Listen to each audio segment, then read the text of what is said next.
Proper rock band. Best band since Thin Lizzy. The Darkness. Well, big words. Growing on Me. XFM 104.9. A bit rash, I think. R.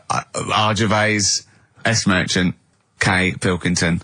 With a little bit of I know for a fact, that Steve is getting a little bit sick of Carl's attitude. Oh, his attitude's appalling. I quite like it though, because it's straight away friction, and he's sort of like, you know. To be fair, I genuinely don't think I'm the culprit in this. I think I come in and I just ask him a simple request. Yeah. And immediately on my back. Whinging, moaning, whining. I don't know if there's any evidence. Well, it's funny you say that actually, because in a survey, it came up this week. It's quite extensive. Mancunians take more sick days than anyone else. Mancunians take more sick days than workers in any other city in Britain and Ireland, according to Manchester-based employment firm. Survey by Peninsula found employees in Manchester take 11 sick days per year, whereas closest rivals Edinburgh and Dublin take an average of 9. Liverpool, Newcastle, Birmingham, Cardiff only 8. Is Reading mentioned there, or no? Bristol? It's not even in there. They don't take days off. London is only 7. So the point is, I mean, I don't know you can take anything from it, but if you're an employer and you had a Mancunian and a Liverpudlian and they were equal on everything else, but you really couldn't afford them to be away, Liverpudlian's going to probably be away for 8 days. Sure. The Manc's going to be away for 11, phoning in sick. And so what can you? I mean, just analysing the data there. What would you extrapolate from that? I really don't know. I mean, call in if you've got any clues, or email us in if you've got any. I don't know why they. I think maybe. I don't know. Mancunians. I don't really know many people from Manchester. Well, I only know one, but I know he was off sick because he put on wet trousers and he got a cold, I think. Yeah. Well, he just said he was. Didn't come in for. Yeah. He left early as well once. Yeah. But I don't know. I mean, that's the survey. I don't know. I mean, it's evidence because it's statistics. So there you go. Guaranteed evidence that's proof. Any thoughts on that, Ricky.Gervais at xfm.co.uk? I mean, oddly enough, you're from Manchester, Carl. Yeah, I am, yeah. What are your thoughts on that? On what, sorry? On the survey. Wasn't really listening. Sure. Well, Mancunians take off more sick days. They call in sick. I mean, presumably spuriously. Yeah. I mean, because they've got the same body. They're biologically the same, so... so obviously making up their life. Yeah, some of the days. Maybe there's just the 3 extra they're making up. Yeah, they're moaning. Probably because we work a lot harder than the others, so we're tired, so you're sick, so you need time off. Probably. Seems unlikely. I mean, the Scousers, to be honest, take them on, let them work in your office. But you know how many computers are going to go missing? Right, that... So offensive. Is offensive. Right. This is a survey that proved. You just made that up. You just carried on the myth that Liverpudlians thieve. Now that's not true. That is not true. Well, it's not. Well, some of them do. There's been no survey that you're more likely to thieve if you're from Liverpool than if you're in Manchester. So that hasn't been proven yet. So all I've got is the evidence from a survey of, I think, 3,500 people. It's proof that Mancunians take off more sick days. XFM 104.9. This is April Come She Will by Simon and Garfunkel. Simon and Garfunkel, April Come She Will. A lovely love song there. The X-List was all about sort of like sexy songs because of death of Barry White, of course. And Carl and Steve having a little argument. Steve said, well, there are such thing as sexy songs, of course. Carl said, I can't understand it. How can something be sexy? How can you woo one with a song? Steve went, well, you don't woo one with it, you just put it on the background. Carl said, stick the telly on. Stick the telly on. I love that. You don't believe there's any such thing as a sexy song, is that right? I don't think it can get you in the mood. You know what I mean? Right. You're either in with a chance or you're not. I don't think it matters what song you put on. Well, I don't think it ups your chances. I don't think if it does. If you put Channel 5 on a Friday night, right, see a little bit of that action, gets anyone going. It's worked for me, and that's all. What's that, when pets go mad? No, you know, like, I don't know the titles of them, I don't look at the titles, but... What, that show with Chris Moyles? Do you mean the kind of erotic thrillers? Yeah, put one of them on, that gets you going a bit. I might be tired and that, but... What does the woman go, oh, that's an idea. Hey, that's an idea. They're normally called something like illegal briefs. And they're normally about some kind of female solicitor who's defending a guy who may or may not be a killer, but maybe in a former life they were lovers. There's always some nonsense like that, and presumably there's normally some gruesome murders. So how is that getting you in the mood? It's plot development. Yes, the narrative. I love narrative. Yeah. I'll tell you what, that's a lovely twist. I've got the horn. Yeah. Brilliant. So, if you're from Manchester, sorry about that. I mean, it is true. We aren't making that up. We weren't doing a stupid stereotype like Kyle did with Liverpudlians. It's just a survey that Mancunians take off more sick days. But they might be genuine. They might be sort of an iller people, or it might just be people who are in Manchester go, oh, I can't be bothered to go to work, it's rubbish. Whereas if you're in London, you go, I can't wait to go to work. What a lovely place this is. Some great jobs, don't you? Great jobs, don't they? Rick, I know you're always looking, just to keep you kept abreast of, new developments in music, what's happening. Yeah. I don't know if you've got any plans this evening, but you might want to pop along to the Hope and Anchor in Islington. Why? Where, playing tonight, Restless Diesel. Please welcome to the stage. Restless Diesel. I mean, we've talked about it before, band names where you just have to imagine you're supporting U2, Wembley Stadium. It can never happen. Please welcome to the stage, And Restless Diesel. That's the first song. He goes, thanks, cause great band before us, Restless Diesel. Yeah, a lot more of them. Exactly. Yeah, it won't happen, will it? Sure, they're a great band. I think. What's the tax on that? $5 in, is it? It's not telling us actually. But pop down to the Hope and Anchor. Maybe tell us how Restless Diesel was tonight. Yeah, just call in. Maybe call in on Christian show Monday. Just tell us how Restless Diesel were. We can make that a regular feature.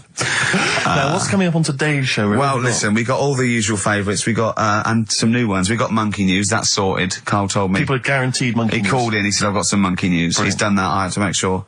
Then we got that. We've got some great tunes. I've got a great song from Tupac, some Cat Stevens, some Jimmy Webb, some Thin Lizzy. Can I surprise you with something from Aerosmith? And a little treat from Evan Danbury. We're quite rocky today, aren't we? There's a threat there won't be Rockbusters. Good. That's no threat. But we can bring back Educating Ricky. Oh. I mean, because it's sort of like seasonal, isn't it, our show? We don't want it's not like Ant and Dec's takeaways on all through the year. Yeah. They go away for a few weeks and we get something else like Ian Wright's, Friends Like These or something. Exactly. You know what I mean? And so maybe Rockbusters, maybe not. Rockbusters on hiatus, but Educating Ricky always fun. If you've not heard that before. And I'll tell you what, Jane's Addiction, just because they rock as well, don't they? Oh, brilliant. XFM 104.9. Excellent, Ricky Gervais. Jane's Addiction, just because on XFM 104.9, broadcasting from London, where people prefer to only be off sick when they actually are ill. Sure. I don't think I've ever taken a day off sick. Except when I had that terrible tonsillitis. Is that when you went home, stayed with your mum and dad? Yeah. Why is that a problem? No, it's bad for health. No, I'm not saying it's a It's problem. bad for health. Yeah, I've got a loving family. So sue me. What do you make of The antagonism and piss taking is just like, oh God, 3 blokes in a pub. There's people listening. I can't go. Are there? Carl, what do you make of London? Because you often say you'd much rather be up north. Well, he wouldn't, or he'd go. Well, this is what he constantly says. You've chosen to live here. You've lived here for years. You've got a flat here. No. No. I chose to come here because I was offered a job that was good money. Yeah. I wouldn't have come here if there was no job. So you prefer to be somewhere where there's a good job, so you've chosen to live here. I don't like being here, though. What? No, but you can leave. To what? Well, exactly! So you've chosen to stay somewhere that's better for you. It's not better for me. Well, it's making me ill. I'm not sleeping. Well, so you say you're ill, I think you call in ill, but I don't think you are. But I mean... Are there any stats to prove that? Well, yeah, because, of the 11 days that he calls in sick, I reckon probably 7 of them are genuine. I'd love it if I dropped down dead tonight. Honestly, I'd love it. If you drop down dead tonight, you know it. Why aren't you sleeping? What, you're feeling ill now, are you? That's funny, you weren't feeling ill earlier, but you read that, and you're suddenly ill. I'm run down. Oh, you should take holiday. Oh, yeah, you just had about 8 in the last 6 months. Oh, God! Why are you run down? Why are you run down? Yeah, what have you done? You sit in a little air-conditioned office. I haven't got time to tell you. Let's move on. Let's get on with stuff. What have we got anyway? Because we didn't have a chance to meet up this week. Me and Ricky could have done, but you said you were busy, Steve. Yeah, so that's probably why you don't get run down. But finishing work at about 4 o'clock. No, so I could have had the meeting, but we gave you a time and you suddenly decided with very little notice that you couldn't make it. So make it meetings and that. Oh. So what have we got? What have we got? It's 1:20. What have we got? We're on till 3. Well, we've been talking. We've been doing well. We've been playing some great rock and roll. We've been playing some lovely songs. We've told them. We've explained a survey just for employees. Be careful. Yeah. We've put that out there. We put a shout out there. People know. Would you say it was probably safest if you are an employer to never employ Mancunians. Well, I Would wouldn't go be that just a far. I general wouldn't go rule that of far thumb? because, you see, that's only an average. So I imagine some Mancunians, like, you know, Londoners, you know, are nice, reliable people. It's probably just a few bad eggs that throw the stats up Sure. a little bit. You know, people that would go, I'm not coming in today, I'll put on some wet trousers. Sure. All right, stay in bed. Yeah. Stay in bed. Yeah. You still got them on? Yeah. Well, pop them off. Yeah. Put them on the radiator and go to bed with a little duvet. That'd be the best thing to do. Yeah, yeah. So, all right, Carl? Right, what's your attitude? Is it because you're tired? Yeah. Well, why are you tired, though? You weren't staying up watching those Channel 5 films again, were you? I'll tell you what, me and Steve were having a little meeting yesterday over lunch about, you know, planning stuff for the show. And, Gary Kemp came up to me, started having a little chat about old times, and, I went, oh yeah. As he went away, Steve said, right, think of this. He said, Rick, don't take this the wrong way. Remember that sentence, don't take this the wrong way. So there's a right way and a wrong way I could have taken this comment. He went, nodded to sort of Gary Kemp and went, he's aged better than you. I went, well, how could I take that the wrong way? Yeah, it's not offensive. No. Well, the point is this. He because he didn't know me 20 years ago, so he's actually saying, Rick, don't take this the wrong way. He looks better than you do. Yeah, well, he does. But why say that, Carl? What? Did you really say that? Yeah, although, can I just backtracking for a second? I love the fact you said you bumped into Gary Kemp and you reminisced about old times. What old times did you share with Gary Well, no, Kemp? he came up and said, did we drop the pops together? I went, no, I did Razzmatazz. I said, oh, we did Razzmatazz. I think he was thinking, had he ever met me before? But he hadn't, because we hadn't. That's what I meant. Yeah. Yeah. And, But if you had to make an objective analysis... I wouldn't. I think that's out of order. Sure, sure. I mean, you're always slagging me off, but apparently you can't make a value judgment on something else. No. I wouldn't do that. Well, because you're morally all over the place. You don't know where you're coming and going. Leave it. Yeah. Leave it. Sure, you should hear what I say about you behind your back. So, would you say you're better looking now than you were? Or Then I'm what? would you say you're better looking now than you were? Than I was when? Well, like, you know, have you aged well? Yes. You've aged well. Yeah, I've kept my looks. bit of Dando. Bit Evan Dando, this would be lovely, yeah. Evan Dando on a track called All My Life. That's beautiful. Yeah. I can't get enough of that. That's brilliant. Great stuff. Adverts? XFM. Radiohead. Go to sleep. That's good, isn't it? On XFM 104.9. Brilliant. Great DJing there. Well, I haven't Good, heard it before. Good, isn't it? Yeah. No, it was good. It was very good. It was very good. I was just watching cable TV. I do a lot of that, and there's an advert I've noticed. It reminded me of the sort of adverts you used to see when I was a kid. It's one of those attempts to kind of educate young people, but doing it in Yeah. It's on MTV, but it's one of those things where it's clearly been made by people who are in their mid-40s. Who have never been cool. Who have never been cool. Yeah. Who've been working really hard to get into TV all their lives, and now are trying to appeal to, you know, funky and possibly wayward young people. Yeah. And it's kind of... Nerdy wows. Yeah, exactly. And it's a kind of stunning model, and two of her stunning model friends, but they're just a couple of average girls, you know, going about their business. And, you know, it says something like, it's all shot very funkily, like a kind of, you know, lock, stock and two smoking barrels kind of thing. And it's a girl, and she's just grooving along with her friends, and it's kind of like, the captions are things like, you know, Isabella's 17. She's cool, she's quite funky, she's got these great friends, and they're sort of hanging out, laughing. And she just pops into a tattoo parlour. Sure. Why not? Her friends are like, what are you doing? But she just goes in, you know, she has a tattoo done. And it sort of says, she's wild, she's crazy. You know, she lives life as she sees it. She takes every day as it comes. She's not tied down or anything. She doesn't smoke cigarettes. Yeah. So it just says, don't smoke cigarettes. Cool, if you think she's if you cool... think all this is cool, then you probably won't want to smoke cigarettes. Exactly. If you want to be cool, yeah, then like don't. Isabella or whatever. Except the thing with that is that people watching that, the youth watching that will go, well, Bill at my school, he smokes and he's cool. Exactly. Yeah. Well, this is the problem with it. Yeah. It's not that the impulse is wrong. The message is fine. It's just this thing I can't imagine those things ever working with young people. No. With youths. It's like when you know, what was it? What it will do is that you'll get a lot of 13 and 14-year-olds sneaking out and getting a tattoo. Exactly. So the parents be going, I'd rather she smoked. Exactly. She might give that up Yeah, sometimes. no, That's her life. She's got a spider's web on her face now for the rest of her life. Yeah, exactly. Yeah. But it's like, you remember that thing when they tried to get young people to vote? Do you remember that? Was it Rock the Vote? Was it called Rock the Vote? Was it people like Billy Bragg and people kind of... Yeah. I don't know who that appeals to. I don't know You know, some youth he's kind of smashing up a bus shelter, throwing bricks at old people. Goes, and then, what's that, Billy Bragg? Billy Bragg, yeah. I just can't. I don't believe it ever. I think it was Mick Hucknall was another one. What's that, Mick? Oh dear.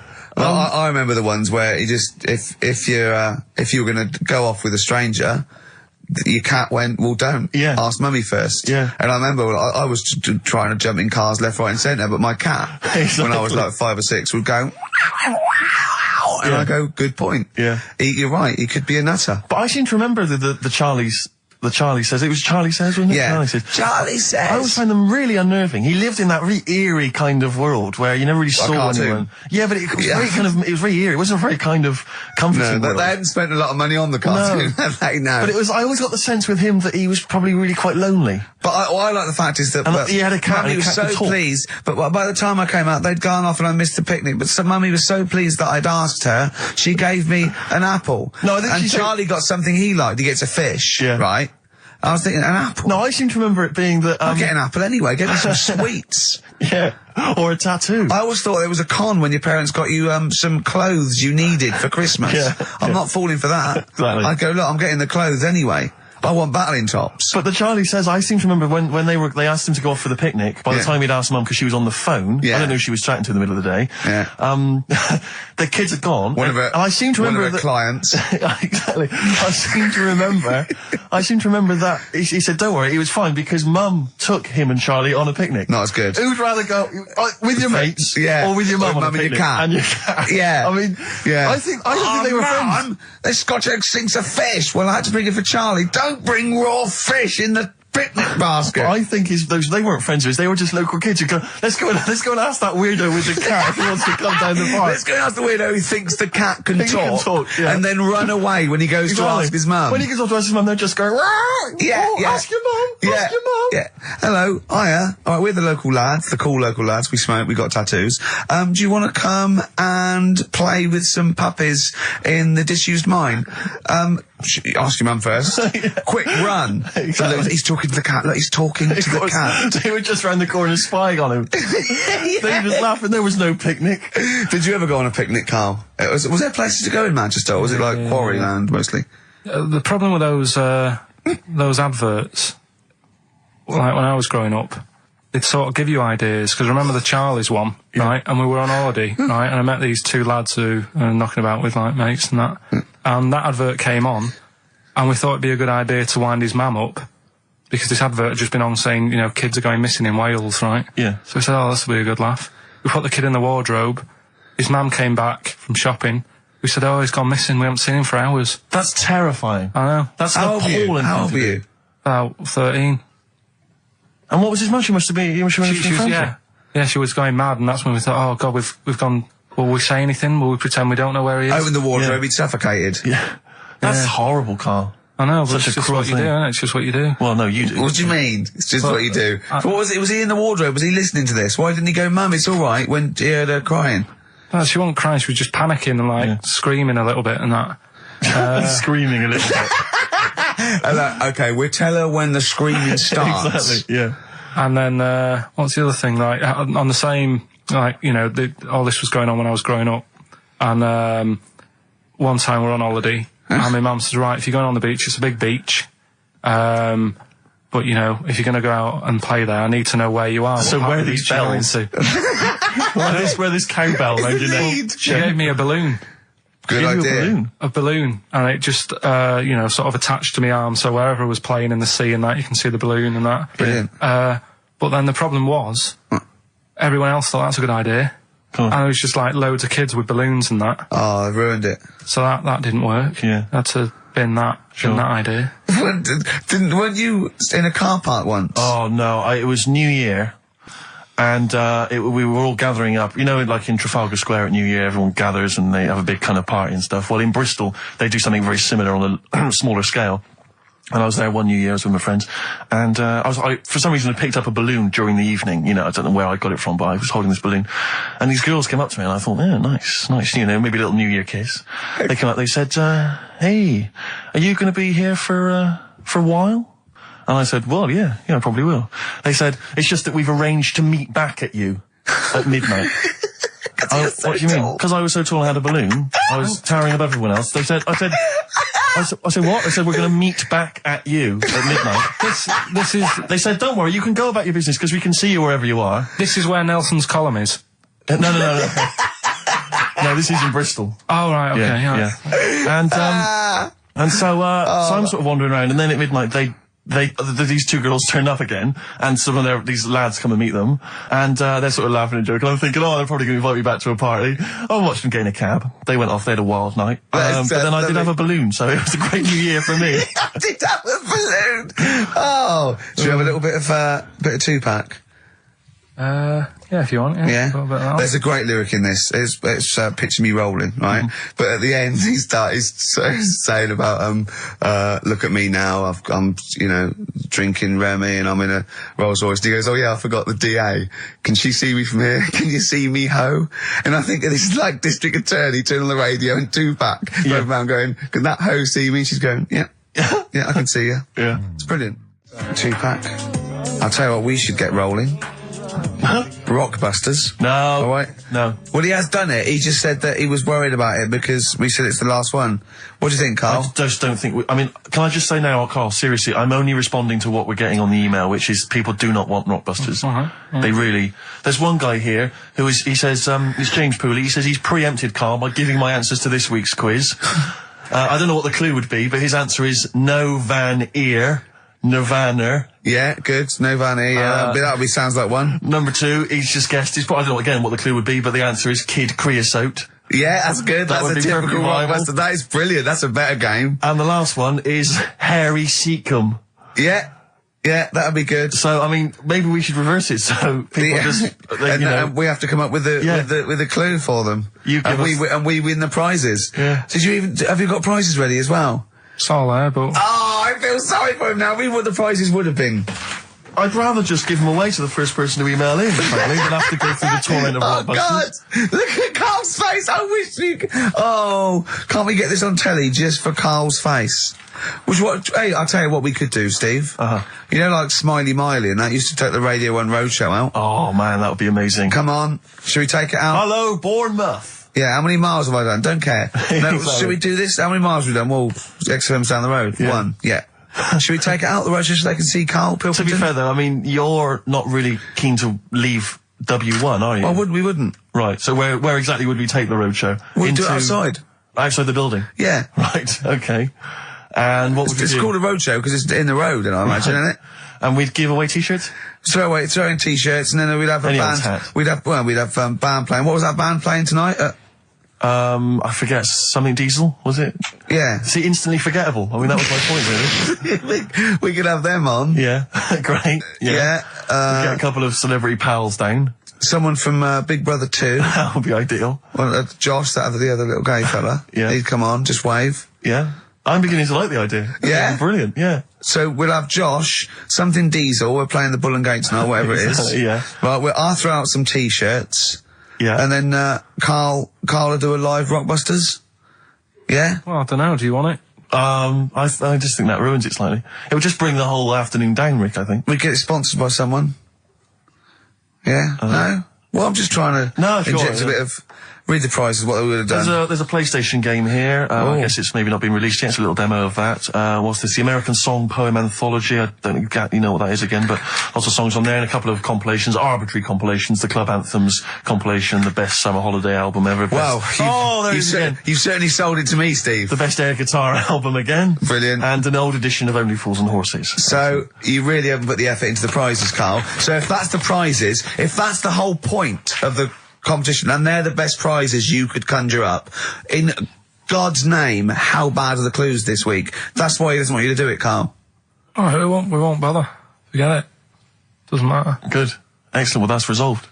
Brilliant. That's excellent. What we have got, though, is Educating Ricky, haven't we? Well, another one of my little things. Oh, it's brilliant, then. So how long's this going to last before you want to get ditched this? Well, we'll see. A couple of weeks. It's not like that, Carl. It's all one. It's one love, man. We're on the same team, man. Yeah, we're just one voice, man. One true voice. Like those lads. Yeah. They could play. Right, well, the Educating Ricky, They could right? play. Well, why don't we play a record and come back with Educating The Ricky? Wind, Cat Stevens. We need beautiful to song. get the Beautiful jingle song. queued up as well. Yeah, I'll get the jingle queued up. No, yeah. I haven't got Neil Young lined up yet. No, not you, Young. Cat Stevens. I gave it to you. No, we're not playing that yet. Can we just play a record? No, This I is just told you sounding to. rubbish. Well, I This is told you squabbling. to. See, what, so why aren't you playing the record I told you to play? Because we've just had something chilled, right, from Tupac. Let's lift it up a bit now with a little bit of Blur. Right? Come on, play it. Oh, I'm not sure. I just have. Crazy beat Blur on XFM 104.9. Right, we're gonna do Educating Ricky instead of Rockbusters. Incidentally, on the subject of Rockbusters, we just had an email from Phil. He says, I could do with this week's rather shoddy array of prizes, as I'm doing a car boot sale tomorrow and need a bit more tact to fill the table. Probably send it we through. might as well do it anyway. Yeah. But Educating Ricky, it was a feature. Well, actually, about a year ago, I started a feature called Educating Karl because we found out he had 1 E at O level at history, and I'd educate him on things like Rasputin, things that I thought he'd be interested in. You know, Winston Che Churchill, Guevara. some of the greats, some scientific facts, and then I said it's your turn, and he started telling me about people born without legs.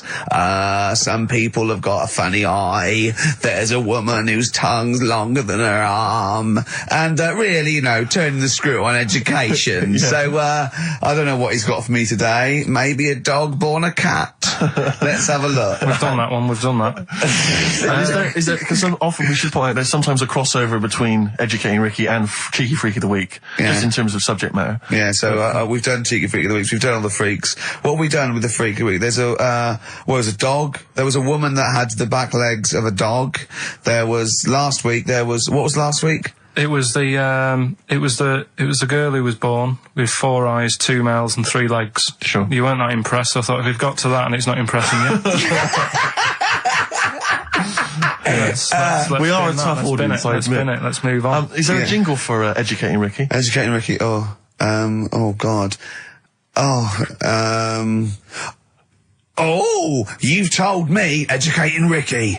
Very similar to some of the other jingles I've done. Well, they're made by the same people. Yeah, yeah. Right, Okay, what have you well, it's just, I mean, Educating Ricky is just stuff that I learn in the week, and I think that's interesting. I keep it up here, and then I share it with you, right? And, some interesting stuff. One of them, right? Mount Everest. Go on. I need more. Right, well, there's a problem, Yeah. because people are leaving rubbish up there and that. And, like, people, whoever owns it is saying, he's saying, forget this. They're leaving a mess and all that. But do you know why it's called Mount Sorry, Everest? what was that? That's one, is it? That's one. There's rubbish on Mount Everest. No, How I'm many not- people go up there? Are we that's talking about people dumping old tellies and washing machines? Who's fed up? The Yeti? What are you talking about? No, I mean, that isn't what I'm educating you. I'm just telling, this is part of the story. I'm just telling you. It's just a bit of context for you. Like, they're leaving loads of rubbish up there. Well, they're not leaving loads of rubbish up there, are they? No, they are. They apparently. Not for like rightness. prams and washing machines and seagulls flying everywhere. I don't know. Anyway, I don't know. But anyway, do you know why it's called that? You know why it's called Mount Everest? well, it's called Mount Everest. I know the mount bit. It's because it's a large mount, and if you climb it, by the time you get to the top, you need to have a rest. And that isn't the educating bit. I'm just telling It's you. not true. Well, we'll leave that. Well, right? no, Carl, in the name of everything holy, do you think that anyone named it because you have to have a rest when you've climbed it? Well, we'll see. We'll see what people say on email. But Well, that- it's definitely not. But anyway, That- that's one thing that I kind of thought that's interesting. I'll remember that. I'll teach Ricky that, so you've learnt that.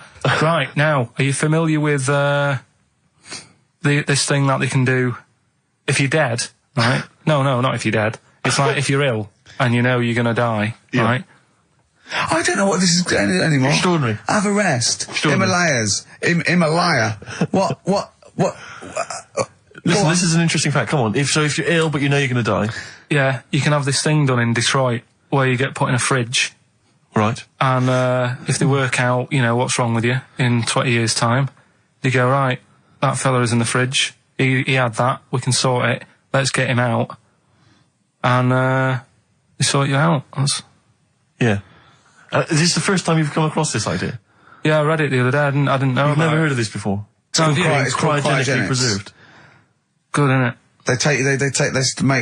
They put you at sort of like sub-zero temperatures, so stop all cellular activity. So do you stop aging at that point? Yeah, it's suspended animation. So, well, what's the law on it, right? Because say if I had something, right? Yeah. And I said, put me in a fridge, and when you've got the cure and that, wheel me out, sort me out. Say if they did that, Yeah. and it was like 40 years, Yeah. and in 40 years' time they get a cure for me. Yeah. Would I have to stay with Suzanne? Because she'd be 70. Do you mean what are the rules? Should you be allowed to date a younger woman? Well, it's not fair, is it? It's like good news, we sorted you out, but... I don't think she'd mind. I reckon she'd have the best 40 years of her life. Yeah. And plus, they're never going to find a cure for what ails you. That is genius. That is brilliant. You come out, you're cured, and you go, oh no. I love the fact that's what he'd be lying there. If you could think while he was in that state, you'd be thinking, oh god. She's losing her looks. Yeah. Just, oh dear. But everything else as well, like, my job wouldn't be here. No. No. Although the figures would have gone up a little bit. Yeah. Flat's probably gone or knocked down or whatever. Sure. Yeah. Most of my family would be dead. Yep.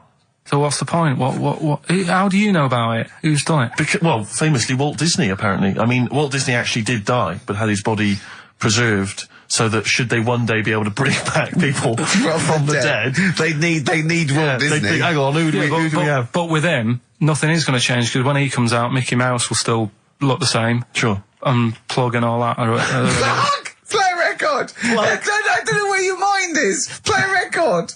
It's brilliant, you just say words! It's the Averett! 50 Cent in the club on XFM 104.9. So, Carl's a little bit fed up today, actually whinging, I mean properly whinging, fed up, reckons he's tired, reckons he's overworked here. But, do you know what I mean, Carl? Everyone gets tired. Everyone gets tired. Everyone does the same sort of hours to you. What do you do, sort of 9 till 6, 7? About 9 till 7, 8. Well, no, because a couple of times this week I've sort of met you for a drink about 6. So, it's funny, isn't it? That's weird. Some of the times I've come back after it, just for another 40 minutes or something whilst no one's around, try and get stuff done without phones going, without emails coming in. Yeah, we got to do it. Can I tell you what I think's a disappointment? You're in a department. You got to do it. I just think it's a disappointment that Carl hasn't been able to put that aside and rise to the occasion. He's only got to do this show once a week. I know. You and I, we're tired. We've got. You've got one job. We've got about 6, and we're still doing it. Do you know what I mean? We still do it. We still. Well, come you're a here professional, Rick. I mean, that's why you've won multiple awards. Is because you're willing to get up there, even if you're feeling a little bit under the weather, even if you hurt yourself, or you've got an injury of some kind. You're up there. You're doing it. Yeah. You're entertaining. You're providing a service. Yeah. So. It's disappointment. Yeah, but I've pressed all the right buttons at the right time. Indeed. Right? That's what I get paid for, yeah. Done that. The adverts have gone out. Sure. You know what I mean? I've made you cups of tea. It's the negativity which is the problem. It's the vibe. You're bringing us down. Bringing us down. And therefore the listeners. Therefore the listeners. Bringing us down. If you don't like London, you know what to do. Well. Oh, I'm trying to get out of here, aren't I? We just bought a new flat. That's not the best way. Buy a flat in Manchester, live there. Doesn't matter. I can always rent it out and make a little bit of money. Why don't you sell the flat in London and buy a street in Manchester? Pilkington Avenue. You could literally have the king of that street. People could come to you like Solomon with their problems. Yeah. Well, he's come up from London. He's got London ways. Now, interestingly, have you heard? Do you remember the famous King Solomon story that there are two women arguing over whose baby it is, and they present this to they say this is my baby. And the other one goes, no, this is my baby. So he knows one of them's lying, but he doesn't know which one. And so what does he do? How does King Solomon solve that? How does he figure out whose baby is his? What would you do? They're both white fellas, yeah. Both what? White fellas. Two women. Right, it's two white women. To be probably, they probably weren't, completely white. Yeah, whatever. Yeah, they're of the same ethnicity. No, I'm just working out. Right, all right then. So all right. And don't think about what King Solomon would necessarily. Yeah, it wasn't that easy. No, there's not one tall, skinny white one with big ears and so's the baby. The other one's a little short Chinese bloke. It's 2 women for a start. Yeah. 2 women, okay. The baby to look at could be either. He doesn't know which, but he knows one of them's lying, obviously. And is the one lying saying it's hers or saying it's not hers? Right, okay, this isn't worth it, Steve. I'm going to tell you what he said, and you tell me if you think it was good or not. He says, well, then what we do is, as King, he said, what we do is, I'll take a sword, I'll cut the baby into 2, and you can have half each. And one of the women says, no, don't do that. And one of them says, yeah, that's fair. Right. Do you see? So which one was it? Sorry?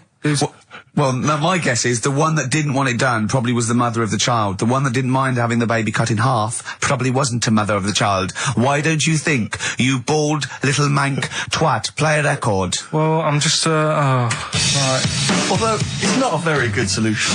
No, that doesn't I happen think in the woman who was lying could have come up with something better than, cut it in half. What she should have done is, I'll give it to the other one as well. Yeah. Jaded from Aerosmith on XFM 104.9. Just trying to pep things up. See, I know you're up there. I mean, we've got lots of work to do. We're filming soon. We've got loads of things, admin, DVDs, everything like that. We come in here. This is poxy. This is not a drop in the ocean, the sort of work and money we earn. Right, really? If we do this to keep charitable status. And yet you know, Carl, come on, what's the matter with you? Are we doing Rockbusters? I'll tell you what. Come on, Rick. I'll tell you what. Because it's your special day, and I want you to have a great time today. Yeah. We're going to do Rockbusters. If you cheer up, miserable. He just got ratty then. Go, no, don't push it on me head. Don't put it on me head. Right, what were you trying to put on my head? I was trying to put a pear on your head to knock it off with a ball, like William Tell, but it was because your head is so round and the pear was round. I tried to flatten it a little bit, and I didn't know it was a juicy pear. So I thought it'd be like just to crush it a little bit, and then he went mental because he had juice running down his face. Oh. Why is it my fault? The pear's a faulty pear. Exactly. Get proper fruit in here. It worked with the apple. That was fine. And then he gets ratty with me. Okay, let's not waste any time with Rockbusters. Can we really let's whip through it? Just whip through it. Just do the clues quickly. Quick, go, Rockbusters. Right, go. Right, the first clue. Yeah, hurry up, faster. All the police cars are on fire. All the police cars are on fire. What's the initials? BS. BS. All the police cars are on fire. Good. What's the next one? The director of 28 Days Later is shouting about sleeping outside. Yeah, okay. What's the initials for that? DB. Right, okay. Okay, yeah. Right, go on then. He wants to be a sailor. Why is that? Yeah, well, what's the initials there? B. Brilliant. Okay. Give them again quickly, because I didn't quite catch the second one, but go from the top. All the police cars are on fire. Yeah, that's BS. BS. Yeah. The director of 28 Days Later is shouting about sleeping outside. Yeah, okay. DB. Yeah. Right? He wants to be a sailor. Why is that? Yeah. B. B. Okay, then brilliant. Okay, now Carl, you going to cheer up now? Email only, Ricky Gervais at virgin.co.net.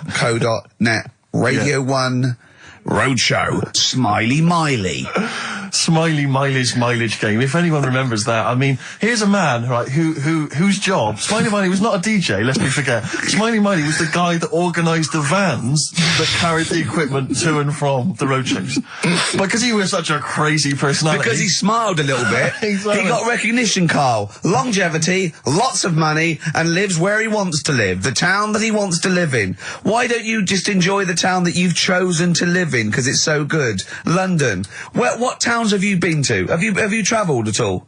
I've been about a bit, yeah. Right, okay, then what towns did you like? Okay, forget Manchester. That's safe. You like Manchester. Right, I'll do the big Stop three. shouting. London, New York, Paris. Okay, you don't like London, even though you live here. Got flats here. Good, excellent. That makes sense. Have you been to New York? Yeah. What do you think? It's an amazing city, isn't it? Like it. It's just noisy, it's smelly. Right, it's the city that never sleeps. Well, I'm not surprised with all the racket and that. Paris, the city of love, the most romantic city in the world. Not really. I remember seeing an old woman in McDonald's in there, and it put me off. That's where that thing happened, where the old woman was. What did it say? Tell us. We talked about it before. The old woman in McDonald's. Yeah, And what happened? She was sat in the corner there with her legs open, no knickers on. All right. Oh God! That's Paris. Did that put you off your cheeseburger? Next city. Where next? Have you been to? I don't know. The most beautiful city, Venice. Yeah, I've been there. Yeah. It's good. No. Why? Because Because they sell it to you as if it is a romantic city. Where did you see it? Sold? No, I saw it on, when I was growing up, right? Remember 3-2-1 with Ted Rogers? Yeah, of course. It used to be one of the star prizes on there. Right. And they'd say, let's show you the video, let's see what you're going to, let's see where you're going to be loving it for a couple of weeks. And he'd show you this scene of like the gondolas and all the city lit up at night. Like a man and woman sat on a boat loving it and stuff. Yeah. I went there, bin bags everywhere.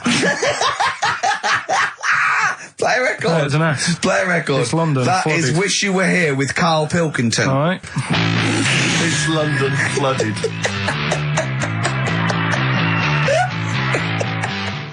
Black Rebel Motorcycle Club. Stop. On XFM. Carl's back. He's cheering up a little bit. Because I think he's vented his spleen a little bit on cities around the world that aren't as good as Manchester. So, is any of your family left in Manchester? Because they all moved away, didn't they? You came here. Your dad's moved to Wales, for Christ's sake. Well, your family are all around the... Brother joined the army. Get anywhere. Just take me anywhere. I don't know where he is. His sister's moved away, so no Ireland. one... Yeah, there you go, you see? So, that's just one family. That's one family who love Manchester. Exactly. Alright? Tell you what, Steve. Go on. I did find out in the week. Yeah. World record, right? Person with the longest trump. With the longest what? Wind. Fart. Right. Right? 2 minutes 42 is the world record. Okay. Right? Well, I'm immediately thinking about a relative of yours who I'm sure did longer than Who that. still lives in Manchester. Auntie Nora. Now, Auntie Nora did it for how long? 5 Reportedly, minutes, wasn't it? Starfighter for 5 minutes. But, unfortunately, she was the only person in the room. Whereas I think, which one's alive, Ross or Norris McWhirter? I don't know, actually. He has to be there. Yeah, I think he actually has to He'd be have present. to be there. Would you want to be there? Well, he'd have sort of equipment, looking at his watch, going, finish, you go, yeah, he goes, well, that was 4 Did minutes, she go 59 from like a seconds. size 10 to a size 6? She just, Did she show some old dresses? like a hovercraft. Exactly. In a big dress. Yeah, Just yeah. slightly off. Yeah.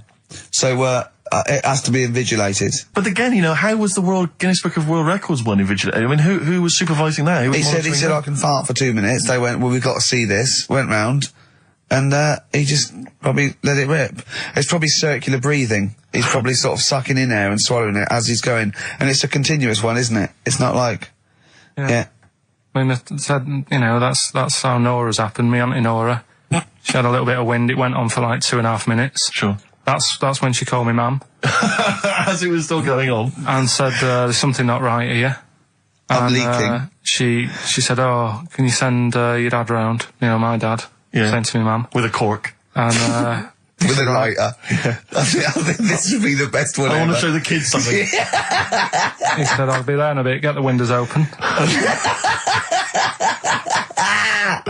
But what it was down to, because I was talking to Is my she mum the and one dad with the about split tennis ball? it. Yeah. Can we not talk about that again? I was talking to my mum and dad about it, saying, you know, why do you think it happened and that?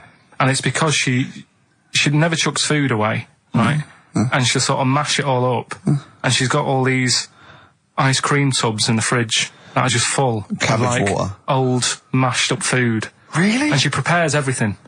Right, she doesn't work, she's retired now, she's got nothing to do all day, but everything's got to be ready Still for calls her. in sick. Do you know what I mean? Everything's got to be done. Even though, if you're going round to her house and you're going there for tea, it's like, what time are you coming? And it's like, well, I don't know, maybe 5, maybe 6. Yeah, you're Well, no, late, I need because to you're late know, when I you need have to to meet know. us at 5 or 6. Do you know what I mean? That's But what... so sorry, when you say she mashes up food, she literally takes the remnants of a dinner, could be sort of some... Anything. And just smashes it all up into a... Yeah. And then what does she do with it? Put it in the fridge, and she's got it in the fridge, it's like January, February, March, she's got all these ice cream boxes that are just full of... But she doesn't... She reheats it and eats it. Oh, then she, puts I it in thought the she was pan. just keeping it as a No, souvenir no. of each meal she'd had. No, put it in a pan, warm it up. Oh, And that's what it grotesque. is, it's just... A lot of vegetation, is it?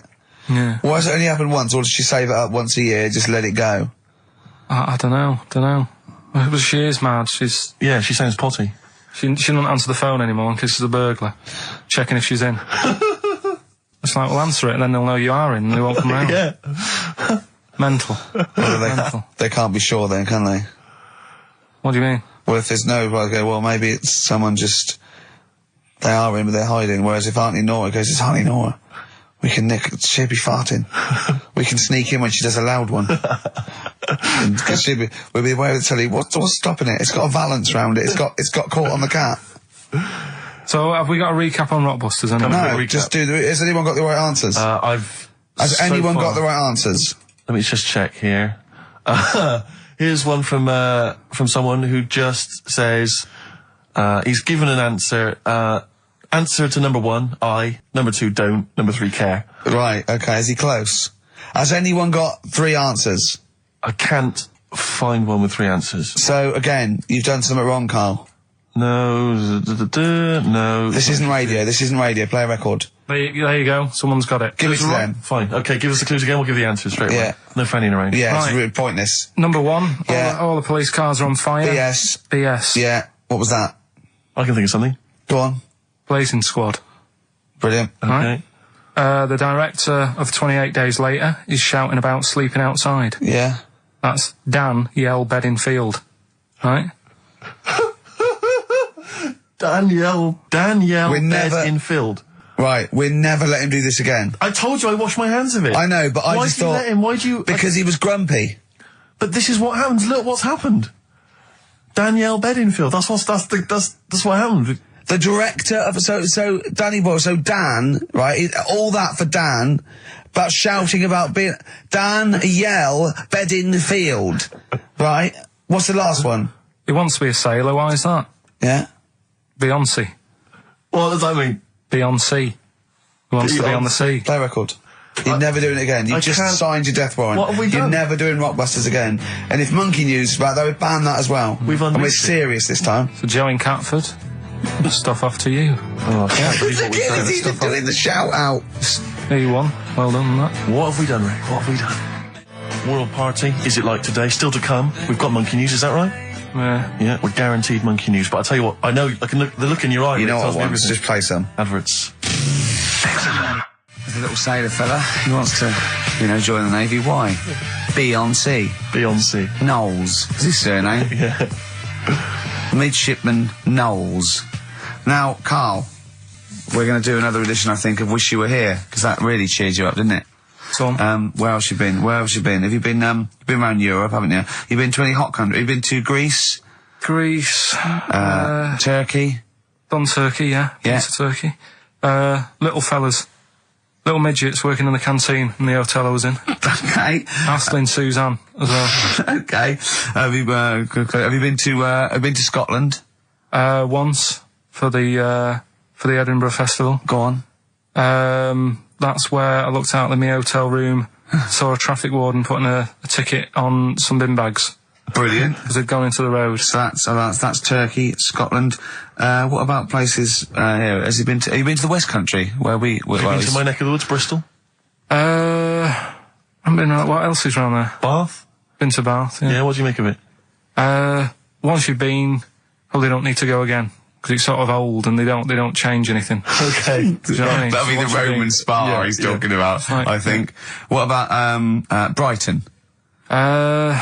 Not gay people. Right, okay, thank you. Next week on Wish You Were Here, we'll go to some other places where there are gay people. Fascinating. And Brilliant. Another extraordinary insight there. Carl, could we have some Monkey News? Well, just before we do Monkey News, right, can I do a little psychological test on you? On me? Yeah. Okay. It's brilliant, this. Someone emailed it in. Brilliant. Right. Little story with a question at the end. Okay. Right? Right. This is going to be so annoying. No, it's not, honestly. Well, it is, because you're going to think it's science and it's going to be trite. Alright, well, Go on. right. Little story first, right? There's this funeral, right? And this girl was at a funeral. Same funeral? Yeah. Right. It was a mother's funeral. Oh, yeah. Right? She met this fella who she didn't know, right? But she thought this fellow who she met was amazing. She didn't know him, right? But she thought he was brilliant, right? Like a dream fella. Right. And she fell in love with him, right? But never asked for his number, his phone number, Right. And she couldn't find him. Now, a few days later, the girl killed her own sister, right? Yes. Question is, why did she do that? Okay, well, it's one of those stupid things then, isn't it? So it's not logic, it's what am I thinking? No, it's not. Seriously, it's a proper so it's real mental logic. test. It's a proper mental test. A mental test. It is a bit mental. So you understand the story, yeah? Kind of. Let me just get it right. So there's a funeral. A girl goes to the funeral of her mother. Yeah. She meets the guy, or she meets the guy at the funeral. She meets the bloke. He looks all right. I fancy a bit of that. Right. Has a chat with him. Yeah. But doesn't get his name, doesn't get a phone number or anything. So to cut a long story short, the things are answered, right? So the reason she kills her own sister, is this something to do with finding out something about the man she met? Well, just answer the thing. Just, why did Oh, okay then. I'll answer it then. She went mental. He was a spy called Derek. What do you mean, just answer it? Anyway, I'm testing Steve. Right, well, she killed her own sister because her sister had stolen some money from her and was sleeping with her husband. Is that it? Well, Well, that's an answer. It's an answer. It's an answer. What's the answer on the paper? So, Well, come on, come on! Well, the answer is No, an answer is... that she was hoping that the guy would appear at the funeral again.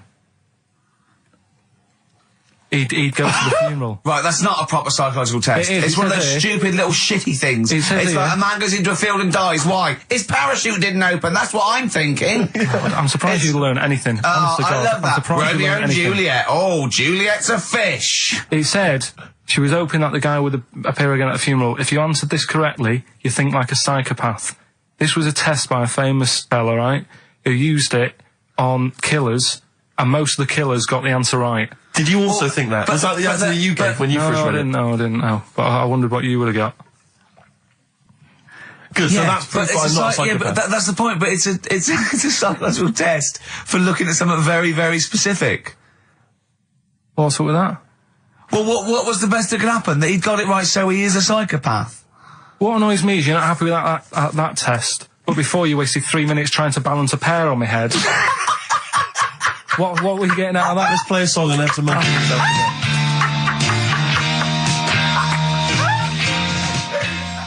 Joe Jackson.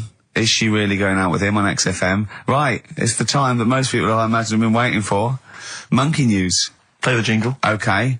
Oh, chimpanzee that monkey news. Right.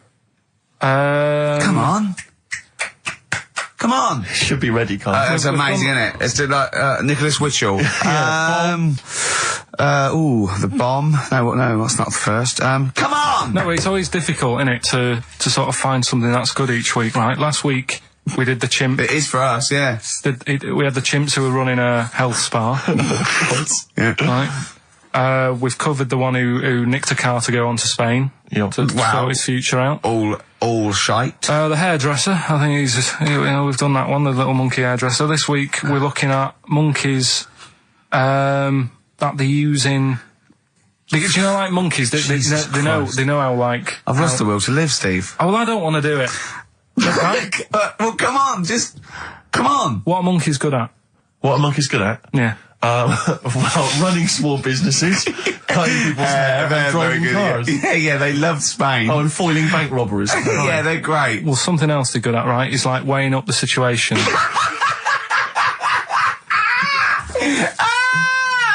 Oh, God! If you stick them in like a field with loads of like obstacles on it, right, they're good at sort of, I can get over that, and I climb over that, I'll swing from there to there, that sort of thing, right? Okay. So the people in charge of somewhere, I've thought, Somewhere! I've thought we can use that skill, right? And what they've done is they've got a load of little monkeys, right? They've given them an IQ test, Yeah.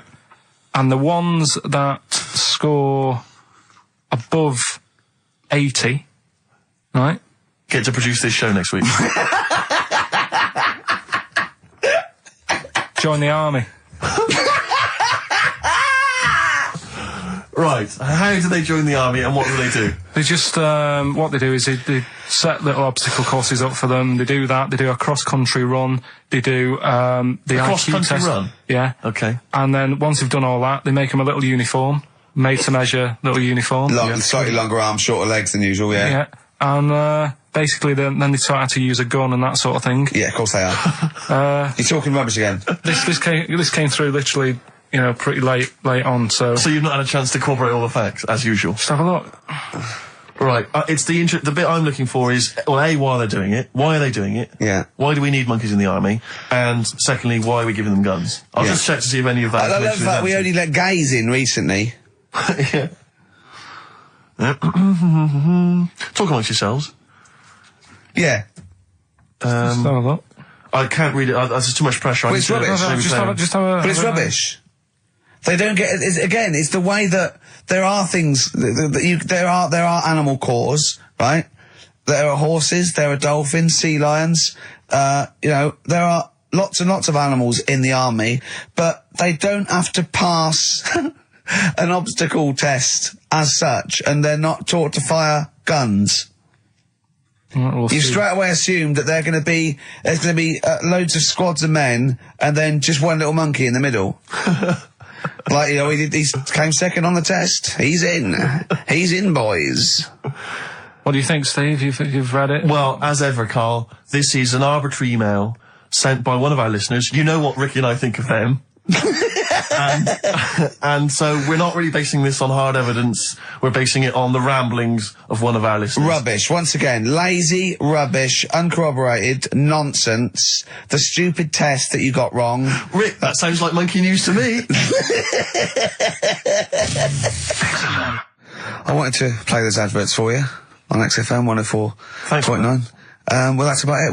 We've had some tears and laughter. I mean, the only real thing that we learned from today's show that's corroborated and is absolutely true is that, remember, Mancunians take off more sick days than any other area, 11 days per year, compared to sort of like 8 Liverpool. And from that we extrapolate, do not trust Mancunians. Well, I'm not saying that. I think that's a bit harsh. I'm saying, make sure you get in writing that they're not going to have more than sort of like the average number of days off per year. Yeah. Or if they start taking loads off, fire them. Yeah, do you know what I mean? All right, Carl, you've had a good day? We're going to end with a beautiful song, aren't we? Just to show we're all still friends. It's Jimmy Webb and his version of Galveston. See ya. Next week, I guess. Bye. Clocks from The Coldplay on XFM 104.9. I'm Ricky Gervais, with me Steve Merchant, and back, Karl Pilkington. Hey. He's raring to go. That's nice when you have a bit of time off, isn't it? Yeah, how long have you had off now About then, 3 Carl? weeks. About 3 weeks, yeah. We can't do that because we're sort of self-employed and we'd be letting people down, but it's different when you get paid anyway whether you turn up or not. But good to have you back. I'm never off ill. No, it's the first time I've been off ill. Like, well, no, I mean, just you're off 2 weeks and then you're off. No, I just wish I was the kind of person who could let down an audience of regular really, listeners. yeah, but like I say... Well, no, we spoke to you, you weren't that bad. A cold, you don't go home for a cold. We were discussing this last night in the pub, and, you don't go home for a cold. Okay, so moving on, what have we got then? We've got some great songs. I've brought in the Smiths, I've brought in Buzz Cox, I've brought in Neil Young, I know Steve's got some hip-hop. Some great hip-hop. I've got some great Elvis Costello. It's going to be great. Carl, come on, concentrate, you've been away for 3 weeks. Just annoyed. No, stop saying that. What? You're annoying me now. Why? What are you do? Go home ill? Oh, he's annoyed me. Oh, has he? Yeah, I got a bit of headache. I'm a little bit annoyed. Can I have some time off but still get paid? Yes, of course you can, Steve, Carl. right, he called me up, winding me up about this, and, right, I'm 30, right, I'm 30 now. I can only remember being off 2 times. Oh, his memory's going as well. You'll have some time off. And both of them were when I was at school. What's school? One when it was windy. Why did you have time off? Because it was windy. But to be honest, Carl, that lasted for 7 years. Your time off at school. Why did you have time off? Because it was windy. Were you windy, or was it windy outside? No, it was like when... Your auntie wasn't out the window, was she? When the winds were bad in the 70s, and my mum said, oh... Whoa. What? I remember space operas and flares. I don't remember the winds being bad in the 70s. Well, my mum just said, you might get blown into the road, so don't do that. She had so much faith in you, didn't she? As a human being. Is that why she got fired from the pie shop? I'm not coming in today, I might get blown into the road. God. The funny thing it was, right, Steve, they had this thing going at school, because a lot of people used to wag it back then. Used to what? Wag it, sort of not go in. Yeah. Right. And they sort of tried to make it interesting for you by giving you an education. a certificate if you did a full week. Reward for the rest of your life with achievement. That sort of carrot. And also, like, let you go home at 3 o'clock on a Friday. Right. If you'd done a full week and that. Yeah. So it was lovely weather all week. Then it just sort of changed on a Friday. And I got up and it was all windy. It's always My mum windy said, for Friday on 7, isn't it? don't, if you don't want, don't go in, because, you might get blown into the road and that. So I said, all right, then I'll stay off. And So why did you told you to hold on to a fence or walk you there? What's this? Don't go out. Immediately if you give blown- up. I love this getting blown into the road. Is that based on your cats that kept getting blown into the road? well, so I got to school on the Monday, right? And the teacher said, Took you a right, long time. today, to punish you, you're the only one who wrecked the whole week, right? Everyone else came in, you didn't. So everyone else is going home at 3 o'clock today, but you're not. Brilliant. Serves you right. And I wasn't bothered though. It was great because I said, well, you'll have to stay with me, won't you? And it was great. So all I did for half an hour was doodle and stuff. It was great that afternoon. yeah. And that was ages ago. That was like when I was about 8. And that's one of the times I was off ill. Yeah. So it was, But that wasn't even ill. That was wind. yeah. Yeah. So Yeah. Yeah, it's a bit different when you're to be honest with you- world though, Carl. You can't just not turn up because you've got a bit of a cold or you're a bit fed up. I mean, we had an appointment 4 o'clock Thursday, wasn't it? And he had to call it because I cancelled it. Meeting went on a bit late. Time management. Get things done. If it was important, you'd get it done. Play a record, Carl. Pull your finger out, please. Elvis Costello, Alison. What a great track that is. Beautiful. Well, Carl, we'd better tell them all the new great features we've come up with in the time you were off. right. Well, we've got the film thing still going. Okay. Yeah. That's where you take a lead role or a major role in a Hollywood blockbuster, which we then give away on VHS worth $6.99. And something new we're trying out because Rockbusters He's dead, thankfully, yes. is it's gone for a bit. It's over. Crosswords. Crosswords. Oh, this sounds intriguing. Where'd you get the idea from? What's the basic format of this? Right. What I've done is I've take like a popular saying from the show. A popular what? Popular saying, something that crops up quite a lot in the show. In our show? Yeah. Yeah. First thing that sprang to mind was there's this airy Chinese kid. Oh, classic. But more commonly, it would be something like, Carl, you're an idiot. Yeah, play a Carl, record, you you're idiot. a fool. Carl, you're a fool. Oh, what did you mean? You let us down again. Yeah, You should Carl, have where have you here. been? Yeah, Oh, you've got a headache, have you, Carl? You better have a lie down. Oh. Typical phrases like that, Yeah, sure. typical phrases like that, yeah. Carl, you're a loser. Yeah. Oh, yeah. Right. And what I've done, I've got a load of different songs and took words from the different songs and then joined them together to make there's this airy Chinese kid. And then people have to email in and say what the 5 songs were. It sounds like the most complicated game ever. I'm looking forward to it. Have you heard any of this, Rick? Because I've not heard this at all. I'm Yeah. not familiar with this. Well, all it is, it'd go like, Eric Chinese kid. And it's from sort of 4 different songs. Right. And you've got to identify the songs. Right. Wow. How many songs in this, Carl? 5. There's this hairy Chinese kid. Okay. Right. So, And what are the prizes for that? Are these the prizes? Yeah. All right, well, let me tell you what they are. They're not too bad, actually. We've got Live Forever, which I assume is a CD that ties in with this new film. think of that. A well-known phrase from the show, and it's hairy Chinese kid. Yeah. What other? Where would you There hear is no that other radio show in the life? world. This is. Go on. If you've just tuned in, I Yeah, mean, what are you do thinking? think if you've just tuned in? You're going well-known phrase from Shaw, hairy Chinese kid. Oh yeah, classic.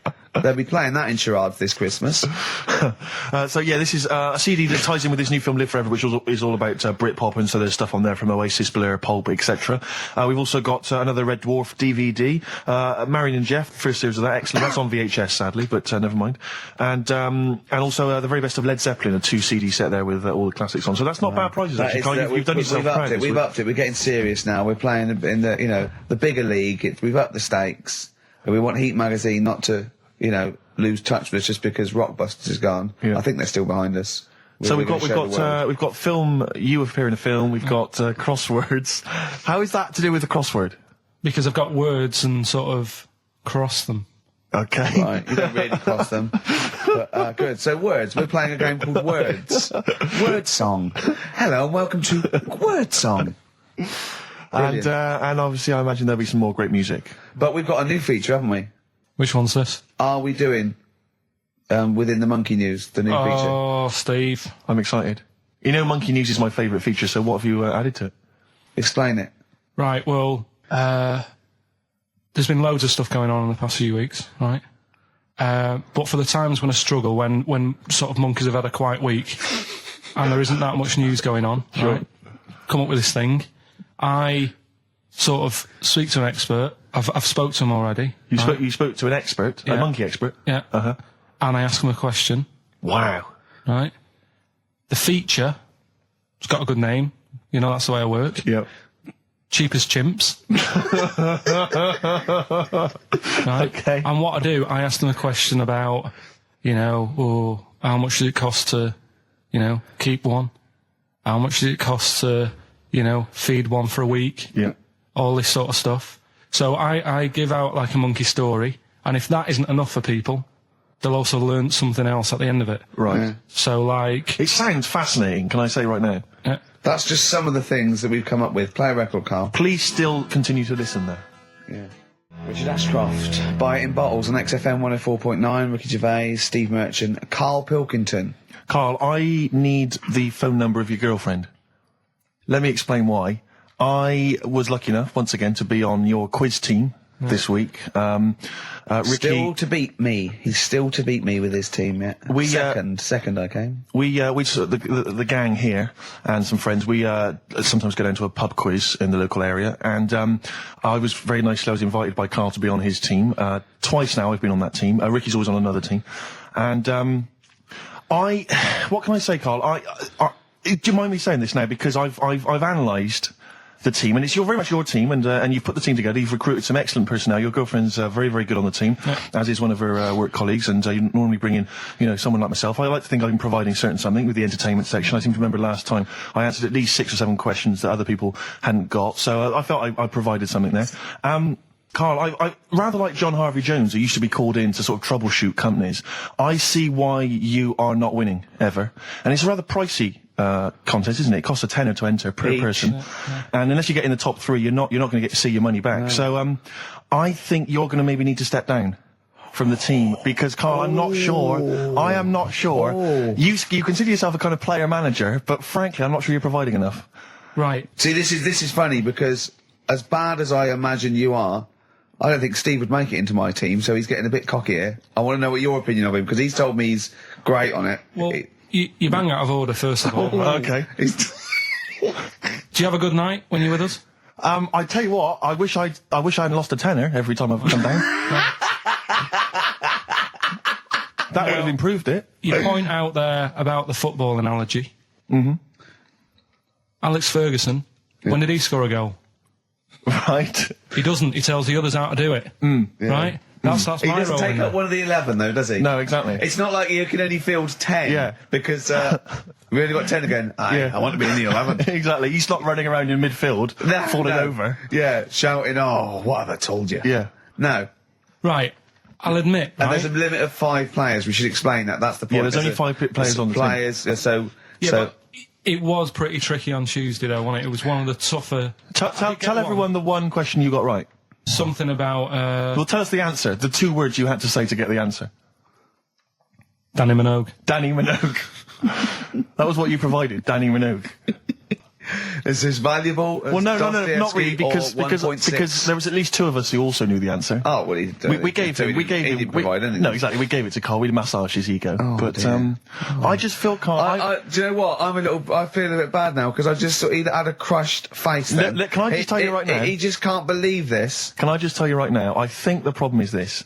I think there's that precious 5th position that is not being filled at the moment, I think, consistently enough by a decent player, right? You've got a solid team. I'm thinking if you want to remain on the team, you are going to have to pull your finger out and find a 5th member that is going to provide, and I'll tell you where the weaknesses are. I can tell you right now, mate. The weaknesses are natural history and science. Something which Ricky Gervais is scoring on week in, week out on his team. There is a few. Now, if he was available for a transfer, we could be fine. But we've got to find someone to fill in that space. Otherwise, I'm either going to quit, or you're going to have to step down. Because I don't think I can be on a team where there is these obvious deficiencies. There are visible deficiencies. And, the £10. That's £10. I'm not made of money. That's once a month. I've seen him depressed for 2 hours when he lost £20 at a casino after 5 hours playing. Don't bring that back. Don't bring up that again. Yeah. That story. He doesn't like wasting money, Carl. You know that. What do you think? What's the solution? We've got to think proactively now. We've got to sort this out. See, there's always other things going on in my mind when I'm in that pub quiz. For me, it's just a little bit of fun. Sure. It's a night out. Do you know what I mean? Suzanne enjoys it. Yeah. Bit of a get-together. We have a chat beforehand. Yeah. We have a bit of fun. But there was other things on my mind. What were you Carl, thinking? I could do that here. I don't have to lose a tenner. Wait, what were you thinking during the quiz then, when the questions were coming out? What were you thinking of? Well, what it was, right, just before the quiz started, I had to go to the toilet, right, because the rule is, right, people who don't go to it, once it starts, phones off, no you more can't leave toilet. the room, They take it dead serious, don't they, right? Yeah. So, I went to the toilet. Now, I'm not being out of order here, it just got me thinking, right? I went to the toilet. The gay fella in there, right? There was a gay fella in there. Gay fella in the toilet. Now, How could you tell? How did you know? just typical, you know, everything about it, right? Everything about it, right, yeah. Oh. What, Just large like- handlebar moustache, leather cap. Butt plugs, amyl nitrate. Could I just say that these views do not reflect the views of the management of XFM or me and Steve. Or Go on, most Carl. of the people in this country. Go on, Carl. What's your problem? Yeah, but this is what I'm worried about, really. But this is why I only got Danny Minogue right, right? Because this was floating around my mind. Went She's to a the big toilet. gay icon, Now, isn't she? go into the toilet. They have like men's cubicle and they have women's cubicle. Yeah. Now, without sounding out of order, is it wrong for me to think gay men should have their own little cubicle? Call in. They should have their own... Well, not cubicle, you mean an actual toilet, I suppose. When I was at the urinal, Yeah. normally, you know, there's a fella there and then you go, all right. And there's no pressure. But I couldn't go. I was thinking, should I wait? If I go into the toilet, it'll look obvious.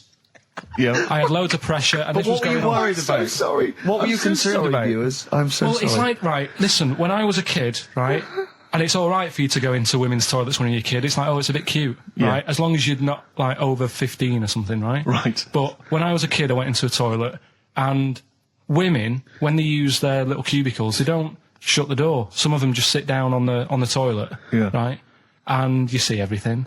And, no, seriously, that's probably one of the first times I saw, like, a woman. Yeah. That, right, and my Auntie Nora when she was staying over. What happened with your Auntie Nora? She was, she's into wearing caftans. Into wearing what? You know, caftans. Oh, yeah. What are caftans? Big, bellowy sort of dresses. Right. And, yeah, I used to sit on the floor at home in front of the telly. Sure. She was on the chair behind. Yeah. She did a bit of a, sort of a Sharon Stone scene. Oh, God. Yeah. Did you see it? There was no underwear. No. What age were you? What was it like? What age were It you? was like a ripped tennis ball. What? Right, we're off air. We're off air. Either that or put us in for the Stoners. Iced tea. That's how I'm living. Bit of old school hip hop. Where's RT? All right. Good point, yeah. Go make me a cup of coffee or something. Well, before you do that, can I just qualify something? I'm a little bit concerned Yeah. about your toilet discussion. What exactly is your point again? I was just a bit bemused. You see, it's a tricky one. All I'm saying is, right, there I was at the pub quiz. I go to the toilet, not thinking about anything. I try to go, right, there's a little gay fella next to me. I love this little gay fella. Now, the weird thing is, there's nothing stopping him having a little glance, right, because he's allowed in the fella's toilet. Yeah. Now, I'm not allowed to go into the woman's toilet and have a little look round. Right. So all I'm saying is, should they have another toilet area? What, for gay people? Yeah. And so this would be gay men and lesbians?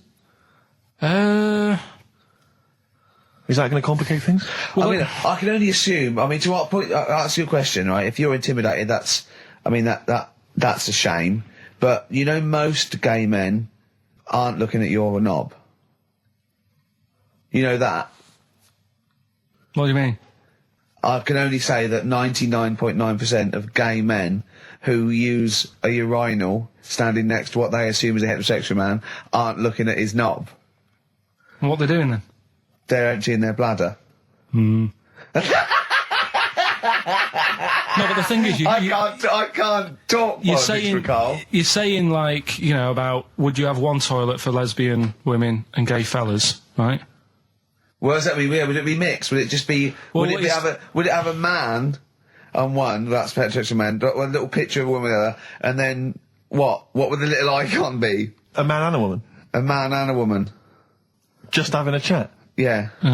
in pink and Doc But Martens. you couldn't mix them, because then what would happen is you'd get people who are going, oh, I'll play up to this a bit. What, pretend to be gay? And yeah, you know, sort of grow a moustache and shave their head. And pretend to be a lesbian. Right. Yeah. So, I see. So, people pretending to be gay so they could go in and have a look at the lesbians. Yeah. Right. So that would mean that we need 4 cubicles now, would we? Yeah, no, this is fine. 4 cubicles. So every pub How now... many toilets do we need at the Every pub's moment? now got 4 toilets. Oh, Carl, bisexuals. Yeah. Now, interesting. Bisexuals. How many toilets do we need now? Call the council. Do you use any? Huh? No. No, because they're interested in everything, aren't they? Because a little bisexual fellow will be looking at your knob. Right, with them, Yeah. what you do, you just have a door, you open it, and there's one urinal there, so you can't get a queue.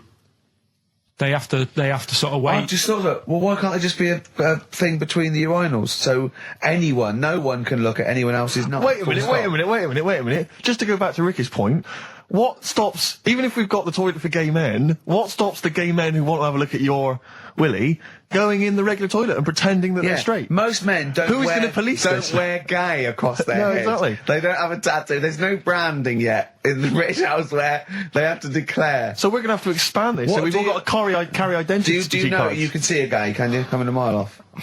No? No, I'll just hold it in next time. No. Can you tell gay men? Do you know a gay man? I'd say probably if you did if you lined some people up Yeah. and said point them out, I reckon I'd get. But hold on, we're not talking about people dressed in leather with the arse cut out and an handlebar moustache. Yeah. We're talking about, the everyday, No, non-seen... of course, Oh, no. well, yeah, but I mean, suppose I put you in a room and there was 10 naked men, right? Yeah. And there's 5 gay men and 5 hetero. Could you walk along that line looking at those gay... Am I naked No, you don't have to be naked. Why would you have to be to naked? catch them out?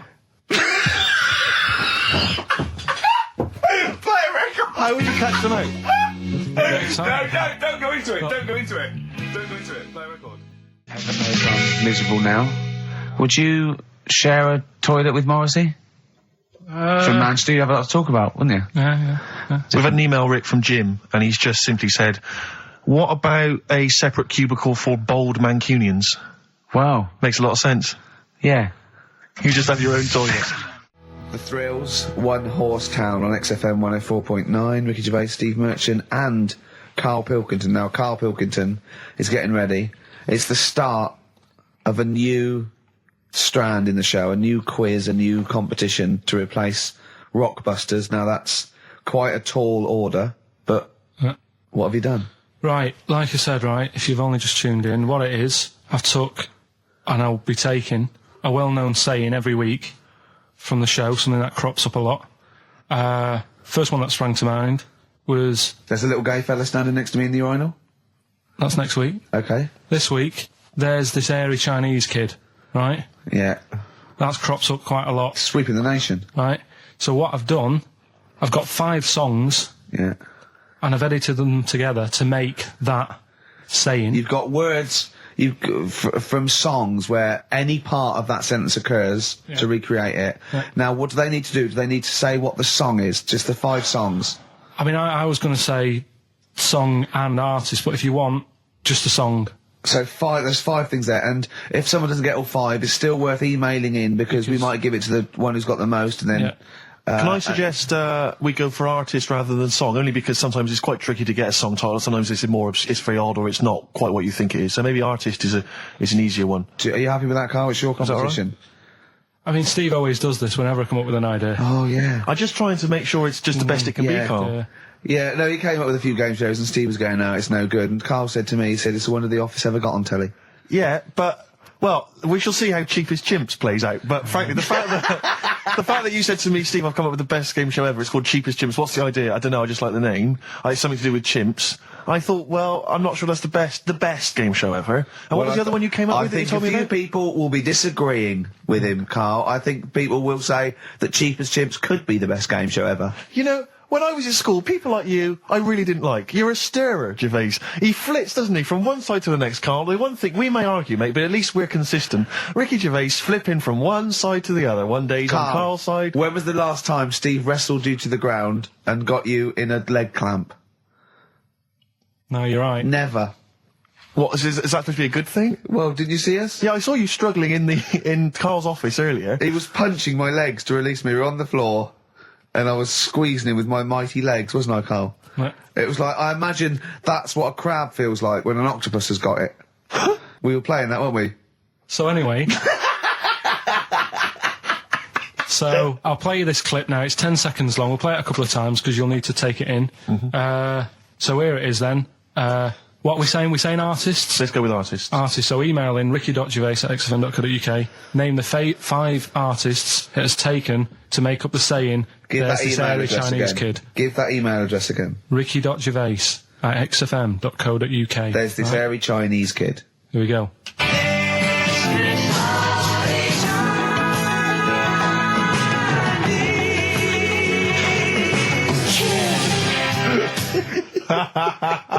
Play it again. Play it again. Here we go.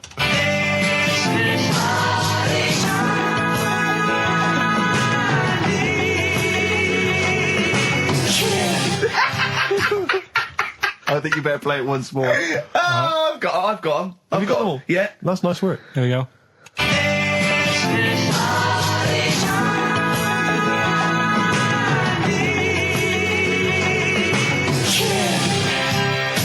I can just remind you now that the prizes include a Red Dwarf DVD, Marion and Jeff, the first series of that on VHS, a Live Forever Britpop CD, and also the very best of Led Zeppelin. Let's play one of those actually while we're here.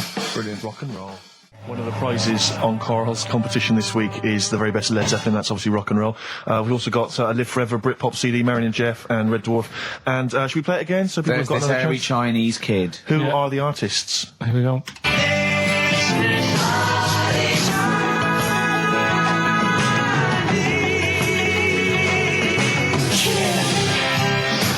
It's tricky. It's not very easy. Once more. One more.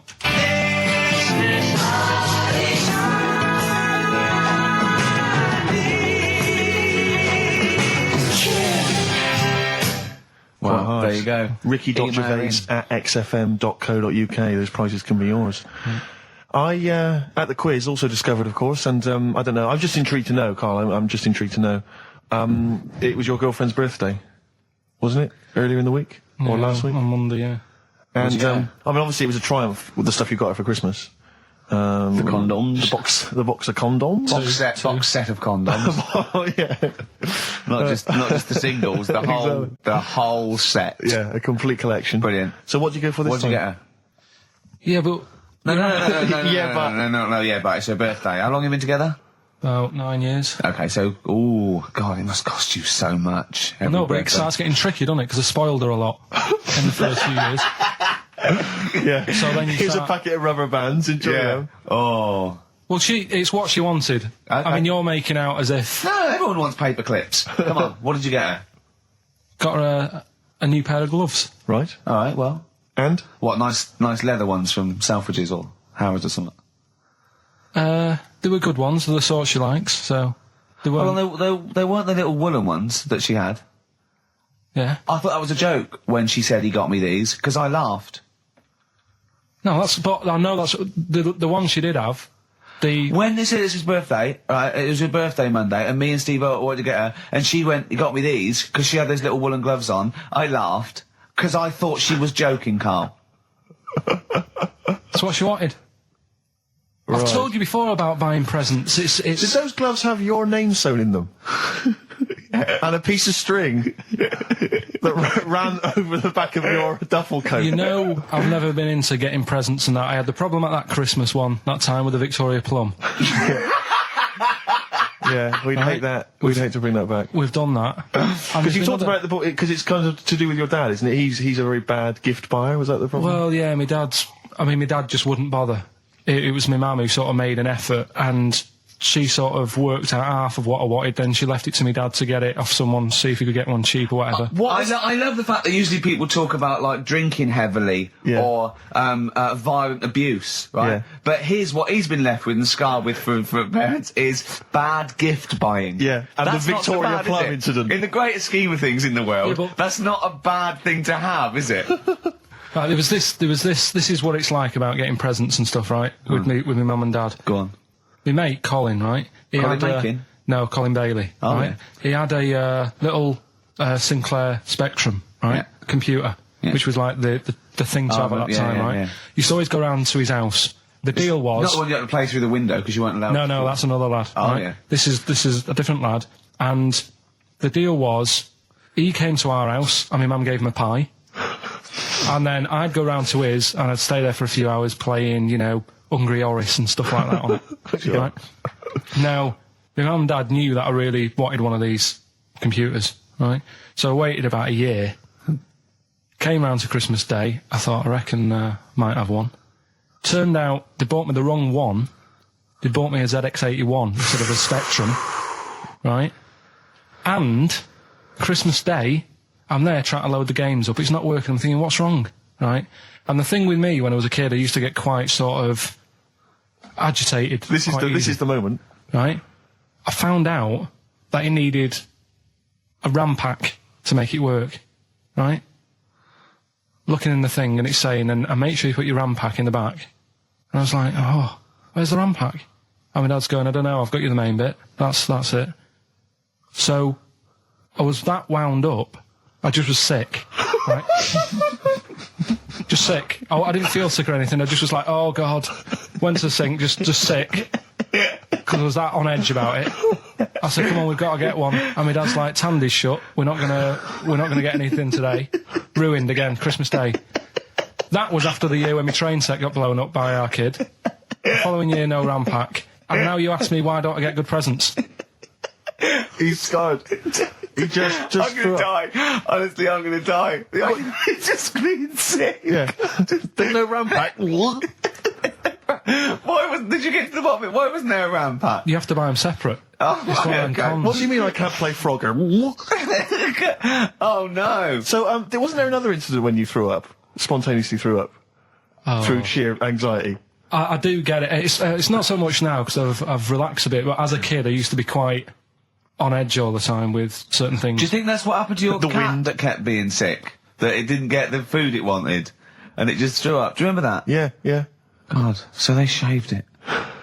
Yeah, but again, you see, the cat thing, I mean, it's mad. I was thinking about it the other day, right? I used to think I had quite a normal upbringing, You didn't. right? And someone was talking Your about the mother cat. once told you not to go to school because it was windy, Carl. It was Yeah. not a Right. normal The upbringing. cat was being sick, so she shaved it, so it was easier to clean. Right, well, my mum and dad went on holiday, right? And I stayed at the Rosses down the road. Oh, yeah. Only a kid, must have been about 5 or something, right? And I was always running around in the house. I had a lot of energy as a kid. What the Rosses did, they had this cat that was dead violent, the most violent sort of angry cat I have ever witnessed. A tiger. It was honestly, Steve, if it was bigger, it would have been, because it was just always having a go at you. Yeah. If you went to pat it on the head, it went to bite you and stuff. And what they used to do with it, to stop me running around, I'd sort of be running around, and then I'd get a bit tired, and they'd say, have a lie down on the settee. So I'd lie down on the settee and I'd nod off. And what they used to do, I'd wake up and I'd put the cat on my belly. Right? So I'd be scared to move because it's like it's going to get me. But it would keep you there. It kept me there, and it used to sort of slaver on me, and they'd sort of, go out or whatever, and I'd be lying there. That's not normal, is it? Carl, sorry, were you created by the Brothers Grimm for one of their fairy tales? What kind of a life is that? A cat paperweight to keep Carl in place. He keeps blowing around. It's windy. We'll have to weigh him down. Be careful. Your mum probably told him that it's a windy day. You got to get something heavy on him. Otherwise, he just gets blown into the road. God. Bless him. Carl, let's just hear your thing once more. Give One people more a time. final chance. All right, here we go.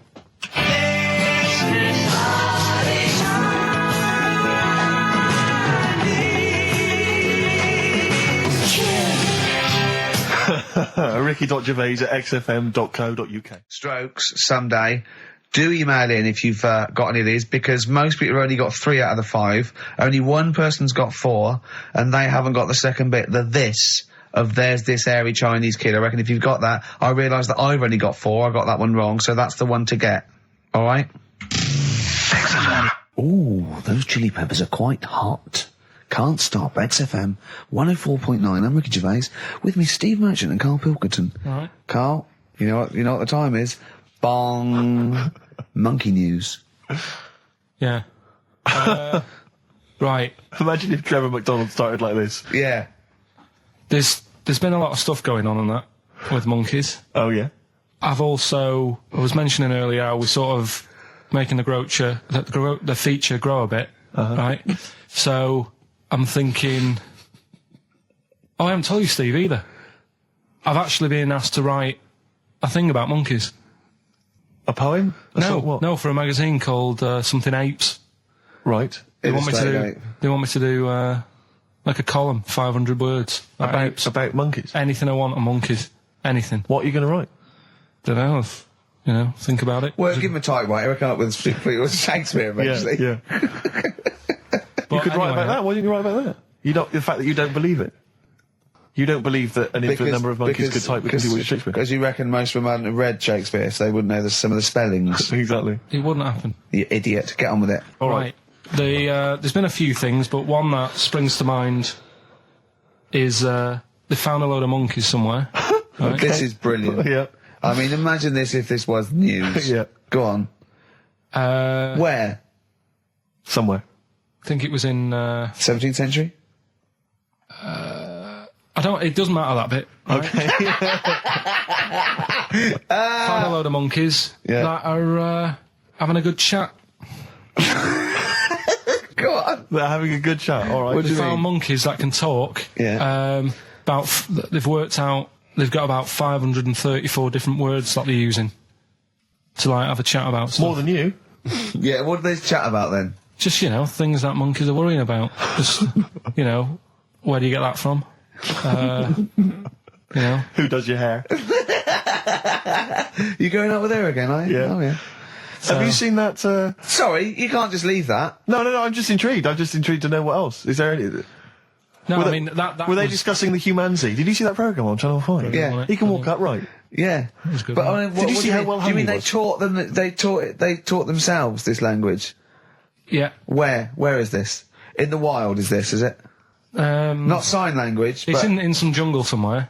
They found these monkeys. He heard some explorer was over there, cutting through the woods and that. and he heard his name, Heard and he some thought, "That's what he went. What do you want, Ronnie?" It wasn't me. I didn't say. Yeah. I didn't say, "Oh, it's Snodgrass. Where'd you get that gun?" Yeah, exactly. Well, there's only me and you here. Yeah.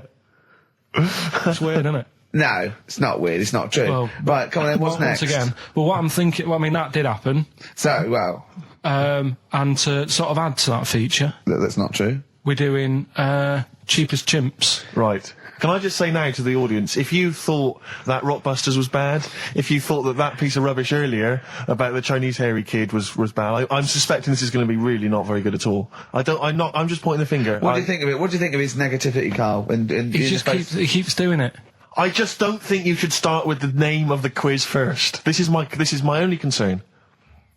You come up with cheapest chimps, and now you're trying to construct a game around that. See, And I'm well- not sure it's a proper. Well, okay. What is the game? Let's hear it. Right. It's about a chimp. Right. Surprising. Spoke to an expert about him. Who was the expert? Someone at London Zoo. Okay. How many bananas do you think the little chimp that they've got at London Zoo eats a day? Right. How many bananas does a little chimp at Can London they Zoo call in for this? No, I'd leave it. I'm just testing it out on Steve because we've already got an email thing going on here. So how many bananas do they eat a day? One chimp per day. How many bananas? Yeah. How many bananas does a chimp eat a day? And does this mean that, because sometimes I've seen them on the telly, they peel one, they'll just eat a bit of it, then they'll throw it away. We're talking a whole banana? How many bananas does it eat a day? How many bananas do you eat a day? Getting angry. Come on. Well, I'll try and have 2 if I've got time, but I'm pretty busy. Well, I'll go swinging on your tyre. How many do you I reckon? think a little monkey, tiny little monkey, per day, over the course of a day, I reckon he probably eats 15 bananas. Right, Ricky, what are you going for? Little chimp at London Zoo. But hold on, but presumably they don't only feed it bananas. So Okay. so the question is, It's how many bananas does it eat? Come on, yeah, but Rick. how many does it get given? It would eat 15 if it was given 15, but it might be given one slice of banana, 15 oranges, 200 potatoes, and some lettuce. How many bananas does it eat? Come on. It's 5. have a guess. 5? Yeah. Right. It's only one. Yeah, because it only gets given one. Cheap as chimps. What? So it's pretty cheap to have a chimp. Right. I'm on your side now, Steve. I don't understand what happened then. So at the end of it, you always shout cheap as chimps. Is that what? That's the quiz, is it? Oh, play a record. Wait, so is that it? Is that seriously Is it? that it? Was that the first instalment of Cheap as Chimps? Yeah. We'll have to see what the press say about this. And why does it only eat one banana? Because it only gets given one banana. I think that's all it wants. No. So you don't even know. You didn't even bother to No, ask him. it wouldn't just get given one banana and nothing else. It would get given banana and then lots of other stuff like apples, oranges, carrots. It would get given a balanced diet. Cigars. Yeah. So it's just how many do they give it at London Zoo? I look forward to playing this again. Who is he and what is he to you? We have not had any successful answers on your quiz, Carl. We've had people That's who've got what you get a when you maximum put of 4. a duck in a microwave. Yeah, yeah. Bill Withers. Nice. All right. Cheers. So I'm not talking about cheapest chimps. That's safe. That's going to run and run. Yeah, that is going to run and run. That's really got legs. I'm going to check the press Monday. I can only assume it's a triumph. Exactly, another Pilkington triumph. Yeah. I'm going to give the prize, if you don't mind, Carl, to Karen and Jeff Gillian, because they're the only one that they were the only couple that got the second answer, which was very, very But they tricky. got 4 today. But they only got 4 But right. 4 is the top answer. So should we give the So answers play it, now? Carl, and then tell us who each one is. Right.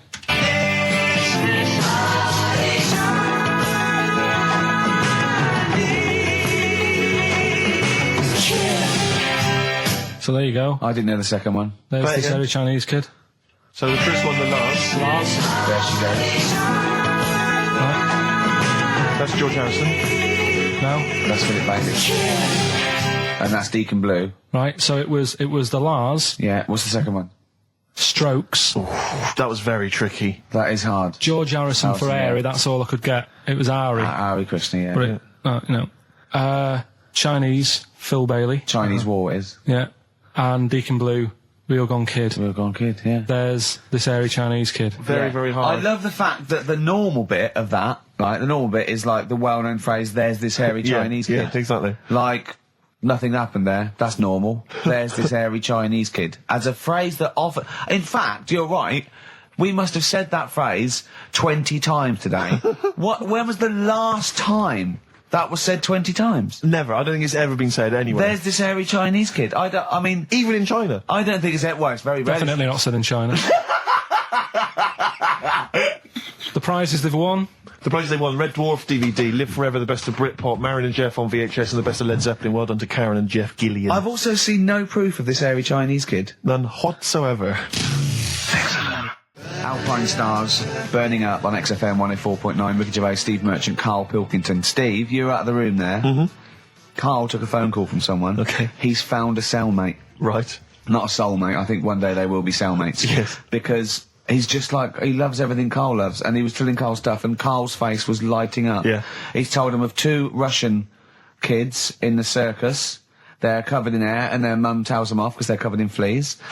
Carl said, see, that annoys me again, innit? They do something else. And the bloke went, yeah, they should just make money out of being hairy. And Carl went, exactly. And he said, have you heard of the 3-legged juggler? And the bloke went, no, what's that? He went, that annoys me as well.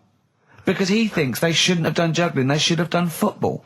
Do you know what I mean, though, Steve? What do you mean a 3-legged juggler? What are you talking He's a about? famous 3-legged juggler. Oh, he's mega famous. He's like the Beckham of wherever he's from. But the other day I was looking in, I don't know, Bizarre magazine or something, right? And there was this fella who, he had no arms. So you saw a picture of him, his job was fixing watches, did it with his feet. Go on. Well, it's just, why pick the most hardest job to do when you haven't got any hands? Crush grapes. or... Do you know what I mean? That annoys me. Oh, crushed grapes! Imagine him being told that he comes into the careers advisory where I go, now, what do you want to do, Hargreaves? Make watches? Right, take a look at your arms. Crush grapes, mate. Sorry? You're a grape crusher. Next. Brilliant. Brilliant. I would love you to be a career advisory in some sort of clinic. It'd be brilliant. I love the fact that it annoys you. Here's a man, he's got no arms, he has learned to fix watches with his feet. Yeah. An incredible talent, incredible skill, he's utilising that brilliantly. That's annoying to you. You are angered by it. Right, I'm only being honest. Now, you be honest, right? Your watch is broke. Who would you go to? You're in a rush. You need it fixing in a rush. Now, you need some fresh wine.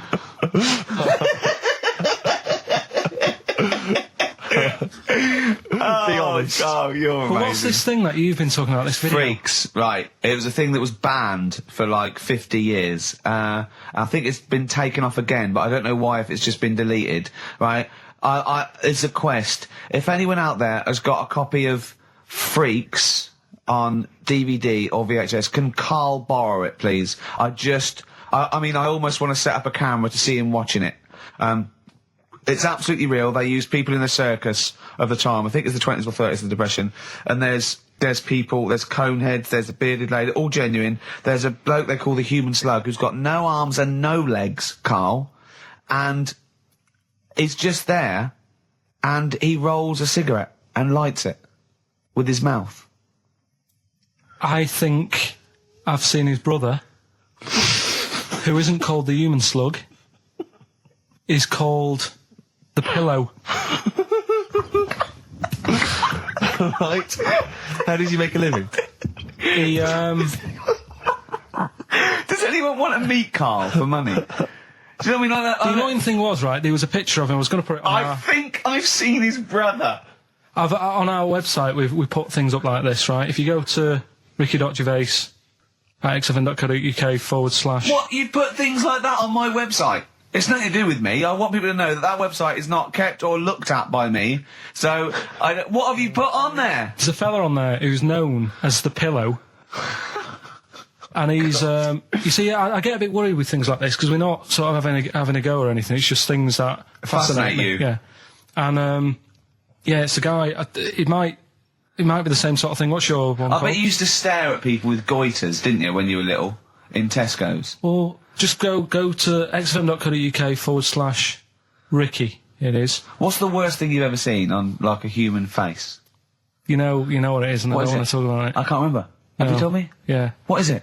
But go, It's not go the to, elephant lady Go that used to to- the, yeah. Is it the elephant lady? You talked about that, I know. Yeah, I don't want to talk about it again. Go to the website and see the human pillow.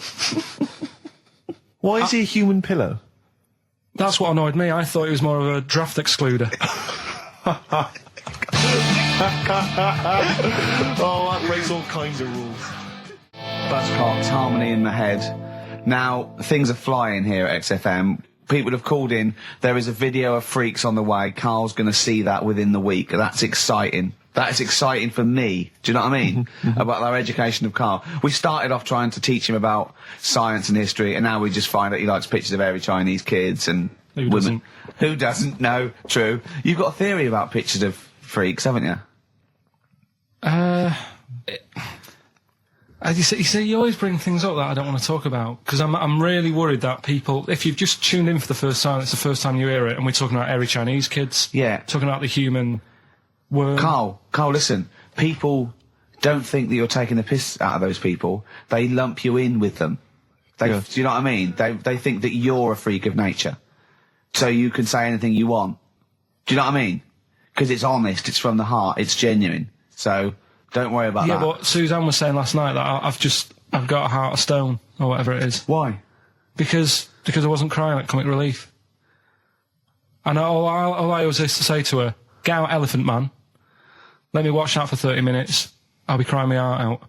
Why? Why do you care about that but not... Because it's that is more real, isn't it, right? Think of John Merrick. Sorry.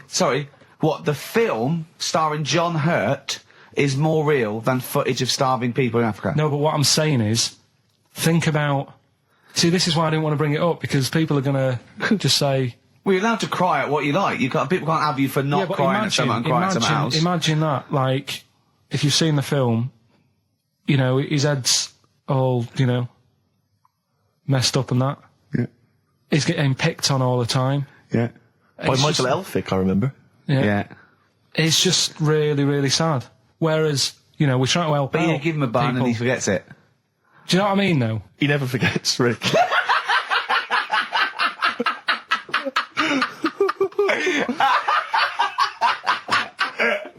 Oh, dear. Anyway, Oh, God. we're giving away stuff again. Yeah. Time Tell for me the your theory about freaks who have their picture taken. No, I'd leave it. Leave No, it. can I tell we'll you? do it next week, then. Can I tell you what this Go is? on, quickly, what is it? Right, when he sees a little picture, like in his books he's got, he carries round those things, right? And there's like a fella with a little head with some like able-bodied people. He goes, the only reason they got to take that picture, right, was so they could show their mates, say, look at me, the little fella with a little head. That's his theory. Yeah. So every picture of a freak, they're being Right, Steve, let me describe the picture to you. This little fella with a little head Right. playing on the piano. I've seen it. All his family stood around and mates and that. When have you ever seen a picture of someone playing the piano and everybody wants to be in on it? Doesn't happen. Maybe it was one of those kind of Christmas cards they sent out to everyone. It wasn't. You could see one of them was like in a rush to go away. He was probably planned to go out, and he was like, "But they were taking a picture." It's I'll be in it then before I go out, and it was all. He's out of order. Yeah.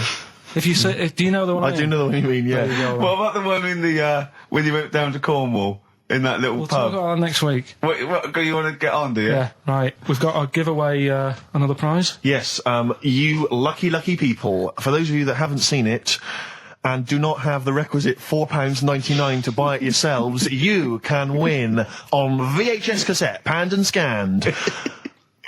Billy Elliot, the special edition, includes bonus documentary, The Billy Elliot Boy. Oh, and, I'd like to see how they really sort of made that film. Exactly. Well, it's the hit film Billy Elliot, and you can win that on VHS.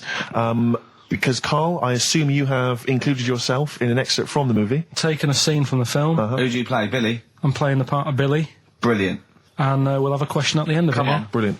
2, 3 part of all way and Alright. Just been down the valley. So you don't know where you... What are you looking like that for? What's wrong with Bally? What's wrong with Bally? Yeah, well, what's wrong with it? It keeps you fit and that. What do you think, Auntie Nora? You think about me doing Bally? I used to go to Bali. There you go. She used to go to Bally. Used to say I could have been a professional dancer if I'd had the training. Bet you were pretty good, weren't you? Wasn't the time you had wind for 5 minutes, was it? But you well glided across. Will you shut up? What's wrong with Bally, anyway? For girls. Not for lads, Billy. Lads do football or Well, I've done that, yeah. boxing or... Did that for a couple of weeks, so... Wrestling? Wrestling? Yeah, wrestling, yeah. Oh, friggin' Bally. Well... Don't worry about it, anyway.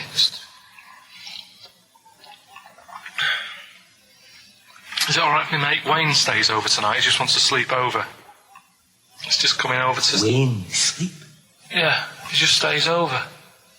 I'm not gay or anything, he's just... I don't fancy him, I'm not... Yes, you do. I don't... Yes, you bloody well do.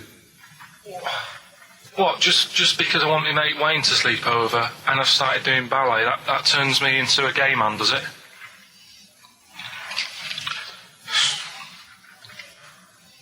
You haven't seen my Village People album lying around. You're asking for a hiding. Just joking, just having a laugh. Just didn't mean... I've had enough in here, I'm going out. No, from now on, you stay here. You look after your nana. Got it? Yeah. Yeah. Alright. Well, there it is. What's the question? Powerful. I'd like to know, what was the name of the actor that Karl was taking the role of? Does that make sense? That's not grammatically quite right, but anyway, that's fine. Who was the young lad that Karl was taking the place of there?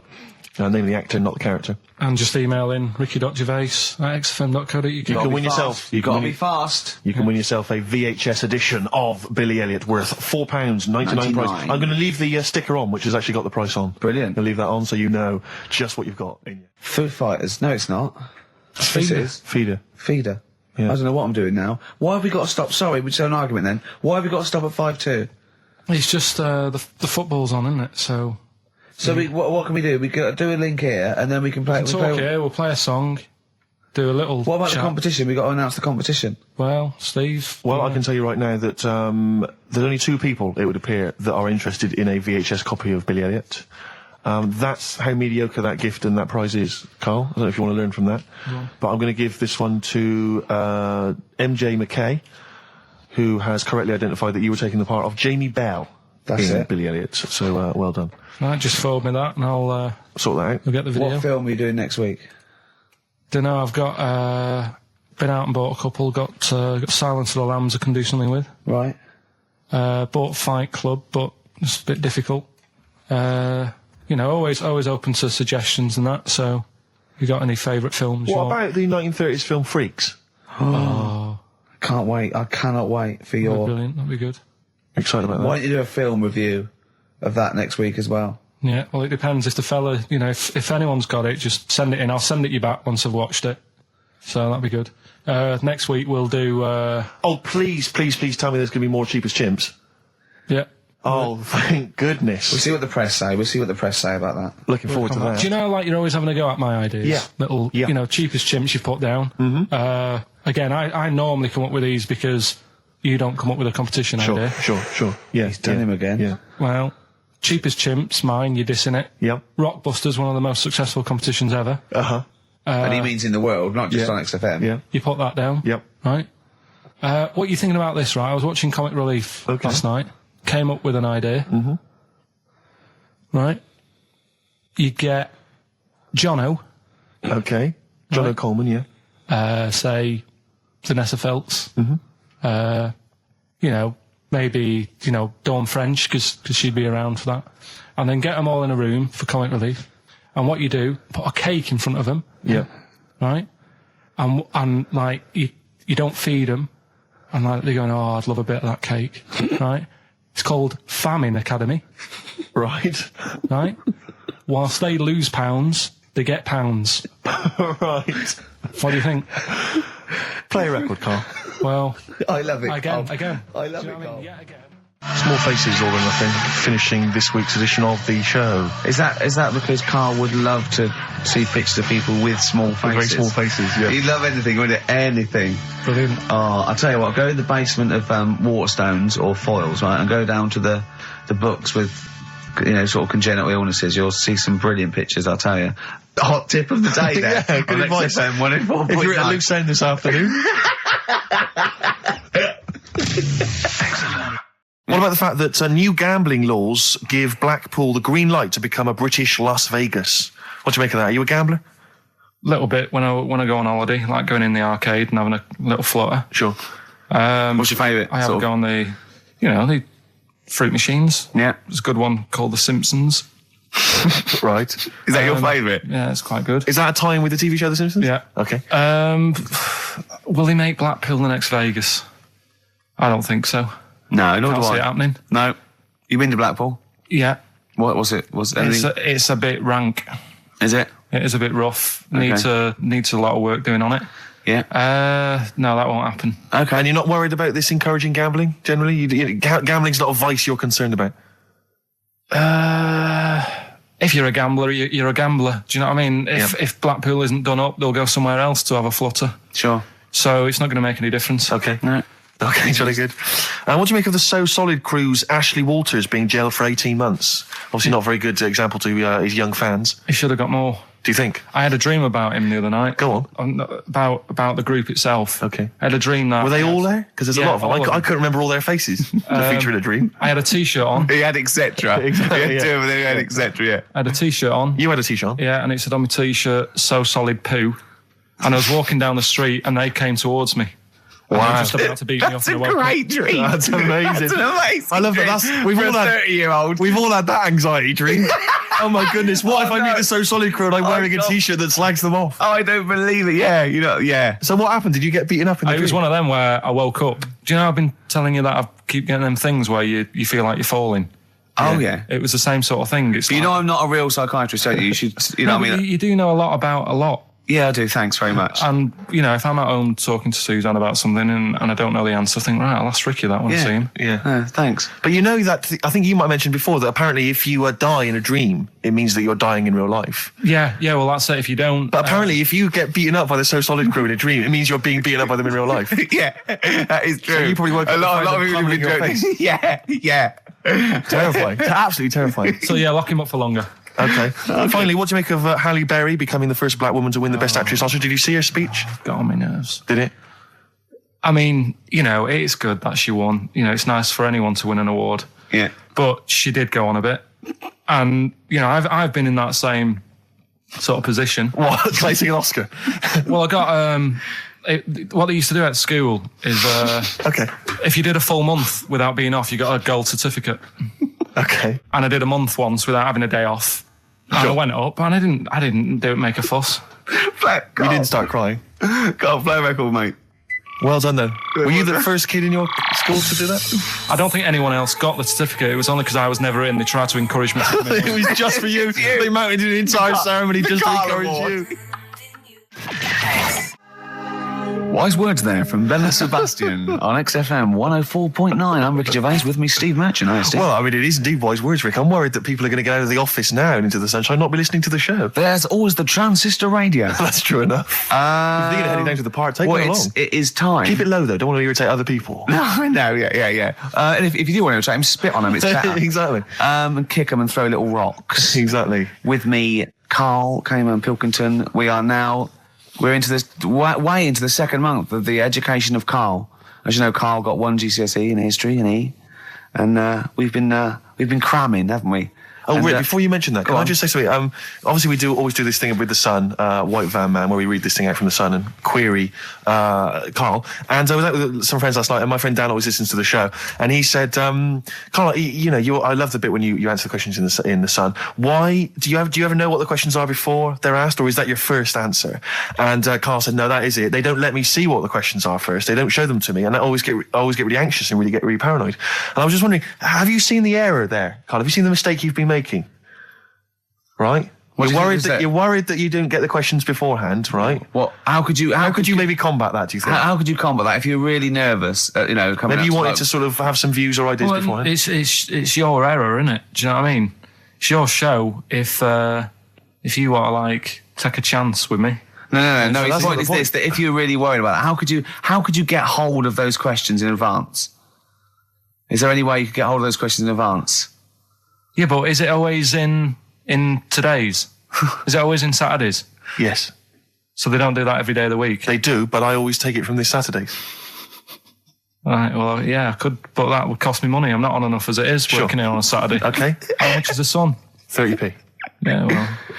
You're not made of money. I understand. Yeah. Actually, it's 40p on a Saturday. I don't know what I was thinking. Well, it's time. Well, go on. That time, isn't it? Yeah. Play the jingle. Yeah. White Van Man, Karl. Brilliant. Recorded at great expense, that jingle. Yeah. This is where we just hijack an idea from the Sun, which is White Van Man, where the Sun asks, in this instance, a cabbie by the look of it. Oh no, a fruit and veg shop owner. Ours is slightly different because the Sun sort of like pick on a perfectly normal member of the public. Exactly. So that's where we've got the upper hand. Yeah. And they ask him about the the hot potatoes. This week, Karl, my first question to you, well, your thoughts, please, on the criticism of the BBC over their coverage of the Queen Mum's death. What do you make of this? You're aware of all the criticism that Peter Sissons asked some probing questions? No, I thought it wore a burgundy tie. I thought that's it. Yeah, he just it didn't show respect. He just had a burgundy tie on. See that's not really not showing respect, is it? No, it's not. You show your respect by sort of doing the news on it, giving her a bit of coverage, and showing what publicity. What a good woman she was or whatever. Yeah. And then you move on to sport news or whatever. Do you know what I mean? Yeah. I totally agree. I don't like the way everything's morbid. I was thinking about it. It's like, the way in birthday cards and that, people always put funny things in them. I think you should save things like that for funerals, for like funeral cards and that, and try and cheer people up at times when they're low. Do you know what I mean? Because on your birthday, you're quite happy anyway, so you don't need someone putting a funny comment in a card. I think, when you send a card... What would you suggest? Well, whoopee cushion, but on the vicar's chair. How would you liven up the funeral? Just little things in the card. I mean, you're just writing stuff like, well, at least you're still alive or whatever. So as you're giving the eulogy... that'd be good. So suppose someone's husband's killed in a car crash, you go around with some flowers and a little card, and it says, at least you're still alive. Well, maybe something funnier than that. Well, maybe like if you got up to give the eulogy during a funeral, just wear a pair of comedy tits. Yeah, or those glasses that are eyes on sort of springs. But why has everyone got to be so sad about someone dying? No, what annoys me is that when you see the people on television, they sort of members of the public, and they're crying about the Queen Mother, who was sad when anyone dies, sad when anyone nan dies. She was 102, and it's sort of like I think they should cry. Well, there's a picture in the paper today. I don't understand it. There's a picture in the paper today of various people who were lining the funeral kind of route yesterday, and there's a picture of a very young child, maybe sort of 5 or 6, on the arms of her dad, and her head bowed, and it says a young girl there weeps for the Queen Mother. And I was looking at it, and you can tell she's just tired. Well, she's just tired and bored. It's so transparent that it's not crying. It's most just, what are we doing when their here? nan dies? Exactly. It's sort of like... But what is a 5-year-old girl going to be? Why is she going to be crying? The Queen Mum said, I can't believe it. Yeah. Teletubbies? No. The Queen Mum. Oh, not the tweenies. No, it's all in a minute. Yeah. It's like... Oh, dear. I mean, I know. I'm sure, I don't know much about her. I don't know if she was a great woman. And obviously, it's always sad when someone dies. But it's interesting that there was a lot of tourists in that long line of people that are now queuing for hours upon hours to see her dying in state. Because it's clearly just people who want to be a part of history. Must be gutting if you're over from Sweden and you find out that the Queen Mum's died. Oh, you must be devastated. You probably don't want to carry on with your visit. Exactly. Really. Okay, listen, Carl. I think we've covered that. What do you make of the first genetically modified baby? Oh. Are you worried about this? Do you know what did they do? What? Let me see what it says here. Isn't it just choosing the eye colour? Well, this is the concern, isn't it? That in the future you'll be able to decide whether it's a boy or a girl, how intelligent it is, what it looks like, is it handsome, is it ugly? Obviously, no one will choose an ugly baby, and so on and so on and so on. And so it means that where will it lead? Where will it end, Carl? Are you concerned? I've thought about this a lot. What will us three look like in the future if they're being, genetically modified beautiful people? What will we be like? How will we be considered in society? True, yeah. But we've talked about this before, haven't we? About the cloning thing. Yeah, that's a bit weird. Yeah. But I don't think it matters, because at the end of the day, right, you might look like some other kid, but it's the way you brought up that will change your features and the way you are, your personality. If you lie, you get a long nose, don't you? Well, no, but listen, right, because I remember when we, I was growing up on this estate. This is going to be good. Go on. No, it's not. It's just an example of how this doesn't work. Go on. So we don't need to worry, sort of thing. Sure. Right? Okay.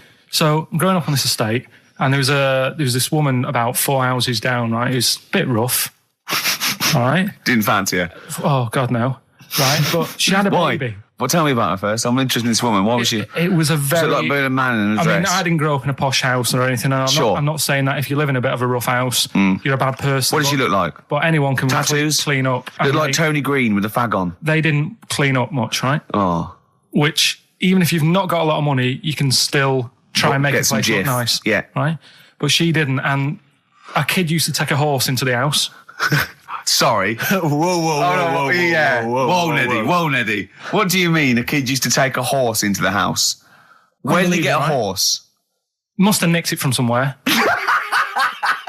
Must have done. So you've seen a horse in it? No. What, is that from outside the saloon round the corner? Yeah, was it just tied up with a bit of leather? Right? Oh, that's great. Did Big Jake come looking for it? I'd been out. Oh. So let me get this. This was before the lynching stopped or after? Where did he get a horse from? What do you mean he must have nicked it? His mum said, where'd you get that from? I bought it. All right then. But keep it out the kitchen. I don't want you going Catlin rustling. Where did he get a horse from, Carl? And how long did he have it for? Was he leading it or riding it? Mum, open the door, I can't stop! I can't stop it. Open the patio door as well. I'll be... Looks like we got us a runaway. What do you mean? I don't know, but the thing is, they couldn't afford to buy one because they're not cheap. So I'm just guessing. Maybe that's wrong of me. But I think... He had a horse? Yeah, right. So That's why the family didn't have any money. They'd spend it on the horse. No, I don't think, that's what I'm saying. I don't think they would have bought it. So anyway... Yeah, it's wise to whisper, Carl, in case they're listening. Yeah.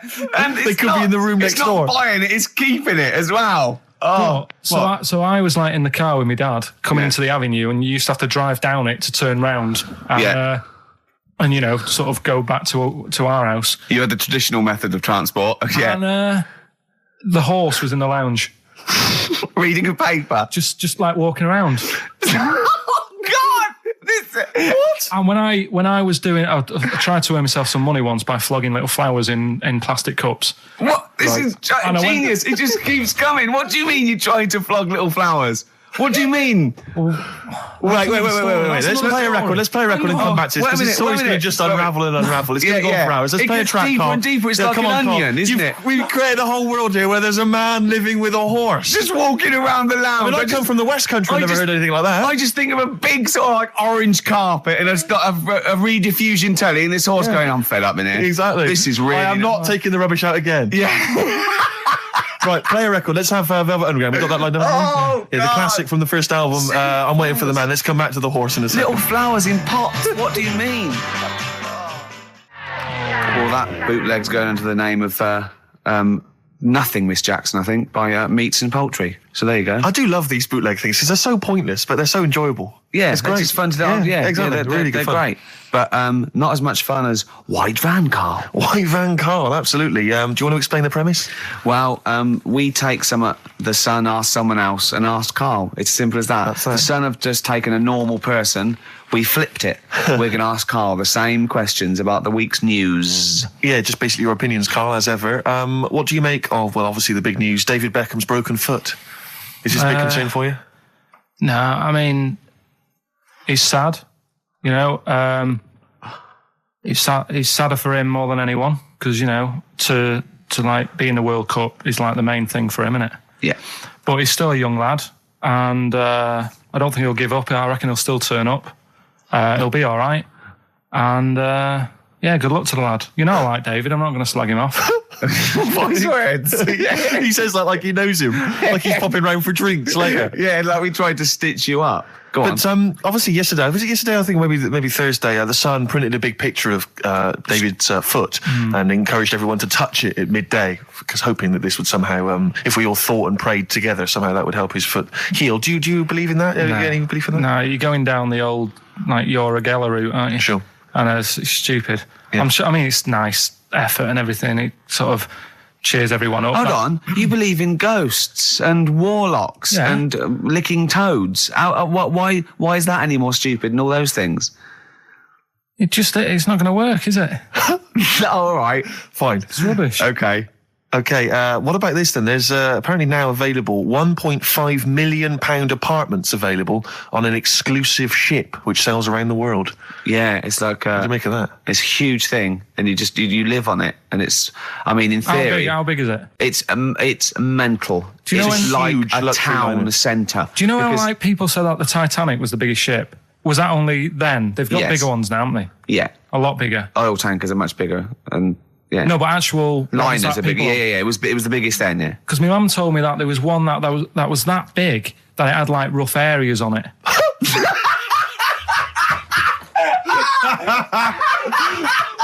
Oh God! Don't go starboard. Oh God! No, but do you know what I mean? Right. It was like we're thinking of moving. We're seeing the captain. We're thinking of moving to a nicer area. Oh yeah. I've heard they're very rough in aft. Oh God! Oh, they steal your tyres. A ship's so big that was rough areas. Oh, how big is this one that you're talking about? Well, I don't know. It doesn't give me the specifications here, but they're huge. They're huge. In theory, I mean, it's that thing with it's obviously marketing, but they're going to solve the overpopulation crisis, where soon we'll all just be floating around the sea. Yeah, but yeah, I can see that because I mean, Think about it, right? I've been talking to Ricky about it. I was hoping to buy somewhere in London, but there is no way in this world that I can afford it, right? And you look at all the wasted space, like with the Thames. All it's doing is like collecting crisp packets and stuff and Coke cans, and people have to clean it up. Whereas if you got a load of boats on there, problem solved. Yeah. Would you live on a boat? Problem solved. What's his name did it, didn't he? What's that programme? Is it Bergerac? Noah. Oh, Bergerac? There was one where he lived on a boat. I think it's quite... That was a shoestring. Yeah, I'd give it a go anyway. Noah. I'd like to see you living in the air, maybe in a giant hot air balloon. Yeah, all right. But, no, the boat thing... Because it is going to get bad as well, isn't it? They're saying that the water's melting or whatever. The water's melting, The ice is melting. Yeah. And there's going to be more polar ice. water and less land. So in the future, it's probably going to be the way we're going to be living, isn't it? Have you seen that film Waterworld? Nah, I don't fancy it. Because Is that what happens? that sort of predicts that, yeah. What, are they saying that the ice thing is Exactly, melt? yeah. But at the same time, I was thinking about this a couple of weeks ago. If you get, I think I read that like a big chunk of ice fell off one of the ice, what do you call them? Caps. Ice caps. Something like that. I think they said it's the size of the Empire State Building or something. Right. It snapped off and went into the water and it's melted. And they said, oh, it's bad news, that something that size is melting. But the way I look at it, if something that size falls into the water, it's like a big ice cube and it's going to freeze it up again. Are you with me? Not really, Carl. Go on. Right, you get a giant ice cube the size of the Empire State Building, stick it in the water, it's going to make it's going to stick back on again, isn't it? Well, Maybe it's no, gonna stick back only on if it again. freezes up again. Yeah, well, do it you will mean it's freeze up. The Well, it water's going to won't, get cold again because you've just put a giant ice cube in the water. So when you put an ice cube in a drink, the drink doesn't freeze, does it? No, the because ice it's not. melts. If you put one the size of an Empire State Building in your glass of Jack Daniels, it's going to make it freezing. It's not going in a glass of Jack Daniels, it's going in the ocean. I know, but I'm using my fables. Imagine a world. Use your brain instead. Imagine the world. Imagine the sea, Yeah. like the Arctic or whatever, as Yeah. a glass of Jack Daniels. Okay. A big ice cube falls into it. Yeah. It freezes. It melts back on again. So we're all right. I don't know why everyone's worrying. God, thank God for that. I was getting panicked. Oh, fine. Do you understand what I'm saying? Yeah, no, you're right. Yeah, that will happen. Should we play some more music and then come back to one? Yeah, this is better than ever. This is dynamite this week. The Shining, on XFM 104.9. We're doing White Van Carl. Got another one there? Well, it's just your thoughts really on the Queen Mum's very British send-off that she was given this week. Yeah. What do you make of all those people queuing up to see her? Did you think that was incredible? Right. Well, what we said last week, there was I don't quite understand why there was so many people there who were like getting really upset. Do you know what I mean? Really upset, crying and stuff. And you can lose someone who's like related to you, and you don't cry like that. You sort of sit there and you think back to what you did with them and stuff, and then that's it. But the queue thing, wasn't it like miles long and stuff? Yeah. It was, yeah. Right. I was sat watching this with Susan. 12 hours queuing. Yeah. It never got to And 12 hours. It did, but that was did. the estimated time. No, but how long is a queue when they're just like, walking along? Think how far you can sort of like, stagger in 12 hours. Incredible. It's been ridiculous. God. Yeah. But again, if they want to do that, it's their time and that, innit? And it was at the weekend, so they could have, it's not as if they got out of work to do it. You know what I mean? They used their own time, so good on them. But I thought, right, what they could have done, remember when I studied Che Guevara? Yeah. Right? And don't be offended by this, it was just an idea, because they did it with Che Guevara. Remember when they cut him up? Yes, remember? they cut him up, yeah. What was the reason for cutting him up? Well, they cut up Che in order to try and... you told us that they were going to send bits of his body to Fidel Castro and various other people, wasn't that right? As a warning, wasn't it, though, to all the people, like, one to... Yeah, my understanding was that they cut him up in order to so they could bury him in different places, so that there'd be one shrine. There'd be not one place that you could go to in order Right. to Well, sort of make him into a martyr. A little bit like that. I've like I can vaguely queues. see where this is going. 6 queues, and it's like, number 1, you can, go and pay respect to her head, or whatever. Oh, God. No, but I just was thinking the way of speeding it up. I'm not having a go, because they haven't done it, so it doesn't matter. God. But they did it with Che Guevara. Yeah. Everybody would have felt like they've got close to her, and it would have speeded it up. No, I mean, but I can understand. Can I just the say head. that genuinely, Carl is not being disrespectful here. This is his best idea to cut down the queues. So don't phone in. He's not suggesting we should have done this. He genuinely Well, he is. But I mean, he's not doing it to be nasty or wacky or he thinks this is a good idea. So Can I just throw a Because they did it thought with at Che you? Guevara, who was like a powerful man. He did a lot for the world and what have you. yeah. And Have you aware that I feel slightly responsible for this because have you heard of the quote, a little knowledge is a dangerous thing? yeah. Okay. Steve, next one. No, just a very quick question. I can understand those that have queued for 12 hours to see the head. I'd be a little bit annoyed if I got there to find a toe. I'll tell you what, though. I'll tell you what they could do without chopping her up. They could put about 9 queues. Each could see each hip she had. That's true enough. Because she's had about 9 of them. Yeah. So it'd just be, if you want to see the whole body, it's a 12-hour queue. If you just want to see a couple of the hips. Here's another suggestion for you, I've just thought, right? What? Instead of everyone queuing to see her, why not put her on a trolley and wheel her past everyone else? Running. So You could have some students on Rag Week that can combine it, like when they're always pushing a bed. You know, they could just run it along the queue. No, that'd be fantastic. That'd be disrespectful. Right, as opposed to the chopping up. So, Sure. no, Right. but just an idea. Just I apologise now if anyone's offended. Anyone offended, I'm sorry. But Yeah. Okay, finally, this is more frothy. Liz Hurley lying low, apparently, at Elton John's house to try and avoid the press now that she's had a child. That's a good place to go to avoid the press. Exactly. Yeah, yeah. Elton John's house. Yeah. Everyone seems to be friends with Elton John, don't they? Every celebrity's when friends they with... pop into Elton John's house, what is he running some sort But of... it was like when Robbie Williams was a drunkard and a drug addict, he went to Elton John's. Yeah, and who's the Elton other fellow that went there as well? Was someone to recuperate and shoulder to cry on? Is he giving out false passports? But I and, don't know like, if people have seen his moustaches? history. He's not the man of, I mean, I know he's cleaned himself up now, but, maybe that's it. Maybe he's got this kind of insight into how to deal with celebrity. Yeah. What do you think Well, about I think it's just genuine mates with him. I think he's just suppose a so. friendly I bloke. think she's been doing too much lying low in the first place. That's part of the problem, isn't it? High five, Carl. That was a genuine joke from Carl there. And he's so proud of himself. Look at his little face. Too much lying low. Oh, that was No, my but I man, agree Carl. with you. Why can't she just go around to her mum and dad's or something rather than Elton John where everyone's looking? Yeah. Yeah, Yeah. that's the point, isn't it? Yeah. So that was good, yeah. Very good, yeah. Right, what music we got? We got Bit of flaming lips. Flaming Lips, excellent. There's the classic Race for the Prize. Should have been a big hit, never was, sadly. No, okay, we just do White Van Carl then. This is your opinions. You can't be wrong on this, can you? There's no right or wrong answer here. Okay. Right. But so this is where we ask Carl his views on the big news stories of the week. Basically, we've stolen an idea from the Sun newspaper, and So this isn't cruel, this programme, is it? I don't think so. Picking on me. It's not, is it? It's weird because a few people have said, "Oh, you're picking on me." It depends how you look at things, isn't Sure. it? Yeah. But you do like it? We could look at it like it's a laugh, so it's not a problem for us. You know we like you. You know you're our favourite, Yeah. I'm going to say thing in the world, but I don't mean that, in a derogatory way. No, I'm cool with it. Yeah? Yeah. Right. Okay. So your views, please, on the fact that attitudes are changing to the possible marriage of Charles and Camilla. Oh, what do you think of that? The roars at the moment, because the recent tragedies are apparently high in the polls, and people are coming around to the idea of Charles and Camilla getting hitched. What's your thought? Whatever, really. I mean, if they're happy with it. The thing that comes out of it most is it just goes to show, right, that there is someone for everyone. Just because, I mean, no disrespect to Camilla, I'm not a good-looking person either, but she isn't a stunner, and yet she's gone and picked up a royal.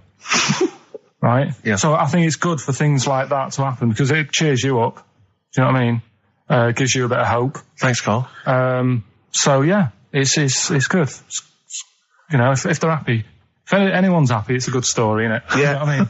Yeah. You know, he's had a bit of bad luck, and now he's got someone else in his life. So While he's doing this, I'm just doing a list of questions to ask him what he thinks of things in the world. Is that all right? Yeah, no problem. Just- Yeah, okay. no problem. Okay, what do you make of... Well, now listen, this may be a non-story, or it may be the biggest story that's about to break. Ulrika Johnson and Sven-Goran Eriksson's affair. Are you familiar with this? It's over the papers today. Apparently, Ulrika and Sven are going out, although there appears to be no evidence for this. yeah, I don't even give it time of day. Do you not? know what I mean? Right, well done. Doesn't affect me whatsoever, as long as he does his job well. Yep. And what's she doing at the moment? Presenting Dog Eat Dog, I think. Right, you know. As long as she does her job well. As long as they both do their jobs well. Well, yeah, at the end of the day, Yeah. that's going on with a lot of people out in the world, isn't it? Do you know what I mean? Just because he's an England boss, as long as, you know, we win the games and that, he's doing his job. If she's, you know, gets a dog winning a prize or whatever. No. Okay. It's not worth it. Go on. Do you know what I mean? Yeah. So Dog winning up. I haven't seen Dog Eat Dog. What's it Okay, about? it's all right. It's Right, no, go on. so that's it. Yeah, it doesn't matter. Okay, what about this then? Are you disappointed by the nation that a third of us are apparently unaware of St. George's Day? 23rd. Is St. George's Day the one with the snakes that we've talked about? No, that's. Are you one of that third, do you think? St George is the patron saint of England who killed the dragon. Yeah, I mean, there's too many of these days, isn't there? That's the problem. If you make it a bit more special, like Christmas, so you buy presents and that for each other, then people will remember it. But there's so many of these days with Easter and Pancake Tuesday and all that. So it's not surprising. I think as time goes on, we'll find that a lot of these days will just disappear because, you know, people are busy. There'll be new ones, won't there? I don't know. People There'll are be that like busy. Gareth Gates Day in 50 years' time. It's just weird. I mean, I remember being a kid, right? Going out on a Sunday and shops would be shut because it was like, you know, the day of rest and all that. People don't care now. It's like, well, we can make some more money. We'll open the shops. Yeah. Do you know what I mean? It's Is that a all good or a about- bad thing, Carl? It's good because I remember I used to have to get up early to go and get some bread if we didn't have any in. Because the shop would only be open for a couple of hours in the morning. Yeah. Whereas now I'd be able to. Yeah, I lie remember in. that. I remember that. Shops out. And you couldn't get aspirin and stuff, Exactly. certain things. Nightmare on a Sunday afternoon. Yeah. So- that's right, yeah. And pubs didn't open till 12. Do you remember space operas? Yeah. Yeah, shut up. Can I ask you something? Go on. Okay, I've got a little list of things. What do you think of, like, those pug dogs that are bred and they can hardly breathe? Evil. Yeah. What do you think of, gays? They're alright. Do you know what I mean? Just like straight people, you get bad ones, you get good ones. Exactly. Right? We've learned a lesson today, haven't we? Absolutely. Let's play a record. Yeah? What do you fancy? A bit of Radiohead? Yeah. You don't mind, though, if people think we're gay, for instance, when we go to the BAFTAs No, tomorrow? that's terrible. I don't want that happening. Why? Hey? Why? Because I'm not. That'd be a lie.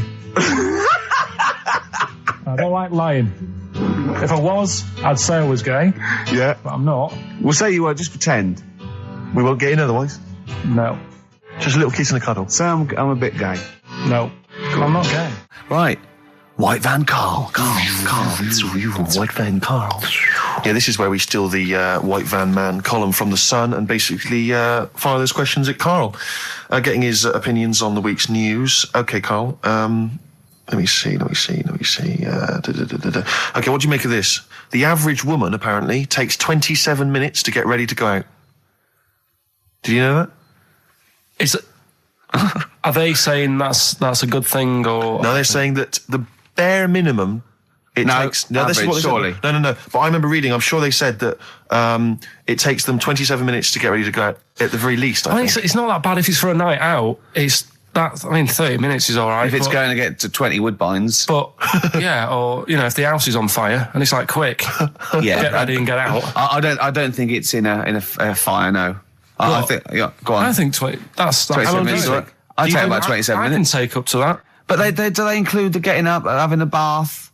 All Doesn't that? give me any more details. No? 27 Well, minutes. that's difficult to go by. Difficult to go on that one, isn't it? How long does Suzanne take to go out of the house? Depends, like I say, if we're just nipping out shopping, The old flip flops and trackies on. yeah. But if you're going out for the night, it takes a bit longer, doesn't it? Yeah. Yeah, you got wire in the trackies. yeah. Okay. Okay, no, really don't know what the ins and outs of this story are. Is Sven Goran Eriksson sticking with Nancy rather than Ulrika?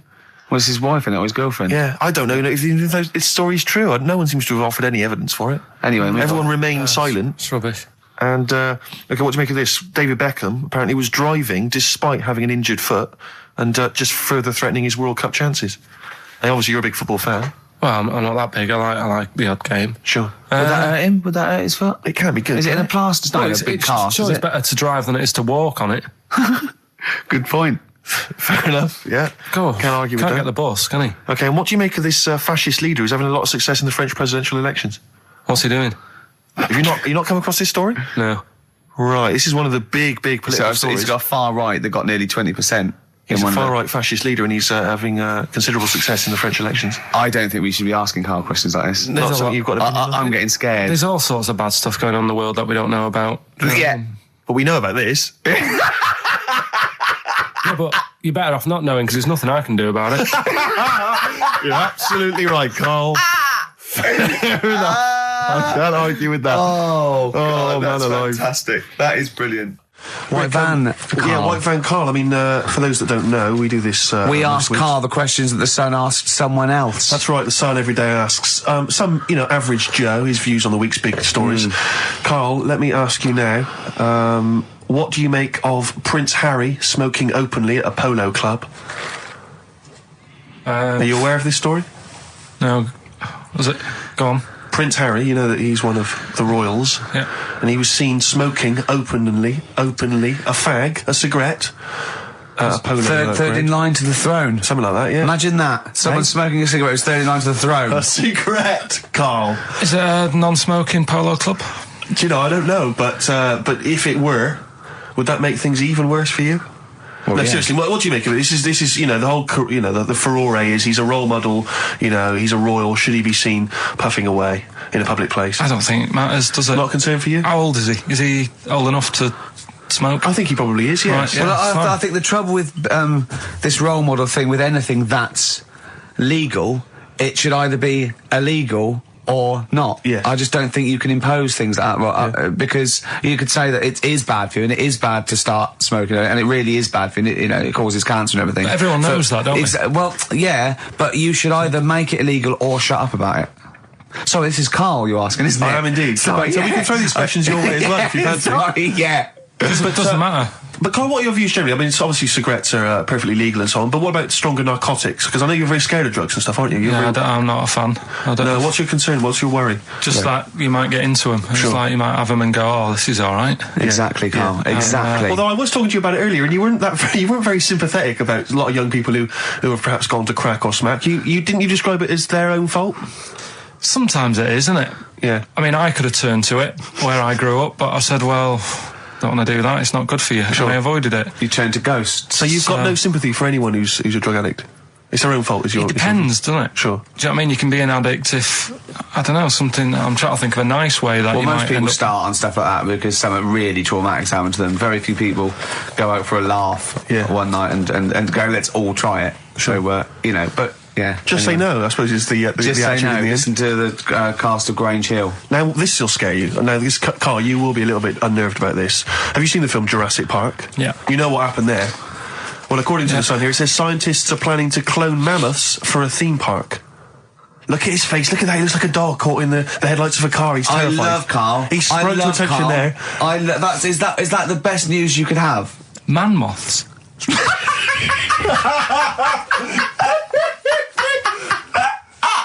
Right, Yeah, man moths. I Man love moths. the fact that that's why he was so excited that they bred a man moth. What is this? Yeah, it's a human being that hides in your wardrobe and eats an entire jacket in a day. Yeah. What do you mean, man moths? Mammoths. Mammoth, the big hairy Have you heard cow of a from the mammoth? Ice Age. I mean, elephant. You're not so excited about that, then? You can take or leave bringing back mammoths to life, but a man moth... A man moth is a different matter. Oh, if we'd have never brought that up, he'd have gone and told someone now. Yeah. They've bred an half man, half moth. This is what we That's how mean. things start. This is what we mean when you hear don't- these ghost Are you stories. slightly deaf? Is that it? When you hear these stories, you're slightly deaf. And his head was in the basket, and he went, "Count how many times I blink." Is it? Carl, is English your first language? Are you actually foreign? Is that the thing? yeah. Should we When speak we say slower? foreign, we mean not of this planet. Yeah. Should we speak slower? Would that be a help to you? No, go on. Next What do you one. make of that? Do you think that's good? Do you think that's good to bring back mammoths? prehistoric animals? These giant elephants. They're slow, aren't they? It's not as if they're going to like get out and run fast and they can't capture them. They'd probably be a fence, to be honest, Carl. They'd probably be a fence. No, but you're asking it as if like, oh, it could all go wrong, but it couldn't, could it? Well, Really? but the point was about Jurassic Park is they thought it wouldn't go wrong. They thought they had it all under Yeah, but control. that was and Have you learned dinosaurs. nothing from Jurassic Park, Carl? Dinosaurs would say, "Oh, think about it before you do it." But with a hairy elephant, it's not going to. Not a concern for you. Would you go along to see him? Would you be interested in that? If it was in the area. He's great, isn't he? I'd love a queue, Nothing right? impresses No, him. but what I'd like to do is Carl sitting like Yoda in a little cave, and I'd just like to see people like Tony Blair and Stephen Hawkins in a queue, and they go and say, "Carl, got a bit of a problem. And thinking of cloning a man and a moth. Problem? Not an issue. No, if I'm in the area, I might cruise around and have a look at it. Otherwise, just don't send it near my clothes. Oh, that's fantastic. So it's just for a second. As the words man moth came into your head, how excited were you? I mean, were you both terrified and excited? For the moment when you thought that they'd cloned a man and a moth? I pictured. What kind of face did he have? Did he have the moth's head, or was it a man's head? Just a little man head. Right. What was his face? What did it look like? He was like a bit shocked, perplexed. Yeah. So it was like he'd been grafted onto the body of a moth without his consent. And when he was asleep, he'd woken up. He just went in to have a goiter removed, and they said, "We've replaced your goiter with the body of a giant moth." Yeah. Is that all right, Mr. Jenkins? So he had the head of a little. Was it a little boy or a man? Little man. Right. Okay. And he's just bumping into a lamp. He's just bumping into a lamp. Carl, if you went into hospital and they'd done something, what's the worst thing they do, right? What would you rather have done, right? You wake up and you've got lobster claws for hands. Right. You wake up and you've got duck's feet. Or you wake up and you've got one horn coming out of your head. The worst thing? Yeah. Probably the horn coming out of my head. Why? Get in the way. That'd be useful, wouldn't it, in fights and stuff? And for like parties, people would play Well, I quoits. suppose the lobster claws would also be quite handy there. Definitely. That's all right. So have you got a competition that you can regale us with, Claire? Because obviously Carl provides a lot on this show. Hold on. We could do White Van Claire. White Van Claire? Yeah. Are you familiar with this? We ask you questions, topical questions, just getting your opinion really on the week's news. Okay, yeah. It's on the spot. If you look forward to that. But you know I'm a little bit, A little bit simple? That's fine. Just a little bit, What? I always sit on the fence. Oh, right. Well, don't sit on the fence. You see, the worst thing there was she was saying I'm a little bit like, liberal or undecided. You went simple. Yeah. You assumed. I didn't know. I thought I'm a little bit, coked up? I don't know. Who knows? It's Sturgis. Anything could be possible. But the other thing is with Carl, we didn't know how good value Carl was until we asked him sort of intelligent questions. True enough, yeah. Because he looks quite intelligent, Well, this is it. I mean, so the thing with you, Claire, is I don't think we've probed you enough. We don't know what, your views are on a lot of me things. enough, But we actually, don't know what your Steve, views are, This is what I'm saying. We don't know where you stand. I mean, don't sit on the fence. This is the new Claire Sturgis. Yeah. Okay. All right, we're going to delve deep, find a personality in there, Claire. Let's go back to the old days. How about a bit of the Smiths? That was beautiful, Rick. Listen, we haven't done it for a while. White Van Man. I thought there's some interesting questions raised today, and I think it might be nice to just throw them Carl's I think we direction. set Carl up again in the last hour as a person that people want to know they wanna his know what he's opinions thinking. on the world. If you're not familiar with it, on Saturdays, the Sun newspaper asks a typical white van driver questions his opinions on the week's news, and we thought we'd throw these in the direction of Carl. And then what do you make of this teenage thug, Carl, Mickey Carroll, who spent 4 months in jail and he's won 9.7 million on the lottery? Is that justice? When you think of all the good people that are going hungry? And there's a lad there and he's won. Did he buy the ticket before he went in? No, I think he bought it once he'd come out. So he's done his time. He's done his time. Fair enough then. He's been punished. Yeah. Right? He's bought a ticket. He's had a lot of bad luck. Mm-hmm. Now he's having a bit of good luck. Right, next one. Are you concerned that now he's got all that money, he could turn into like a sort of mastermind villain? Like a James Bond style villain? He's got a criminal streak, we know that. Is that a concern for you? We imagine don't. that he could build some kind of underwater fortress. We don't. With my lawyer's hat on, we don't know that. Yeah, well. Well, he'd have to prove that he didn't have a criminal streak. I'd say you've been in jail for 4 months. Yeah. Sometimes people are bad because they haven't got any money, so he might be Interesting an point. angel of gold now. Or whatever the saying is. 1 in 5 children aged between 11 and 16 go on booze binge sessions at least once a week. That's terrifying news, isn't it? Kids, they know too much now. Yeah. You despair. I know, right? Yeah. Listen to this one, right? Go on. My dad had me niece in the car, right, running her to school one day, and she was in the back of the car with a mate, and they were chatting away about stuff like kids do. And he got onto the topic of one of the mates who they said, you've got to remember, my niece, this point, was probably about 5 or 6, something like that, right? In the back of the car, talking about My Little Pony, whatever it is they play with. Subject changed. That Lisa in our class, she's a lesbian, isn't she? Right. That's what they were talking about. Yeah. Chatting away about it. Just openly talking about lesbianism. And probably, this is the topic that they're talking about in the pub when they're having out drinking. Yeah, but they might have thought a lesbian was a you know, a funny word or something. You don't necessarily know the ins and outs of it, do they? It's weird though, isn't it? Because when I was younger at school, you didn't you swore a little bit, but it wasn't like major swear words, and you sort of did a little bit of nicking, but nothing like they get up to now. I mean, my girlfriend, when she was about 7 or 8, she was walking to school with her mum, and she called her a C-U-N. Right? You are joking. No, she said, because she thought it was she said she thought it was a big furry animal. So she was being nice, and I remember, where'd you hear that? Where'd you hear that? Like, just heard it at school. So they might not know what it means. Well, I tell you, I'm gonna have to use kind of euphemisms here to tell this story, but when I was at school, I learned, the stronger version, it's not the same word, but it's very similar with one letter changed. I'm gonna use twit. Yeah. You know the word I'm thinking of? Yeah. But I'm gonna use the word twit to replace it, right? And I went round... Do you think that's twat? Yeah. Alright. That's what I'm thinking of. And, so can I say it? Am I allowed to say it? No, it's weird though, because hang on, some people from Cornwall use that like saying twit. So, if people listen in Cornwall... Do you know what a twit is? A pregnant goldfish. Well, I learned the stronger version of twit. Yeah. Twat. For those that aren't sure. I learned this in school when I was like 10 or whatever, and I didn't know what it meant. I thought it was just a stronger version of twit. Yeah. I thought it was just if you were really annoyed with someone because they were a real twit. Because I is worse than I. Exactly, apparently. So, Carl would be a twit.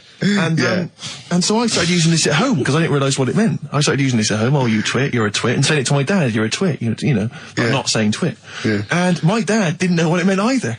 That's great. I couldn't believe. So he started using it as well, right? So then we'd be driving in the car. He'd be saying to my mum, "You stupid twit." Say this to my mum, "You don't pull over, you're going to bum it, you twat." Saying this. Then I learned at school from Mark Johnson what it really meant. Yeah. Stopped using it, obviously finding out it was quite an offensive word. Yeah. I didn't want to bring it up to my dad. I didn't want to sit my dad down and say, "Dad, you know that word we've been saying? Yeah. You know what it means?" So now, to this day, I've never brought it out with him. So we'll be driving, I go in for Christmas, we'll be driving around, he'll be calling my mum that word. Left, right and centre. I think she knows. I think she's just embarrassed. Or she's just upset and she knows what it means. She goes, "Why does he keep calling me this terrible word?" But he's the only one, I think, in our family who doesn't know what it means. No one's got the guts to say. I don't know whether I should tell him this Christmas. What a twat. I know. It's a long time since we've had any white van, Carl. For those that don't remember this particular hot feature, we basically ask Carl some of the questions that are asked of a white van driver in the Sun. They always have this on Saturday afternoons. Anyway, here's the first one. They're not fascinating, Carl, but I'm just interested on your take, really. Yeah. What do you make of Cilla Black quitting Blind Date after her husband sent a message from beyond the grave? Are you familiar with this story? I didn't know that. What's that? She went to see a medium, and supposedly her husband passed on information through the medium, which was incredibly vague, but persuaded her to quit live on air. Well, it's about time, isn't it? If even dead people are saying, enough's enough. But I'll tell you what, though, talking about ghosts and that, do you know how I'm into them? Yeah. Right? How weird do you think this is, right? Well, it's not true. Before you say it, play a record. No, go on. Go on. Right, it's this woman. I don't even know if it's ghost, really. It's just a bit weird. Sure. Yeah, sure. There's this woman, and she's not a woman, she's a kid. Sure. Okay. Sure. She's walking down, like, a street in her area. It's a nice day and everything. Everything's normal. She's walking down, and a woman comes up, cycling past, right? The woman on the bike looks at the kid, absolutely terrified, right? Got a really scary face on her. Yeah. The kid's thinking, why is she doing that? Yeah. Right? So anyway, she thinks nothing of it, goes, I think she was playing in the park or whatever, goes and has a nice day. About 15 years later... Oh, right, yeah. She's, I don't know, I think she was going to work, right, on a bike. She was riding her own bike? Riding her own bike, cycling down the road. Oh, yeah. Looks at the kid. That's the thing that happened, like, 15, 20 years ago. Right. It's her on the bike looking at her as a kid. Right. Not another child. No. So it's her. She's seen herself. Carl? I mean, I don't know where to start. Firstly, where's this information come from? But I mean, why do you ever? I mean, I don't know what part of that you think can be true. I mean, honest. I'm speechless. I don't know what to say. What are you talking about? Bit weird, though, isn't it? But it's not It true. didn't happen. Nothing happened like that. She said it did. Well, then she's wrong. She said she saw herself. She saw herself as a kid, didn't she? Did she carry on riding And as an cars? adult when she was a kid. Did she stop and talk to herself, or did she ride on by and think, that's a bit weird, there's me as an 8-year-old. I won't stop, I'll be late for work. Yeah, if I'm late again, the boss said he'd be in trouble. Yeah. Oh. Well, And where is this information? Did it happen to someone you know? No, You overheard it on the bus? no, it was in the 14 Times. Ah, right. Well, Okay. that's the answer. Good. We've Okay. got to the bottom of that. Right, good. Brilliant. Now, what do you make of David Blunkett accusing gangster rappers of making kids believe guns are cool? It's a hot topic there, Carl, and I imagine you've got some strong opinions. He's saying what? He is saying, basically, that all this rap music is advocating gun use and violence against people, and he's very worried about it. Nah. Okay. All right. What's the next one? Have you thought about going into politics? Because gotta go- I'll tell you this, they wouldn't be able to argue with you, really, in the Houses of Parliament. They'd have where would they start? Yeah. My learned fellow is an idiot. No, but violence has always been about, hasn't it? Like cowboys and Indians, they didn't have PlayStations and Tupac then, and there was still violence. What do you mean? In the Wild West? Yeah. Do you know what I mean? So you can't really blame it on stuff. It'll always happen. That's the world, and it's made up of different types and that. Again, he's right. Again, he's sort of right in a way, in his innocence, in his buffoonery. I didn't hear what he said. He just said there's always been violence. You know what I mean? It's sort Even, of like, dinosaurs, look at them. They cause a lot and of then he trouble. went too far and made himself sound like a fool But again. I'm just saying, it's always happened, it always will. Yeah. Don't try and change it. Yeah, just chill out is what you're saying. Do you know what we should do? We should all get on our bike, go and find ourselves when we're little, and go, be careful what you do in life. We've had a lot of emails saying, could you bring back White Van Karl? Oh, yeah. Which is that section of the show where we ask the questions that the Sun asks Someone various else. random punters Yeah. of Karl. But sadly, recently they've got very politicised and very kind of basically a little bit depressing. So there's not really anything appropriate. But I have trawled the papers looking for other questions posed in other sections of the Sun. Good idea. I was just looking here at the Dear Deirdre section, which is the sort of problem page. I don't know what your views are on I'd this. love to see Karl. Oh, God, can we get him a job? As an Just agony. ask. Oh, my God, that would be amazing. Right? Well, here's one. I'd like to see your view on this, Karl. I'm a happily married 42-year-old woman with 4 kids, yet I've developed a huge crush on pop star Darius Dinesh. Yeah. It sent my hormone levels through the roof, and last night I woke my husband up at 4 a.m. for sex. We've been married for 20 years and he can't believe his luck. Recently I've been having I want to go to I'll stop you there. Why are you telling me? Right, carry on. Sorry. Recently, I've been having erotic thoughts about Darius morning, noon and night. Yeah. I haven't felt like this since I was a teenager and mad about Donny Osmond. My husband is amazed at the change in me. We had sex twice last night and again this morning. Again, why are you telling me this? Yeah, go on. He's just boasting. This is not a problem. There's not a problem. What's here. the problem? No problem, just wanted to tell someone. Thanks very much. I watched Darius on TV last night, and when my husband came home, I dragged him into the kitchen and we made mad, passionate love. Right, they did it then, twice last night, once this morning. That's 4 times. 5 times she's mentioned it so far. Yeah. She's doing all right. My husband, this is a great bit. My husband thinks it might be his new moustache. Or that I'm going through the menopause, but I You know were thinking different. of growing a moustache? I was Just thinking thinking of of growing a changing moustache. luck with the ladies? I love the idea. That's what he thinks it is. He's telling his mates in the pub. You should gone grow mad with for me. these. Growing The with old these, Tom right? Selleck. 5 times in the last 24 hours. Hooray for sexy Darius. So, what do you make of that then? What are your views on that? Hold on, though. If that bloke is reading that paper, that narrows it down It's a gotta bit. be, yeah. Who else did he know? His wife likes Darius. He's had sex 5 times that night, and he grew a new moustache.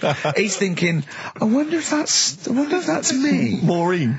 Yeah, go on. But what's your concern? Because I'll tell you what her problem is. She's worried that, the reason that she's now kind of overly excited and she's, having this great sex with her husband is because she's actually fantasizing about someone completely different, younger. She's having these wayward thoughts, isn't she's a bit concerned about that. What's your concern? What are your thoughts? I reckon she's going to start shoplifting soon, coming out in hot flushes. Go on. Just, they're both happy, aren't they? He's getting what he wants. She's happy. I'd say, yeah, whatever, get on with it. Do you think that she should confess? She wants to be honest with him. I wouldn't, because not that many fellas like Darius. Right. So, if you're sort of thinking, oh, she'd rather have him than me, I don't What do you think it's gonna work. Darius would think of this?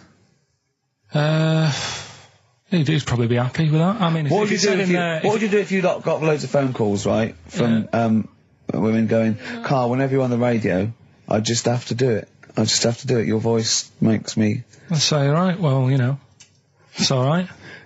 I'd be happy with that. Would you? Yeah. I mean, just in case anyone is doing that.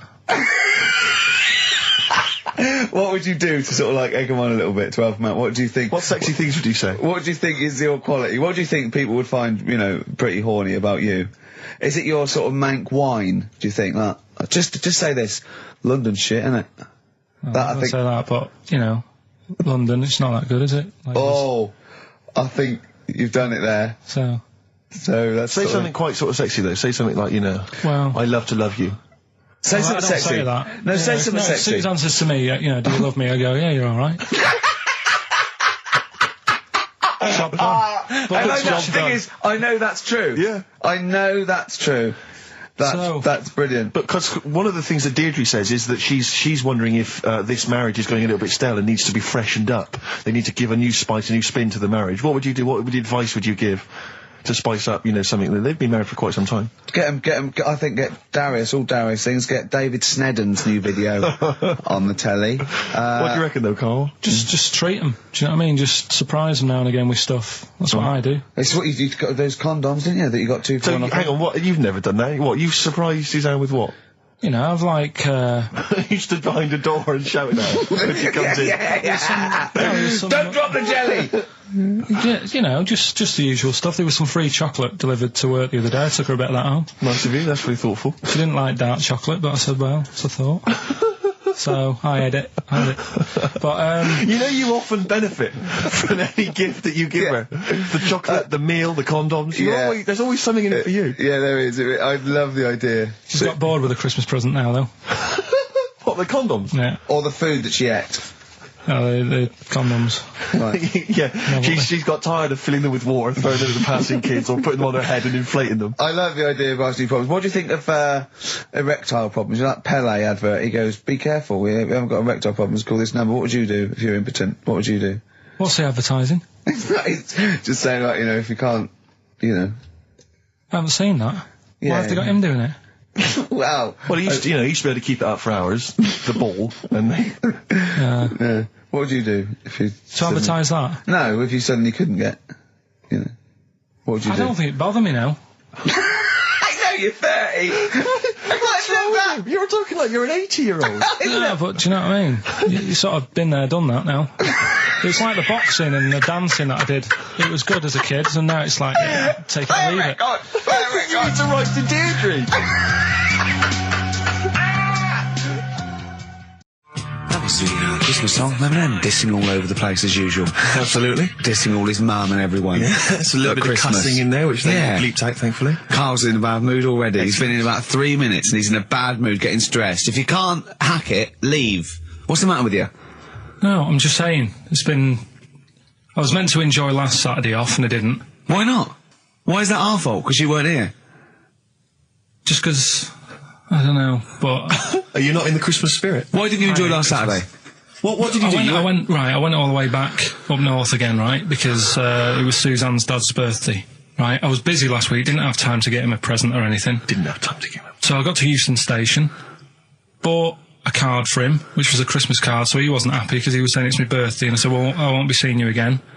So I've got a joint card, and then we went out. Did you get him a present? Well, no, because we went out on Saturday night for something to eat at this pub that he likes. It was a nice steak and onion rings, right? Lovely. So he should have been happy anyway. Yeah. But... What, you paid for it? No. But you should have been happy anyway. Suzanne paid for that because it is her dad, right, not mine. So I said, all right, what can I do? I said to her. So she said, just buy a few drinks or something. Anyway, I didn't get around to getting drinks. I can't believe it. Can't believe it. Around to getting the drinks. Right, so I said, right, I'll pay for the cab. Right. Oh, what a lovely Christmas gift that is. Yeah, so £2.50. I paid, it was like £3 there, £3 back. So £6 you spent on him? Well, no, I spent more. See, that's what he said. He said, get the Bolton and back, can't he said, oh, you spent on me £6 for my birthday. I said, no, I haven't, because I gave the taxi driver a tip. I'm a little bit worried about his attitude as well. Because even if, I mean, that is a stingy present, but you don't say... Well, I mean, let's be honest, that's the worst Christmas gift ever, because, I mean, you're pretty bad, like we discussed in the past, but at least you spend a bit of money. Yeah. It's just thoughtless. Yeah. This is nothing. I You know. haven't given him any time. I mean, I would. And I knew my demographic. They loved it, my yeah, family. the They couldn't scratch believe their luck. You know. Well, a tenner. You spent a tenner on him. Well, the cab fare was £6. But the thing is, I don't think he's saying that. I think it's the fact that this is like, you know, frittering away and over it's their life. kind of thoughtless, isn't He would have loved to, I'm sure he would have been appreciative of a lovely £10 gift that you cared about and bought. A book he probably likes Fly Fishing, doesn't he, by J.R. Hartley. If you'd have bought that, he'd have gone, that's what I was looking for. Or what I was looking for, Carl. Bloody hell, Carl, you little bald twat. That's just what I wanted. So, alright, so just calm down. So what have you got planned for Christmas? Is this what, I mean, are you doing the same approach with Carl, Suzanne? excellent. You've paid me milk bill for this week. That were nice. I'm spent this year. So have you planned anything for Suzanne, or are you just... Yeah, I'm taking her out Christmas Day for something to eat. Well, does she know that? Was that? She's working today, so she, you know, so... Right, okay. So what Christmas gift have you got? That's it, I'm taking her out. What, you haven't got a present? No, because we spent a lot Don't this forget, year. that's half yours, though. You're not gonna just be sitting there watching her eat, going, oh, I'm hungry, but I spent all of it. You're gonna be eating as well. That's half yours. So she's got nothing to unwrap. He's like a cat who's been hit. She's got nothing to unwrap. There's nothing. She's going to hand something over to you, because I've met the woman. She will. She'll hand something over, you'll open it, you'll love it. Right, I might get something today. You shouldn't take me to begrudgingly persuade me to do it. God. Yeah. Right, so... yeah. Well, I'm gonna try and stick in some Christmas songs. We're not playing all Christmas songs, but I brought in a couple. So this is Christmas, John Lennon, The River, Joni Mitchell, Fairy Tale New York, one of the best Christmas songs ever. Oh, what about a bit of Pretenders? That's a good one, 2,000 Miles. Let's hear it. It's the best of. You've been voting in all week, sending your emails. So here's the clips that you wanted. Karl Pilkington in the chair now. The talked about the acclaimed Educating Ricky. Right, well, just in case anyone's new, doesn't normally listen, basically, I'm educating Ricky. Do a bit of research in the week, find stuff, news, history, anything that's interesting. 3 stories, I give them a nice little headline. You take your pick. Between now and 3, you're going to learn 3 things.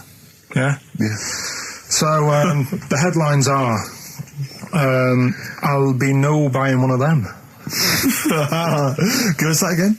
I'll be no buying one of them. Nice, okay. Yeah. We've also got Hippopotamus News.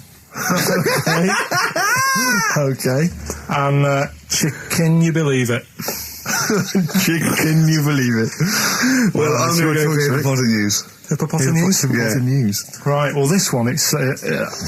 I'm not going to take the credit here. I heard Christian talking about this on breakfast, right? Because it's a good story that happened. Basically, I don't know if I told you about it last week when we were having our spaghetti, but I think you did. Right, I know what it is. I know what this is. Okay, I've not heard this. right, there's a little midget. Right, there's a circus, I'm loving it already. Circus going on somewhere. I think it was in America. And is that present day or old times? I'm talking like in the last 3 weeks. Okay. Right? Little midget, circus, really packed out show. People are loving it. Steve, you'll ask the same question I did, I know. So there's a little midget jumping up and down on a trampoline. What circus is this? Right? Pay good money to see it. So everyone's clapping and he's getting carried away. Because he can't believe they're loving it. I didn't know they'd like a little person on a trampoline, but they love me. Well, you know what it's like when, if there's a crowd of people sort of encouraging you to sort of go higher and stuff. Yeah. And I'm sure he knew it was getting out of hand. But he was jumping and he was coming down the road going higher and he's going really high in the air, right? So he's doing this, crowd are clapping. There's a hippo, right, just sat next to the trampoline getting ready to come on and do his act. Oh, right, I thought he was in the audience. There's a hippo getting ready to do his act, Steve. Yeah. So he's a ventriloquist. What do you mean he's sitting by the trampoline waiting to do his act? Because why does he sit in the dressing room and they go, 5 minutes, Mr. Muss, 5 minutes, Mr. Muss. So anyway, right, so the hippo's there. He's getting annoyed because the midget's he's going, how can I follow this? How can I, this is really annoying. They're going to be, no. So he's thinking, he's already done the trampoline, my pogo stick out, he's never going to work. Yeah, go on. So there's a hippo waiting. See, it's a great story, and I just know he embellishes it or gets slightly wrong. Go on. So there's a midget jumping up and down. The hippo's getting annoyed. The crowd are going mad. The midget's loving it. Can't believe his luck. Although you think he probably knows he's dicing with danger. Yeah. So next thing you know, they're all saying higher, higher. He gives it one big, heavy sort of landing on the trampoline. Goes really high, but goes off at a funny angle. Oh, hypotenuse. Okay. Yeah. And sort of flies out. Hypotenuse! Sure. Flies off at a funny angle. Ooh, dear. Hippo's there, swallows him whole. Crowd are clapping, thinking that's why the hippo was waiting there. Rubbish. Rubbish. It's not rubbish though. But no, maybe there was an accident in a circus with a midget and a hippo, but at no point was this hippo waiting to go on, going, come on. The midget flew off at hypotenuse and landed in the hippo's mouth and was swallowed whole. This is what you embellish it. That is great. And what's I that? have to say though, Rick, when I heard midget trampoline hippopotamus, I was thinking accident waiting to happen. Yeah. So. Yeah, maybe. I mean, it is that you should never put those three together. Never. It's a recipe for disaster. Everyone knows that. Midget trampoline hippopotamus. Are you mental? You're asking for trouble. Well, you know when he told me it, he said, and the midget. He didn't mention the hippopotamus, and he said the midget went on, and soon he fell off, and the hippo ate him. And I said, sorry. What was the hippo doing there? He went, it's a circus. I've never heard of a circus having a hippo. No, what do hippos do? What can they do? You can't train them, can you? Aren't they very deadly? They're huge, aren't they? You can't have a hippo in a circus. You're not thinking of Zippo. Isn't he the clown? Yeah. It wasn't some sort of where Zippo was eating a midget, and it's some sort of horrible sexual act. No, it was definitely. I heard it on breakfast, right? Oh, okay, sorry. No, it's definitely fact. Yeah, okay, right, truth. okay, good. Well, let's play a record then. All right, here we are then. Oh, Scorpio Rising, Death in Vegas on XFM 104.9, about 1:05 Saturday. Here we are again then. Ricky Gervais, Steve Merchant, Karl Pilkington. I can't believe our luck. Oh, all right, Karl. All right. Yeah. So what are we doing today then? Producer. Right. Oh, sorry, I always laugh instinctively when I hear Carl's name and that word. Yeah. Right, well, why is that? Because it is... I had to come up with some new features again for this new year. Okay. I'm excited. What have you come up with? We are the backbone of this show, Carl. Yeah. We'll tell you we've come up with some pretty... What's yours first? Right. Go on. Right, well, Rockbusters. That's old, that's not a new feature. Yeah, but we'll keep it. Right. So you're just keeping an old feature? Okay. No, it's an old favourite. I'm sure there's a lot of people that are going, phew, I was worried that he'd lose Rockbusters. Rick, I've just come up with a new idea. Why don't we just play some records that we like? There's a new idea for 2003. Yeah. Oh, you know what we can't, Steve? Because the library's out of order. Oh, yeah, the record library, we can't get in there. We're not allowed to get in there. We had to scrounge something from Capital Gold. So anyway... Right, go on. So we got Rockbusters. What are they doing with the library? Are they getting some records in that we want to play? Is that their new idea? I know. Let's get some records in. Yeah, they're filling out the Gina G. Yeah. Four non-blondes. Goodbye. Give that to Foxy. Go on. Sorry, Karl. We'll do. We started Do We Need 'Em in 2002. Do we need 'em? Do we need 'em? Yeah. We'll continue that. Got a new one, haven't you? Explain that later. Yeah. Right? Yeah. And then the new stuff comes in. Ooh. Right. As always, I like to sort of get words and tweak them and stuff. Sure. Yeah. So I was thinking of either doing something with. There's a lot of weird rituals, isn't there? A lot of weird rituals? Yeah, there's weird stuff going on around the world. Okay. There is, yeah. And I was going to tweak that to rituals. Okay. Right. Again, starting with the title, the pun first, then working out what it is. Well, I found some weird stuff. Oh, right, so it's specifically... Just stuff that goes on, like... rituals. There was... Most of the weird stuff I've heard about happened to you in Manchester in your early years. Well, in India, apparently it's good to have a flat head So the Again, just flirting, just bordering on the racist, but never really gets there. Always. Well, because there's no intent. There's no hate. There's no hate. It's just clumsy. Exactly. It's just stupidity. Yeah, Yeah. exactly. Go on. What do you mean? What do you mean? It's good to have a flat What head. do you mean it's good to have a flat head in India? we'll talk about it later. Brilliant. That's rituals. So You've you're hooked loving a few that already. people. You've hooked a few in. Go on. All right, so we'll have that later. So it's hold on. essentially like educating Ricky, only specifically about rituals. Is that strictly speaking what it is? I Okay. suppose so, but then again, you could say radio is all the same because it's people talking. Okay, Carl, brilliant. Brilliant comeback. Yeah, So- brilliant comeback. Not all talking nonsense though. Well, So that's where we're different. Go on. also, right, I like teaching you stuff. Yeah. And you've done well. So what I'm thinking is, rather than just touching on a topic, sort of giving you a few bits of information on one See, topic. this is what I'd like to do, because the last thing you taught me, I remember, was there was a blind girl, she hit her head and she could see, and that's all I got. Yeah. So if you could go into that a little bit more, that would have been educating me. Well, today we're featuring stuff on World War 1 and 2, right? Oh, So that's that little title for all this little thing is, what do you think of that then? What do you think of that then? Play a record. So that's Rick, that. can I just thought of a joke? Go on. What's the similarity between Lord of the Rings and this show? They're both rubbish.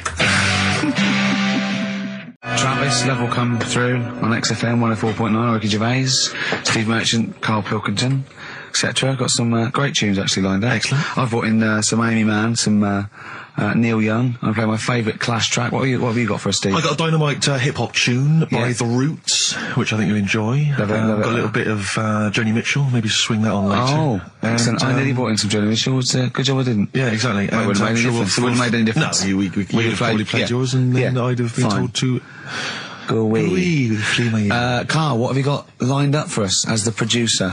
Right, well, Rockbusters. Been off this week again. Has he? Yeah. Another week off? Another week off, yeah. Yeah. No, I didn't have a full week off. I had 3 days off Yeah. because I was working all over Christmas. Yeah. And still didn't stop working, preparing stuff. You've got a nice load of prizes there that I've sorted out. I had to come in especially to sort that out. Yeah. Rockbusters. Did you will rifle continue. through the drawers up at Capital Gold instead of down Yeah, here? yeah. Rockbusters, we're still doing that. Yeah, you're bigging it up. Yeah. He's bigging it up. Yeah, still doing that. We've got that. Last week, we sort of changed educating Ricky a bit. Just a little Don't bit. say we. I don't want to be incriminated in it. Well, changed it in the sense that rather than giving you too much information about different things, it's hard to sort of keep it all in. Yeah. I'm giving you sort of information on one thing. So last no, week, because some of your stuff was a little bit too intense. My favourite story was there was a blind girl, she hit her head and got better, and I couldn't take all that in at once. So you should really ration some of the education. We sort of started Wasn't last week war-related stories? Yeah, it was war. Do you think of that then? What and do you it think was of that? three things. And it was the French battle. Going over the top was John's got a moustache, which you think was ambiguous because someone might have said that anyway. Well, look, you've remembered it, so it's working. So we'll be doing that. And last week Loads you of said French people have just gone to war who were listening to this. Yeah. you said you wanted to learn some science this week. Did I? Yeah. so the title this week for that is I said I would sort you some science out. Acid. Because that's How long did that take you to come up with? Listen, well, you know, look, people love Karl. There's comedians come to me and go, Karl's the funniest man. They absolutely love him, right? But I think we're only seeing half of it, right? If we can get him on television, his face then, when he's told me that title, was like a child at Christmas. Yeah. He was so proud of it. He was excited what I was gonna. It was brilliant. It's a bit like when a child's drawn a picture in art class. You know you've got to stick it on the fridge, You've got but to, you basically yeah. think it's crap. Yeah. It's very much like that. All right, Karl? Is that good? Yes. So we'll be doing that. Do we need them? Mm-hmm. Yeah. Have you got another one? I've got another one. Looking at snails this Oh, week. yeah. Do we need snails? Do we need Because I know you're not a snails? fan of snails, are you? Well, after a bit of research, I found some good stuff out about, like, they sleep for 13 years, some of them. Yeah. And that. So we'll be looking Ricky, into that you later. tried that one, didn't you? I know, yeah. We've got ritual, Yeah. which is something that I told Ricky about. Yeah, well, last week's was brilliant. It's was good it? to have a flat head in India. It's good to have a flat head in India. I've That's forgotten all about that. brilliant. Yeah. Well, I'm that's about gonna, it. That's I'm going to just play one of my favourite Smith tracks. Can I just make a request? So I'd quite like, if you've got time, to bring back, just for 1 week only, White Van Karl. Sure. Because there's some quite interesting topics this week. Oh, there's things happening in the world. There's some things I think happening. there is. No. There is a light that never goes out. The Flaming Lips. Yoshimi battles the Pink Robots on XFM 104.9. I'm Ricky Gervais. With me is Steve Merchant and Karl Pilkington. Good morning. I'm going to be honest. I'm going to own up straight away. I've done very little work towards this show this week. A little bit You busy. surprised me. Yeah. So I apologise if it sounds a bit sort of. Thanks for being honest, though. Well, no, I don't. I don't want people to go. Oh, no, that was a bit shoddy this week. I hope it's not going to be that every week. Yeah. So it is because I've done very little preparation. Okay. So right. Whereas normally you'll probably have to help me out. All right. You have to do some of the work. Karl, you might have to help us out a little bit as well. I don't know. But, because I know Steve's done nothing towards it either. So the onus is on you a little bit here. I love the fact that it's still listed as either Ricky Gervais or Ricky Gervais and Stephen Merchant. In the, essentially, we don't need to be here, really. No, but I know now people listen for Karl. Everyone I've spoken to, for people on buses, to comedians like Ross Noble mentioned you the other day, and that they go. People on buses. I've never been on a bus. You haven't been years. on a bus for like 12 years. Yeah. Have you? People on buses. I don't know why I find that so funny. I just know the idea of you being on a bus. The idea of you handing over your bus. fare. They're shouting out from the window. Right. They're going, "I love Karl." Right. Yeah. I'm walking along. How much is it on the bus? 20 pence. No, come on, seriously, how much is it? One adult for Terminus, please. I love the fact, they do that thing where, like, if they're interviewing Paul 50, Newman or someone 60p? famous. No, it's a quid, isn't it? It's a quid. They always say, how much is a pint of milk? And that's supposed to prove if you're sort of still in touch with your roots or whether you're too big a celebrity. Yeah. You've got no idea how much it costs on the bus. Quid? It's not a quid. 120. No, it's not 120. Pint of milk, about 50p. 30p. Oh, brilliant. Wow. Because, it's fascinating because you gave this stuff up before you became a celebrity, didn't you? You were always lazy. Because people always say to me, like, Ricky seems a bit obnoxious. Who says that? No, they say, No. Who comes up to you and just says that? The guy on the tube did it. I swear to God, he came up, he said, I was watching an interview with Ricky, he said, he's not a nice piece of work. I went, he said, no, I've got friends like that. And it's like they're always talking, they're a bit irritating, and you sort of let them off because they're your mates. But I was going, well, hang on a minute. He went, well, two things, it's sort of my job talking, and being interviewed, essentially you do have to talk. Yeah, so about yourself. If that's his only criticism, then I'm not too bad. No, he didn't think you were funny either.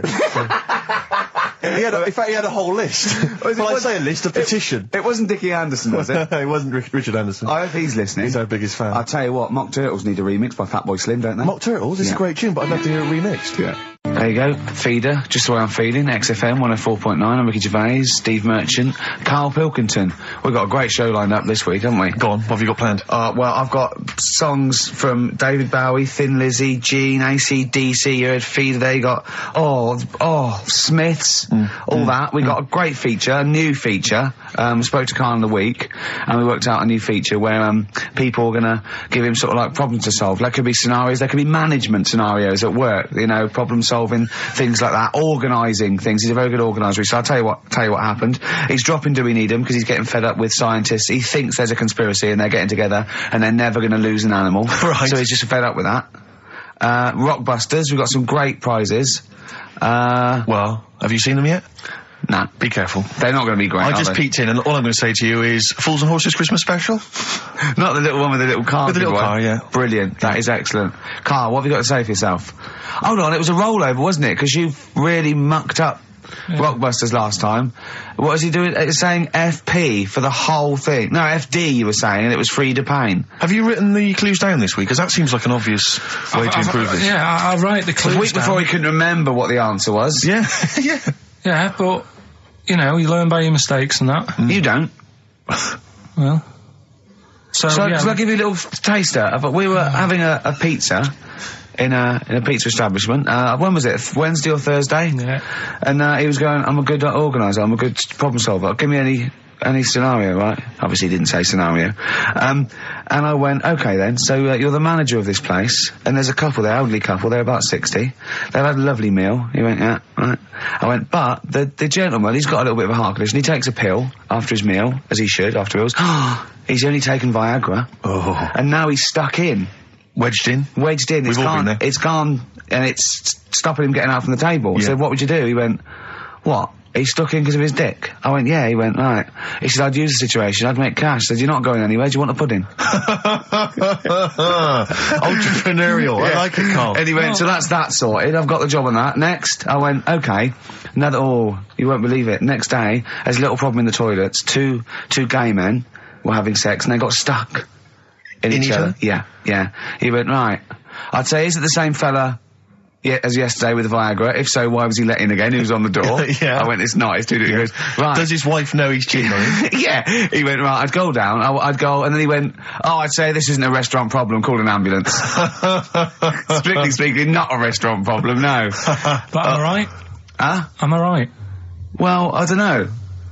Would you give me the job if say, like, you were the boss of that restaurant and you... do you know what I like about this? At no point did he say, Gervais, why are you being so mental? Yeah. Why would someone get stuck because they took Viagra by mistake and two people get stuck in each other? But you've heard the stories from his past. That is a perfectly legitimate situation to find yourself in. You grew up in his part of What would Manchester. you do if there was two fellas with big heads and webbed feet and they had a horse in a... Well, what I'd do is... What would you do? What did you do when you first saw them? What, saw the kids lads with the big heads and Yeah. We should very quickly remind people, if they didn't listen to that particular show, they had webbed hands. Yeah. Did they, or webbed feet? Well, they had webbed hands. Right. And big heads. Enormous heads. But it wasn't related. But they weren't related I know, to each they were other. completely No, separate but I'm people. saying that the webbed hands isn't due to the fact they've got a big head. No, sure. It's two different things. We're just unlucky. Yeah. No, hold on. If they weren't related and they both had webbed hands and big heads, I'm saying there was a condition that was related that had those two. I don't think there was. So what do you think the chances of that are? They're not related, and he goes, "Oh, you got a big head and webbed hands as well." Yeah, just a coincidence, isn't it? Yeah.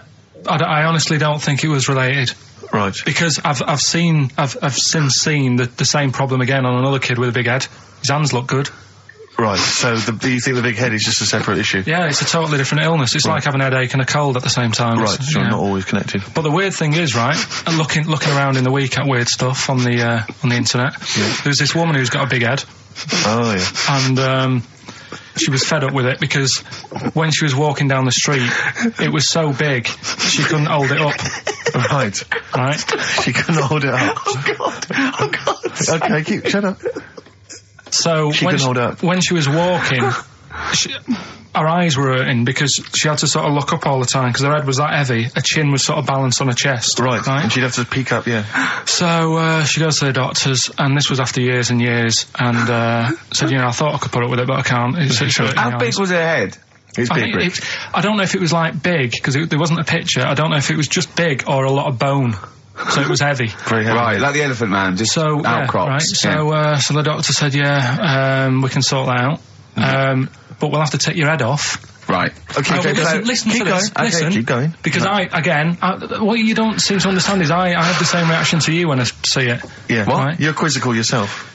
So I looked at it, they took her head off, chipped away a bit of the bone, made her head lighter, put it back on.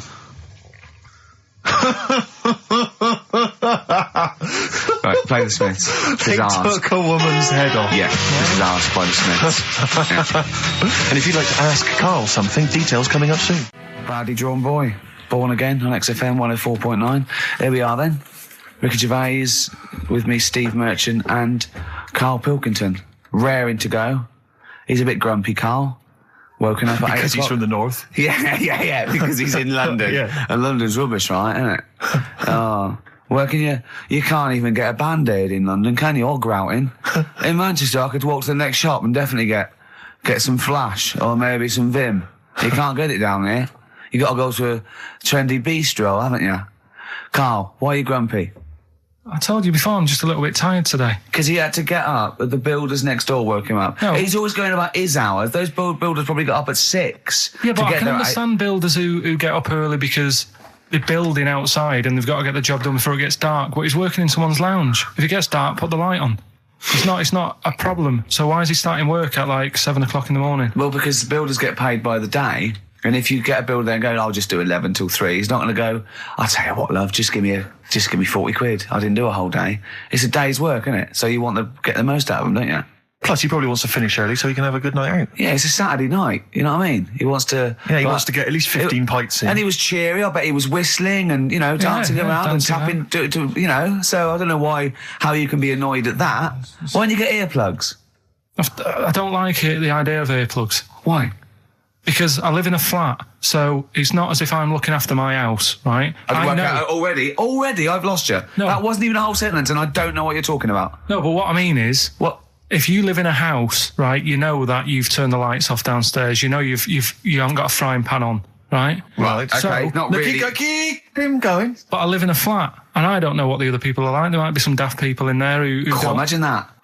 right? Who don't turn stuff off. Now, if I have earplugs and the fire alarm's going off, I'm not going to hear it. I'm going to have a good sleep, but who knows what could happen? So I don't like earplugs. It's not safe. Okay. If you live in a block of flats. But I think you'll find, because I've used them, I think you'll find that a fire alarm will cut through I the wear them earplugs. sometimes if it's noisy or I want to go to bed early or something, and I hear my alarm clock, and it goes beep, beep, beep, beep, beep, beep, beep. It's All that right. loud. Okay, well, and a fire alarm is deafening. All right, so we've talked in the past about snails who sleep for 13 years. No, you have. That's never been confirmed. In fact, the expert hadn't heard of it. Well, they do. Okay. I read it on different sites. Okay. So how much does it take to wake them up? Got you. What do you mean? Well, they sleep for 13 years. Yeah, but it's probably. But I don't know what you mean by sleep. It's not the same sort of pattern that we have in a mollusk, is it? There's different. What is sleep? It's when you're sort of shut down, and but they can estivate. They can actually literally no, shut but they didn't down. say that. They said they sleep for 13 years. And I mean, have you ever had like more than 10 hours sleep? Yeah. Feel really groggy? Well, no, I feel good after 10 hours sleep. I feel rough. I just was thinking what a snail would be like. Be like, oh. Be even slower than normal. Be even slower than you. Play a record. Well, anyway. Email in if you know what on earth Carl's talking about. Ever. Chilly weather, why not put on a cardigan? That was the Cardigans. And for what it's worth, a lovely tune there. Oh, that's a joy. We should definitely talk like that more. XFM 104.9, Ricky Gervais, Steve Merchant, Karl Pilkington, alright? Alright. Yeah? Right. Well, we got a jam-packed show today. We got so many we got more features than Carl's got on his face. which is about the same as Morph. Yeah. Very few. It's just really a head, isn't it? A little. That's where I've seen him before. More. On Take Heart. Yeah. We've got Rockbusters. That's Have we? still No, going no strong. more feelings on that. No, Fair but enough. he's said he's going to buck his ideas up. We've got chimpanzee that. Carl finds an amusing monkey or ape related story. We've got Carl in a film again. Right, excellent. Yeah, I've had a lot of Look, great response from that, Carl, on the internet. and It stuff, was on the my email. favourite thing we've done. People raving about that. So what's, can we say what the film is this And week? excuse my French, we've got some bloody great music. Oh, pardonnez-moi. Wow, I don't know. I can't speak French. Shall we try and start? Well, I'll just give you a taste. We got Oasis, Cardigans, you just heard there. We got Lloyd Carl. We got a bit of Pretenders coming up. Eminem, Feeder, Coldplay, all the greats. Can I play you some TJ's Fan Club later? Yeah. What should we have now? Oasis. Go on. Yeah. Brilliant. White Stripes, Dead Leaves and the Dirty Ground on XFM 104.9. I'm Ricky Gervais. With me, Steve Merchant, Karl Pilkington. We have got a great show lined up for you. Absolutely. Today it's just, Valentine's weekend, some love songs, we've got some chat, and of course the competitions. I'll tell you what, I was walking here today, and the West End is crammed. There's helicopters, there's police, there's about 1 million people sort of just milling around, standing around with placards and stuff. I don't know what they're doing, but they've got too much time on that. They need a war. You don't read the newspapers, do you? Boring. Ooh, those boys can rock there. That's the Guns with all their roses. And Sweet Child of Mine. On XFM 104.9. I enjoyed that. Yeah. That was good. It rocks. I hope the audience was playing it loud like us. Yeah. Ricky Gervais, Steve Merchant, Karl Pilkington. Well, look at him yawning. How rude is that? Carl, what's wrong with you, man? Have you been up late? A little bit. Girlfriend was away, wasn't she, yesterday? Yeah, I always have a problem with that. Because you don't go to bed, do you, early? Do you know what I mean? You sort of think... I just always find that thing that if, you're used to living with someone... Yeah. One of you will go, let's go to bed, then you'll go, all right. But when you're on your own, you go. You just forget to go to bed. I just stay up. Okay, stop eating now, Carl. You've ate all the food. That's just a plate. All right. Okay. Yeah. No, I stayed up and watched. There was a thing on about Dracula, Right. What, Dracula? and I found a flaw in it. Go on. Not the fact that he's the living dead and No, drinks blood to stay alive and he doesn't reflect. And he can in turn into a mirrors. bat. Well- and you can go on. the mirror thing. You can't look in mirrors, can he? Well, he can look in mirrors, but he can't see himself in a mirror. Yeah. That still doesn't work. Go Okay, on. go on. It doesn't work at all, Carl. It doesn't work Go anyway. on. Well, Centre parting's always really neat. His centre parting's always really how does he do it if he can't look in the mirror? Blood on the floor or something it was called. Rubbish. I love the flaw in the Dracula film is that his centre parting's too neat. How does he do it without a mirror? Oh. Was it a documentary about Dracula? No, Yeah, there was the real it's Dracula. The real called- Dracula. Is it? Yeah, the real Dracula, the It's true just a story. film. It had blood on the floor or something. It's called. Yeah. It's rubbish. From 1970. Yeah. Right, but you say that and watch that. You know there aren't Yeah, really sure. vampires in that sense. Yeah. Yeah, but it still annoys you that his centre parting was too neat. Well, if you're going to do it, do you know what I mean? I'd like to see him with a fringe sort of pushed forward and maybe a hood up, alright? Come to suck your blood and that, alright? Yeah, just bits of tissue paper all over his face where he's cut himself shaving. I can't see. Bloody mirrors annoying me, alright? I'd love to see that. A little mank Drac. That'd be great, wouldn't it? Well, that might be a film that we do in our movie. Mancula. Just getting onto that. Mancula. Count Mancula. Alright? You got any rave? You got any rave music? Like, huh? Got any Oasis like that? That'd be brilliant. He came from Manchester. Please welcome Mancula. Alright? That'd be great, wouldn't it? His hair's a mess. Well, I can't see in the mirror, can I? Well, we've got a show lined up for you. Sad news for Rockbusters fans. It is going to be the last Rockbusters. Does that mean that we are doing another one and it's the last one? Or We are you've doing strapped another all one, together? and it's the last one. Oh, man. Got a bit of a special one, Steve. Have you? Yeah. It's just sort of done. It on, makes sense. No, it's, First time only. no, it's done on accents because I'm running out of like clues and that to use. Oh, is this as bit good as the Jamaican one? The trout spinners. The trout spinners. That doesn't work at all. A bit like that. Okay, so go on, what's the gist of this one? Well, it's just I've been the sound effects bit that didn't really work out. So there's 3 sort of cryptic clues. Yeah. And Sort of cryptic, yeah. it's done on accents, and I've sort of worked down the country. So I've got a northern one, I've got a Brummie one, and I've got a Cockney one. All right, Excellent. we'll look forward to we're that. doing We've that got later. quite a lot of competitions, haven't we? Because you've also got your film competition. He's appearing in The Shining this week, Steve. Excellent, okay. We've also got, chimpanzee that. More monkey news from around the world. Monkey news. Stay tuned for that. But there's one that I thought we could phase in as we phased out Rockbusters. It's an old favourite. Carl, was before your time. XFM Family Fortunes. XFM Family Fortunes, it's brilliant. Get a It couple owes of people on the nothing to line. TV show Family Fortunes. No, it's XFM Family Fortunes. You can't get him on that. So we'll be playing that a little bit later as well with 2 lucky people, and we'll be giving away some great prizes, I imagine, Excellent. Steve. Yeah. Go through those a little bit later. Yeah. As it was Valentine's weekend, what about a lovely song by Lloyd Cole? Like lovers do. 104.9 XFM, Ricky Gervais, Steve Merchant, Karl Pilkington's pressing the buttons. We're playing some great moments from the last 3 weeks. And some great records, Steve, from the last 2 weeks. That's true enough. Yeah. We're not actually here today. What are you up to today, Rick? It's 8 hours earlier, so this is about 2 o'clock probably. Mm-hmm. So it's about 6 o'clock in the morning. I'm still in bed, mate. I'm asleep in me hotel room. Now, where are you? We're in LA. Los Angeles. Yeah. City of Angels. Rick. Yeah. City of Angels. Yeah, and so that's what we do. We're doing stuff like that. That's why we're not here. We're not here next week either. So next week is the best of this week. What?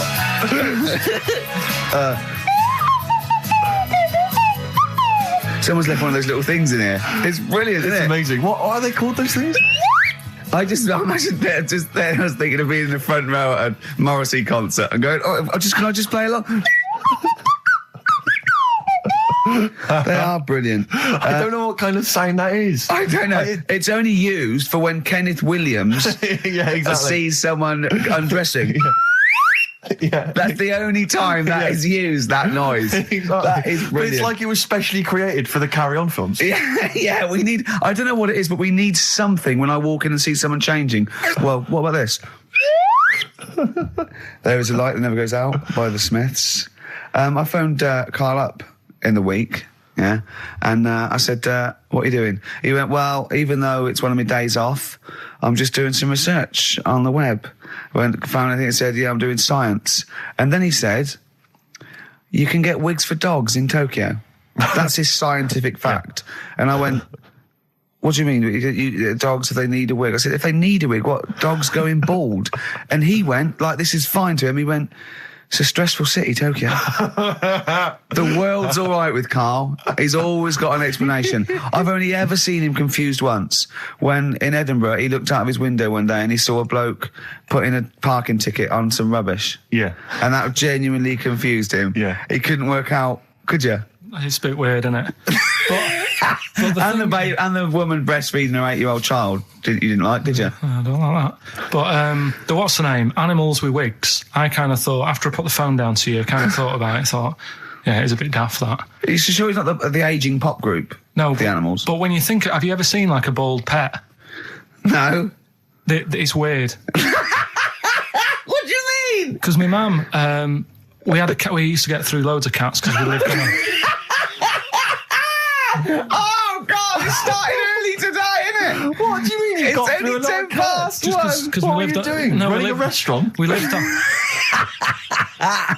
Oh God! What do you mean? No, we lived on like a main road. Oh yeah. Right? So yeah. we used to get through a lot of them. My dad It was kept their saying, risk. you know, stop wasting money. You know, it's not. Stop wasting money, not wasting cats. Right. So anyway, we had this cat that was ill all the time, and He was just bag of nerves, probably. Yeah, malingerer. Yeah, I'm terrified. I'm going to which house? Rome. Oh God, bloody hell, Rome. Don't let me go to the Pilkingtons.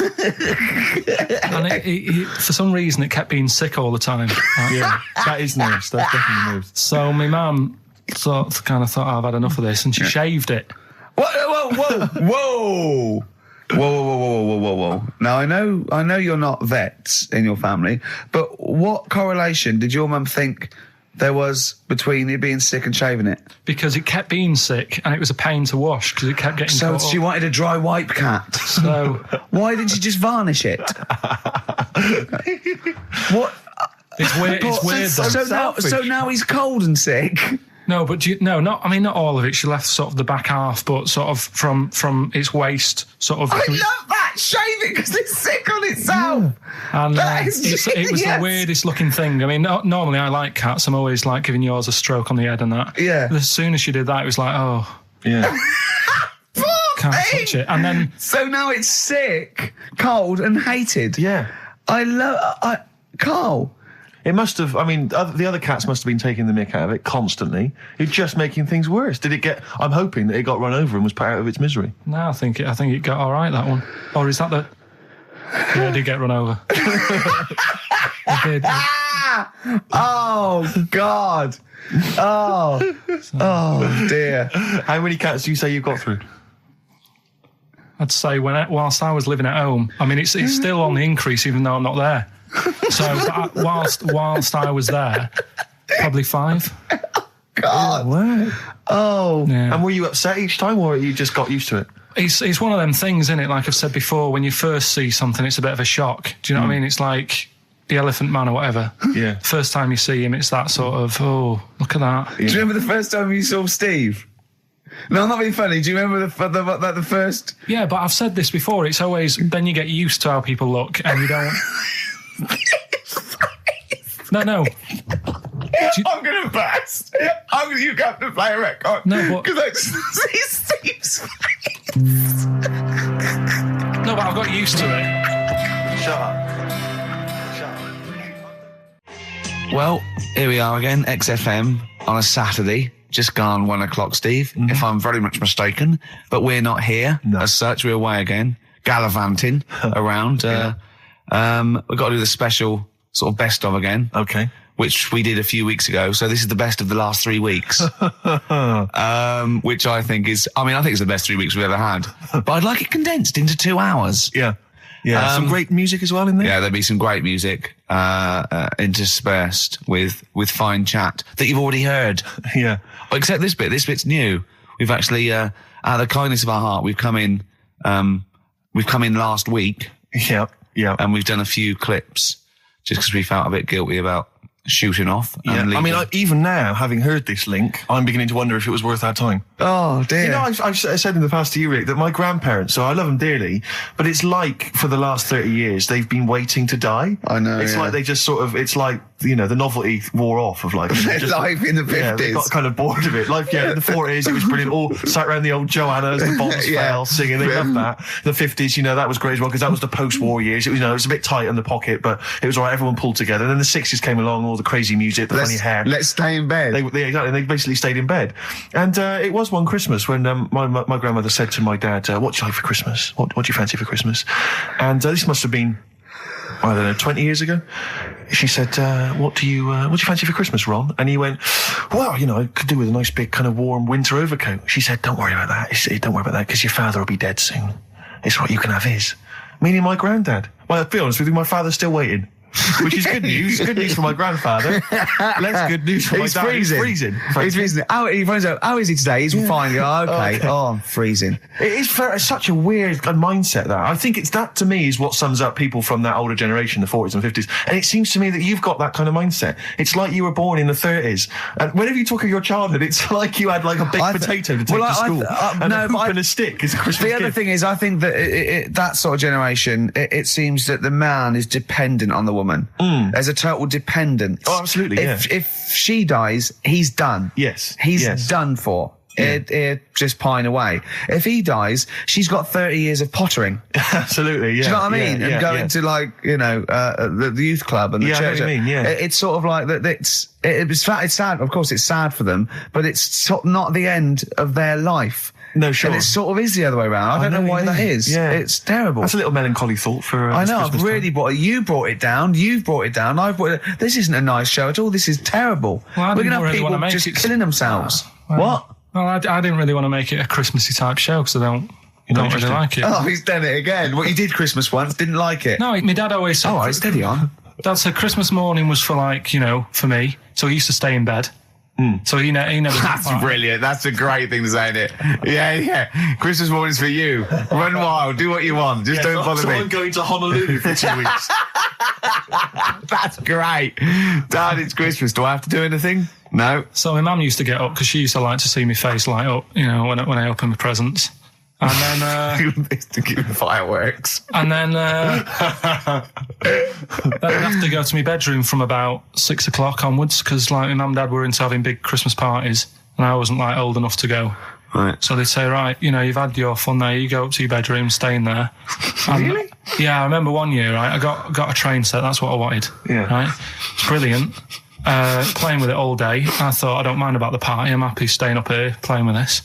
Brother comes in, he's had a few, right? He's going, yeah, give us a go on your How train old is set. he? He's a bit older than me, so he might have been like, let's see. Well, let him be must 18. Yeah, probably about 18, 19, And how old something were you? like that. I had a train set, so I don't know, about 14. something like that. Yeah. Right, so I'm playing on that, loving it and stuff. And then he comes in and goes, oh, give us a go. He turns the transformer up to like 14. He went really fast for about 5 seconds, broke it, and then he went back downstairs.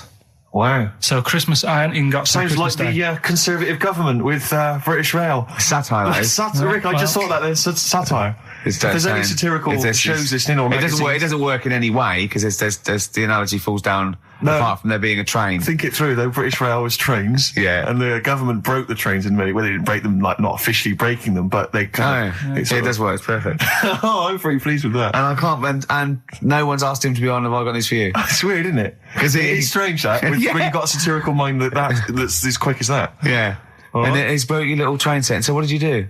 I just like watched telly and had some sausages. I bet you were happy with that, though, weren't you? Oh, it's a bit annoying though, isn't it, when your main present of the year's been broke.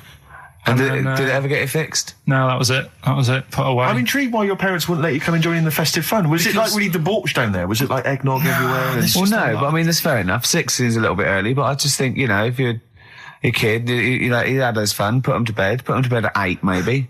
And do he you think won't. so on Christmas Day? I thought that was a day for family. Well, not if there's a party going on. And Well, then don't have the party on the Christmas Day. is Well, my point. that's another option. Yeah.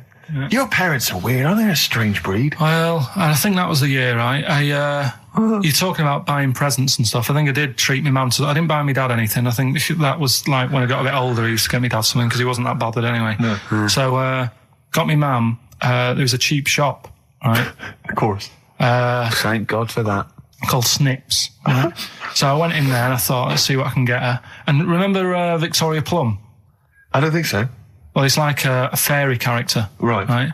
I mean, mum's into gnomes and stuff, right? So I thought, right. She must be pleased with you, then. Victoria Plum. I was thinking, is that one of the neighbours? Is it like a brandy Do you liqueur? remember Victoria Plum? Victoria Plum. Victoria Plum, yeah, it's like a little fictional sort of character, right? Okay. So I saw it, I thought, yeah, she'll love that, right? So I did my paper round, saved up for 2 weeks, right? Got that sorted, went to Snips, bought the Victoria Plum. Next day, I'm in town with her, right? So I think, I know what I'll do. I said, come in here a minute, right? So we go in and we're looking around and I tested her, right? I went, look at that there, that's all right, innit? And she goes, oh, it's bloody awful. Oh, Carl. Oh, Carl. Oh, God. So then Christmas Day comes. I said, don't bother opening it. She said, no, why? I said, Oh, no. Why didn't you still give it to her? So, well, it was too late. I'd already bought it. Oh, Carl. So she opened it and I was like, and she said, oh, that's nice. I said, why are you saying that? I said, the other day, she said, it's bloody awful. She said, oh, no, I thought you were pointing at something else. Oh, no. So that's why I don't get anyone anything anymore. Oh, God. Play record. Oh, God. Oh. Beautiful day. You too, to kick off the show, Steve. Absolutely. The Ricky Gervais Show with Steve Merchant. Hello there. And Claire Sturgis. Hello, Indeed. boys. Carl's ill. Well, he's not here. I mean, I never believe people when they're ill. I think they're always malingering. I never take any days off work. I just think you can drag yourself in unless it's life-threatening or... To be fair, Rick, can I just stop you there? It's not so much that you take days off as you'll just suddenly decide around lunchtime that you've overeaten and you need to go and lie down. But I'm my own boss. With a cold compress. Yeah, and but a I'm my Swedish own... masseuse. I'm my own boss. Yeah. So it's not so much you take days off. It's not so much you take days off as you never actually do a full day's work. Yeah, you actually exactly. prevent that. I never take that hour and a half off a day. Exactly. XFM 104.9. So what's the story, Claire? Do you know anything about Carl? Do you know what his illness is? I think he's got this sort of cold virus that's going around. He phoned me yesterday. He did sound poorly in his defence. A little bit croaky. Well, I'll tell you what. He coughed a bit. I'm not being funny. He better be in hospital. To miss this show. To miss this show. Flagship show of the week on XFM. Do you know, you are right, because, and you've been away, haven't you? Been away 2 weeks. We had the best of again. But let's put out the best of. Yeah. Let's put out the best of the last 2 weeks, shall we? Yeah. I mean, we're going to try and get him on the phone. We're going to phone him, and I want him to really explain himself because, you know, I think he's malingering, to be honest. Well, he phoned me in the week and he said, Steve, don't forget, there's a documentary on Friday night about Oliver the humanzi, the human monkey. He said to me, it's going to be brilliant. And it wasn't. And it wasn't brilliant. It was. I especially stayed in and watched it. I taped it and watched it afterwards, and I've never seen so much hype and desperation. They kept showing the same clip of this chimpanzee that walked upright like a lot of chimps can. Exactly, right? yeah. It lost its hair, so it was half human, because all humans are bald. Yeah. So that's the half human bit. It didn't have hair. I'm sorry, humans do have hair on their heads. Yes. The other thing was this desperation to go, could it be half chimp? No. It's a chimp that superficially looks less like a chimp than other chimps. Lee Evans looks a bit like a chimp. Is he half chimp, half human? No, he's a human who looks a bit like a chimp. That's libelous. Yeah. That's a bit insulting, isn't it? Have you Should we there. just play some music? Yeah, now? I'm really sorry about that. I'll get back to you on that. TikTok, that's Coldplay and Clocks on XFM 104.9. Actually, can I tell you a Coldplay coming in a couple of weeks' time to co-host Zoe Ball's show? Right, 1, don't ever interrupt me. 2, don't tell them about other people's shows. No. Okay, moving on, thank you. Please do not mention that there are any other television celebrities on this channel, on this station. We don't want to convince people it's only Ricky. But the interruption was the main thing. Sorry. Well, we can't get hold of Carl, right? We looked. It's got his old number out there. His home number? Yeah, it's a hold on. So we went to the new records. He hasn't even given him this new home number. So something's funny going on. He doesn't want to be contacted. He hasn't given me his home number. I've tracked down a friend who's looking it for us. That phone might ring any moment. I apologise for that. But why is Karl not available? It's interesting that neither you or I, and I like to think of ourselves as being fairly close friends of Karl. Yeah. We have made him the man he is today. We cannot get in touch with him. In the same way that bloke bought Oliver. Sure. I think that Karl is now ours. Yeah, exactly. Well, exactly. I think very much that's true. Yeah. Yeah. Karl is very much like a humanity. If we look, we're going to lose contact with him and find him 5 years in a circus in Manchester. Exactly. They're doing experiments on him. Yeah. We can't figure him out. Yeah. Well, there's something wrong with his He looks like a human, but he acts like because usually humans stand upright. Yeah. And Karl likes to walk on all fours whenever he can. Yeah. He's not interested in other human women. He's only interested in apes. Yeah. It doesn't make sense. Oh my God. And he's bald. He is bald. Oh, look, there's as much evidence for Karl being a humanzee as Oliver. Yeah. I think there's more. And, well, Karl barely walks upright. I know. Scared of fire. Yeah, I know. It is interesting, isn't it? Oliver was built, wasn't he? Yeah. I don't know. Why were you looking, Rick? I'm interested that I couldn't. What your eyes were kind of uncontrollably drawn Steve, towards they were just his. there. No, I didn't say anything. I was just looking at his face. No, sorry, Rick, but if there's something you want to get off your chest. Yeah, and that was the human part of it then, was it? Being built like that? Because it's humans, but... Yeah. Although Karl's is very tiny and hidden behind. And I've noticed something else as well. He's got a big red arse. That's true. Hasn't he? Yeah. Yeah, it's all beginning to slot into place. And I've seen him climb up a cabinet and eat a banana as well. Just over lunchtime. And peel it with his toes. It's all coming together. Yeah. Right, we're going to track him down because he's malingering. He's definitely... I'll tell you what, he's at home now in the garden swinging on his tyre. He's not ill. I think more truthfully, someone said to me that I said Karl might be ill. They said, right, are you not going to do the radio show then? Well, that's what annoys me. I mean, that's the biggest problem is that, let's be honest, we haven't got anything without Karl. All we've got is the hook. People are staying listening because eventually they think we might get through to him at home. Yeah. And there'll be fun on this show to be had. If we don't get in touch with Karl, I think we may as well just shoot off and leave Claire to do the show. I've got some great music. Is that not a... Well, it's a small... Well, you could leave the music with me. I could just play There's not many reasons That is true, isn't it? to be here. Okay, well, play some great music now, play Steve. a great tune. Okay, wedding present, Steve. Yeah, I'll explain what it is afterwards. Just play it. It's a joy. There's a monkey theme. There is a monkey. There is a monkey connection. Call in if you know the answer. Clocks from the Coldplay on XFM 104.9. I'm Ricky Gervais with me, Steve Merchant, and back... Karl Pilkington. Hey. He's raring to go. It's nice when you have a bit of time off, isn't it? Yeah, how long have you had off now About then, 3 Karl? weeks. About 3 weeks, yeah. We can't do that because we're sort of self-employed and we'd be letting people down, but it's different when you get paid anyway whether you turn up or not. But good to have I'm never off ill. No, it's the first time I've ever been off ill. Like, well, no, I mean, just you're off 2 weeks and then you're off. No, I just wish I was the kind of person who could let down an audience of regular listeners. Yeah, but like I say... Well, no, we spoke to you, weren't that bad. A cold, you don't go home for a cold. We were discussing this last night in the pub, and, you don't go home for a cold. Okay, so moving on, what have we got then? We've got some great songs. I've brought in the Smiths, I've brought in Buzz Cox, I've brought in Neil Young, I know Steve's got some hip-hop. Some great hip-hop. I've got some great Elvis Costello. It's going to be great. Karl, come on, concentrate, you've been away for 3 weeks. Just annoyed. No, stop saying that. What? You're annoying me now. Why? What are you do? Go home ill? Oh, he's annoyed me. Oh, has he? Yeah, I got I'm a little bit annoyed. Can I have some time off but still get paid? Yes, of course you can, Steve, Karl. right, he called me up, winding me up about this. And, right, I'm 30, right? I'm 30 now. I can only remember being off 2 times. Oh, his memory's going as well. You had some time off. And both of them were when I was at school. What's school? One when it was windy. Why did you have time off? Because it was windy. But to be honest, Karl, that lasted for 7 years. Your time off at school. Why did you have time off? Because it was windy. Were you windy, or was it windy outside? No, it was like when... Your auntie wasn't out the window, was she? When the winds were bad in the 70s. And my mum said, oh... What? I remember space operas and flares. I don't remember the winds being bad in the 70s. Well, my mum just said, you might get blown into the road, so don't do that. She had so much faith in you, didn't she? As a human being. Is that why she got fired from the pie shop? I'm not coming in today, I might get blown into the road. Oh, God. The funny thing it was, right, Steve, They had this thing going at school, because a lot of people used to wag it back then. Used to what? Wag it, sort of not go in. Right. Right.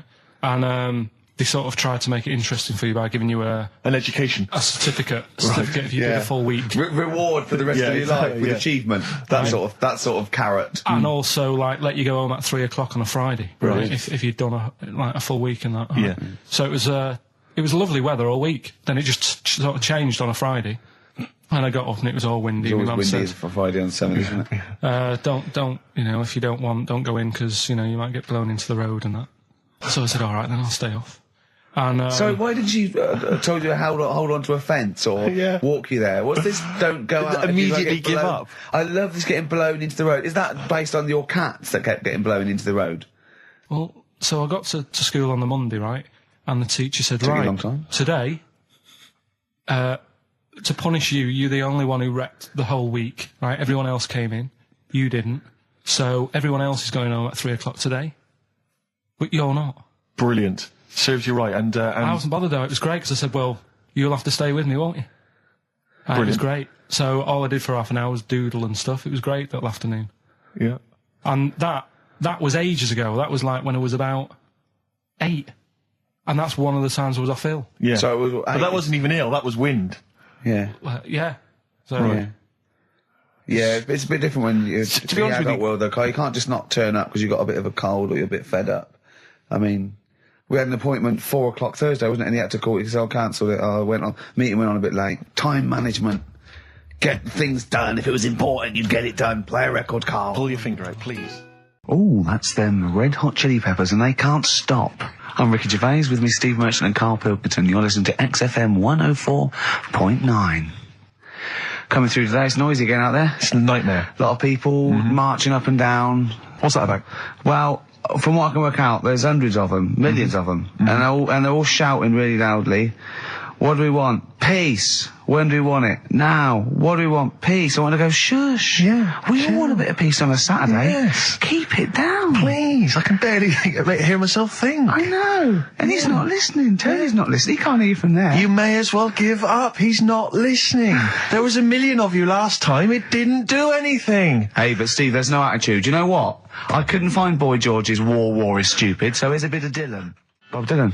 The times, they are a-changing. The thing is, Rick, it makes me wonder if the times, are they changing? I mean, it seems to me that life's pretty much the same as it was way back in the 60s when Bob Dylan wrote that song. Got any idea what you're talking about? No idea whatsoever, You Rick. don't really know about politics, do No, you? know anything about it. Don't even read the papers. Got no interest, really. Yeah. Not particularly informed. My life's cushy. Got won some awards and stuff. Doesn't bother me. So, on a serious note, though, it is a bit worrying. I want somebody to put on my... Do I have to get gas masks or something? No, because there are guys out there in Leicester Square today wearing novelty hats. If they don't sort this war out, then no one can. Okay, well, I'm not talking about it. You would worry about it. I would worry about it. Well, you, maybe, Steve. Why? Sort of people who are successful are worrying about it more than other people. Just because, they've got more to lose, haven't they? Right. No, do you know what I mean? You see, like, Bruce Willis on the telly saying, oh, it's not good, is it? And it's because he's got a big house and loads of cars. If you live, on a council estate, it's like, well, if it gets bombed, probably doing us all a favour, we'll get nice new blocks of flats to live in and that. It happened with Manchester, with the bomb that happened, and they bombed the Arndale Centre. Did us a favour. Got a nice new Marks and Spencers and that. So hold on, this puts a whole new twist to the argument when people say bombing the world's poorest countries is wrong. Because I remember when the Afghan problem was on, people were saying bombing the world's poorest country is wrong, but it's like home improvement, according to you, then. Yeah. Because they've got a brand new B&Q, have they, overnight? They're popping down there every Sunday. Anyway, let's not go on about it. Yes. Well, think what you're saying. Yeah, I know. My family was killed, but look, a carpet warehouse. Yeah. Do you know, I think, people don't want to hear about this today from us. They want to hear, the new features, the songs of phrase. What song's a phrase? It's the feature we started last week, where we take clips of songs, we make up a phrase from the show. I mean, a famous phrase, last week's world famous phrase was, "There's this airy Chinese kid." Yeah. You'll remember. Yes. Well, it was called Crosswords last week, but Phil emailed in a good suggestion and said call it Songs of Phrase. Brilliant. Songs of phrase. Songs of phrase. But perfect. So are we still going with Cheapest Chimps? We're persevering with that, aren't we? Got some Cheapest Chimps lined up. We'll be doing that before 3 o'clock. Yeah. Great. Again, who else can say that? So good. So for the next 2 hours, everyone should just bury their head in the sand, ignore the world's problems, and enjoy features such as Cheapest Chimps and Songs of Phrase. And a bit of Shearing Braves. Oh, class. The SIBO, the bitter end on XFM 104.9. I'm Ricky Gervais. With me is both Stephen Merchant and Karl, the K-Man, Pilkington. Oh. So you've already got that. That's safe. It's only 4 minutes past. You've had placebo and you've got us three. So you're definitely going home with that. Yeah, whatever that's happens. safe. That's on its way to the hospice. Exactly. You've banked that. Yeah. Now, do you want to gamble all that to go on and listen for another 2 hours? Well, you could walk away now and you're up. Yeah, you're up. You're already up. Right, that's brilliant. You have not wasted any time. Do you want to gamble that against another 2 hours? It might be shoddy, it might go downhill, but it might get even better, Karl. What do you say they do? Listen for another 2 hours? Yeah. See, we shouldn't have done that. We shouldn't have asked Karl, because a lot of them now are already taking what they've got. And what they've got is great, Rick. What they've got is lovely. They're loving that. They're going to enjoy that. We have got monkey news. We've got Cheapest Chimps. That's not the same thing. How many radio stations have got 2 ape-related simian features? Rick, can I point out now, a lot of people are making that mistake. A lot of people are thinking that monkey news is exactly the same as Cheapest Chimps. It's not. Let's keep that clear. It's not. It's in the same ballpark, but it's not the same. There are apes. They're involved. They're involved. Yeah. We've also got some great music. Yeah. We've got an amusing sketch about a fly. Oh, he's looking forward to that. Oh, and Mystique are dropping in. Let's hope the Mystique ladies are coming in. Singing their I want to kick off with a song that is, you've got like half a dozen posing songs that when you're sort of like between 14 and 18, they were the ones you'd put on to get ready to go out or just pose around or be that pop star or think you're on stage or whatever or in the video. Yeah. And embarrassingly, I dug this out and I remembered I used to post this like a mother when I was about 14, right? This is Street Life by Roxy Music. You used to do... Mine was Oops Upside Your Head. Yeah. It was just me on the floor in my bedroom. One day there'll be other people in this imaginary pose. yeah. Elbows going everywhere, knocking over vases. Yeah. But then I remember later, it was Black Lace's Superman, which is something similar. Do you remember that? That was brilliant. Wow. Spray, ski, da-ding, da-ding. If you've out there in Radioland got any funny jokes, then call in. Email them in, because we need some. Oh. Hickory dickory dock, some lads there just wrote a song called Clocks. The lads are Coldplay. And the song is? Clocks. I'm Ricky Gervais, with me Steve Merchant, Karl Pilkington, pressing the little buttons there. XFM 104.9. What's that little Well, I think I do more than press the buttons. Right, see, this is it, right? Karl has had a little strop on since last night, okay? And He's had a little strop on? Yeah. You said strop on. I just wanted to clarify. And I don't know why. He says that I'm an annoying person. He says that I wound him up, right? Which I don't know. He says that you're winding up because you're sort of like negative about I'm everything. negative? Yeah. And but what I think it is because we pointed out that his lateness is unacceptable. Yeah. He said meet you at 6. He turned up at 20 past. He said, well, someone stopped me in the corridor. I don't care. I've got stuff to do. We had stuff to do. I think we're a bit busier than you, Karl. You've got one job. We've got loads of jobs. I keep telling you that. Yeah. You've got one job in a little room, a 9 to 5 there, that you don't even get done in 9 to 5. That's why you're late and mucking around all the time. There's loads of work to do. Yeah, one job. No, cool. It's not. It's one job with a lot of other jobs in it. It's like those little Russian dolls you get. Right? Well, it's so not, is it? Go, yeah, it is. Yeah. Everyone thinks, he only sits in his studio messing about, making songs of phrase. That's what I do in my free time. Which we've got coming up later. Super slick. I still think 20 minutes late is an outrage. Yeah, 20 minutes late is... Yeah, but I didn't say bang on 6. I said around 6. No, you didn't. You said 6, which means 6. Well, it doesn't. Wait, sorry, it doesn't. If it was a newsreader, I'd say, yeah, you've got to be on time. Do you know what I mean? If it was a 6 o'clock news, I wouldn't want to be late. But it's the fact that I said to you, I'm busy, I've got stuff to do. No, you didn't say that. You said 6 o'clock to sort out tomorrow's show. I didn't. I know what I said. So Yeah, You don't, because I remember you sent me a text. You didn't even. It wasn't even a phone call. You didn't even have the politeness to call. Stephen has stitched him up by being a little bit more precise than him. It was a text, and it said, "See you around 6 tomorrow?" Question mark. Around. You just said it. Well, Around yeah, but 6. That doesn't count. That doesn't mean anything. Well, yeah, no, he does. What? So all right, You told me he said 6. Well, he did. I'm paraphrasing. 6 o'clock, Rick. To me, even if it was around 6 o'clock, that would be 5 to 6 or 5 past 6. It would not be 20 minutes after the event, because that is late. Well, You've got nothing. You see, you haven't even got an excuse. yeah, but then I turned up, right, and I said, right, well, let's not argue about this. Let's come up with some good new features, because we've been in Cheap as Chimps. That's gone today. Good news. He never liked Cheap as Chimps, Carl, did he? Right, he never liked it. Do you know what? Do you know who's took it further? Donald McIntyre. What? He's doing a programme, Cheap as Chimps. No, he's not. doing The channel. Well, we'll see. Again, I'll prove you right. Again, He's Prove you wrong. not. He's not doing a programme Cheap as Chimps, is Yes. he? He's not. What do you mean? He's doing. I saw a trail on Channel 5, and it was saying, you know, Is he's it done 5 this. or is it about 20 past 5? He's doing this, he's done that, you know, now see him on Channel 5 because he's moved to Channel 5. Right. He's saying first big problem, chimps, you know, they deer and that. And, No, they're not dear. He's getting confused. no, 50 odd grand for a chimp, and he's saying, you know, he'll look into how much you can get gorilla for. What are in the name of God are you talking about? We'll talk about that later. But I don't know what. I'm just saying that that's another idea. And that then, Steve seems so to go do. on, you got off, this is why you never get stuff done and you're late. You got off the point, you were talking about arriving late. Yeah, I know, but I'm just saying to you now, I turned up late, so I said, right, well, let's not argue. Yeah. I said, let's do some stuff. Yeah. You weren't having any of it. I think at one point you were trying to be sick on my leg. I do remember that. Yeah? Why? Just for fun? Yeah. Alright. That's when I started getting annoyed. He was very annoyed last night. No, yeah, okay. Yeah, I can see where that could be annoying, but you just gotta think, hey, look, so what? It's, you know. Well, I think you rub each other up the wrong way. Yeah. No, that's the problem. well, no more Cheap as Chimps today. Right. Nothing to replace it because we didn't have a chat.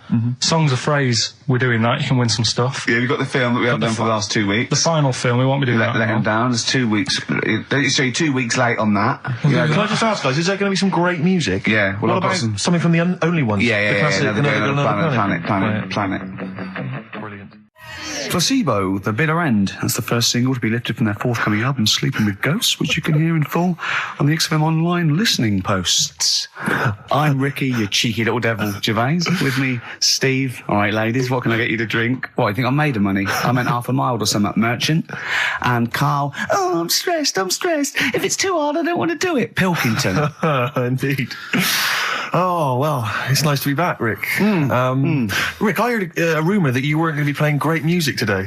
I'm assuming that's wrong. It is wrong. This is what I mean about the grapevine and just Chinese whispers. I'm not having it. There's some great music coming up. Right. I So- also heard that there was going to be some boring chat. Sorry, it's that. Well, I want names. I mean, I don't want to and name names, addresses. Rick, but that's the gossip Well, I heard. It's totally wrong. I heard it was going to be inane, ill thought out, often stupid. No, Carl's not going to talk so much this week. We're going to try and sort of bring it back to real radio. So that's an absolute lie. Yeah, great. All Good. right, So Carl, had a good week. Yeah, not bad. Have you? Going on holiday now, aren't you? Well, I will be doing later. Tell you about that later on. What? There's a hook. Can I just check? Because there are rules in place, aren't there? Yeah. There was a big bust up in the week. I'm only allowed to wind him up. I'm not allowed to wind him up socially now. I'm not allowed to. What am I not allowed to do socially? I think squeezing the head socially has been crossed off. Right, okay, and I agreed to that because it got to a head where Carl was really upset and he was thinking of just giving it all in, weren't you? Yeah. Yeah. Why was that? Because you were just winding me up too much.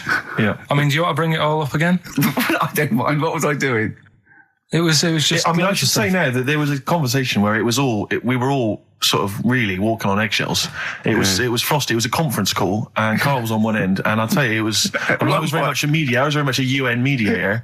What do you think of that? It was difficult to sort of keep it serious when I'm saying stuff like, "I'm sick of you putting a Burger King bag on my head." Do you know what I mean? Yeah. There's a part of me that's like, I can't believe we're doing this. What I like about it is that I'm laughing and going, well, I won't do that anymore. And he's going, you can still do it on air. And like today, I came in, I went to squeeze Eddie, went at 1 o'clock. I love those rules. Yeah. I love those rules. Well, between the hours of 1 and 3 on a Saturday, you can squeeze his head, you can put a Burger King back on his... I can't wait. It's terrible. Oh, but dear. That all started last week as well, really, because I got in a bit earlier to do an edit for you on some track that had swearing in it, right? Yeah. So I get in early, he comes in, first thing he does is go to sort of squeeze me head. And my reaction was, not now, do it later. As if it's all right to do it later. Yeah. So that's kind of what made me think this isn't normal. We should just point out, when we say squeezing your head, what exactly does that mean? I put my hand on the front. I do 2 experiments, right? Yeah. One is the side, because you can crush an egg sideways, so I think that's more dangerous. Right. And I actually put my elbows out, and I pressed like a vice, and I really go for it until it really hurts. And the front one it shouldn't hurt so much, if my experiment's right. I don't know. Well, it was all this that sort of, built up. Sure. And the research that you're doing there, Rick, is that going to be available online at some point? Well, that was the problem. That's what I was saying to him, because it kind of started last week.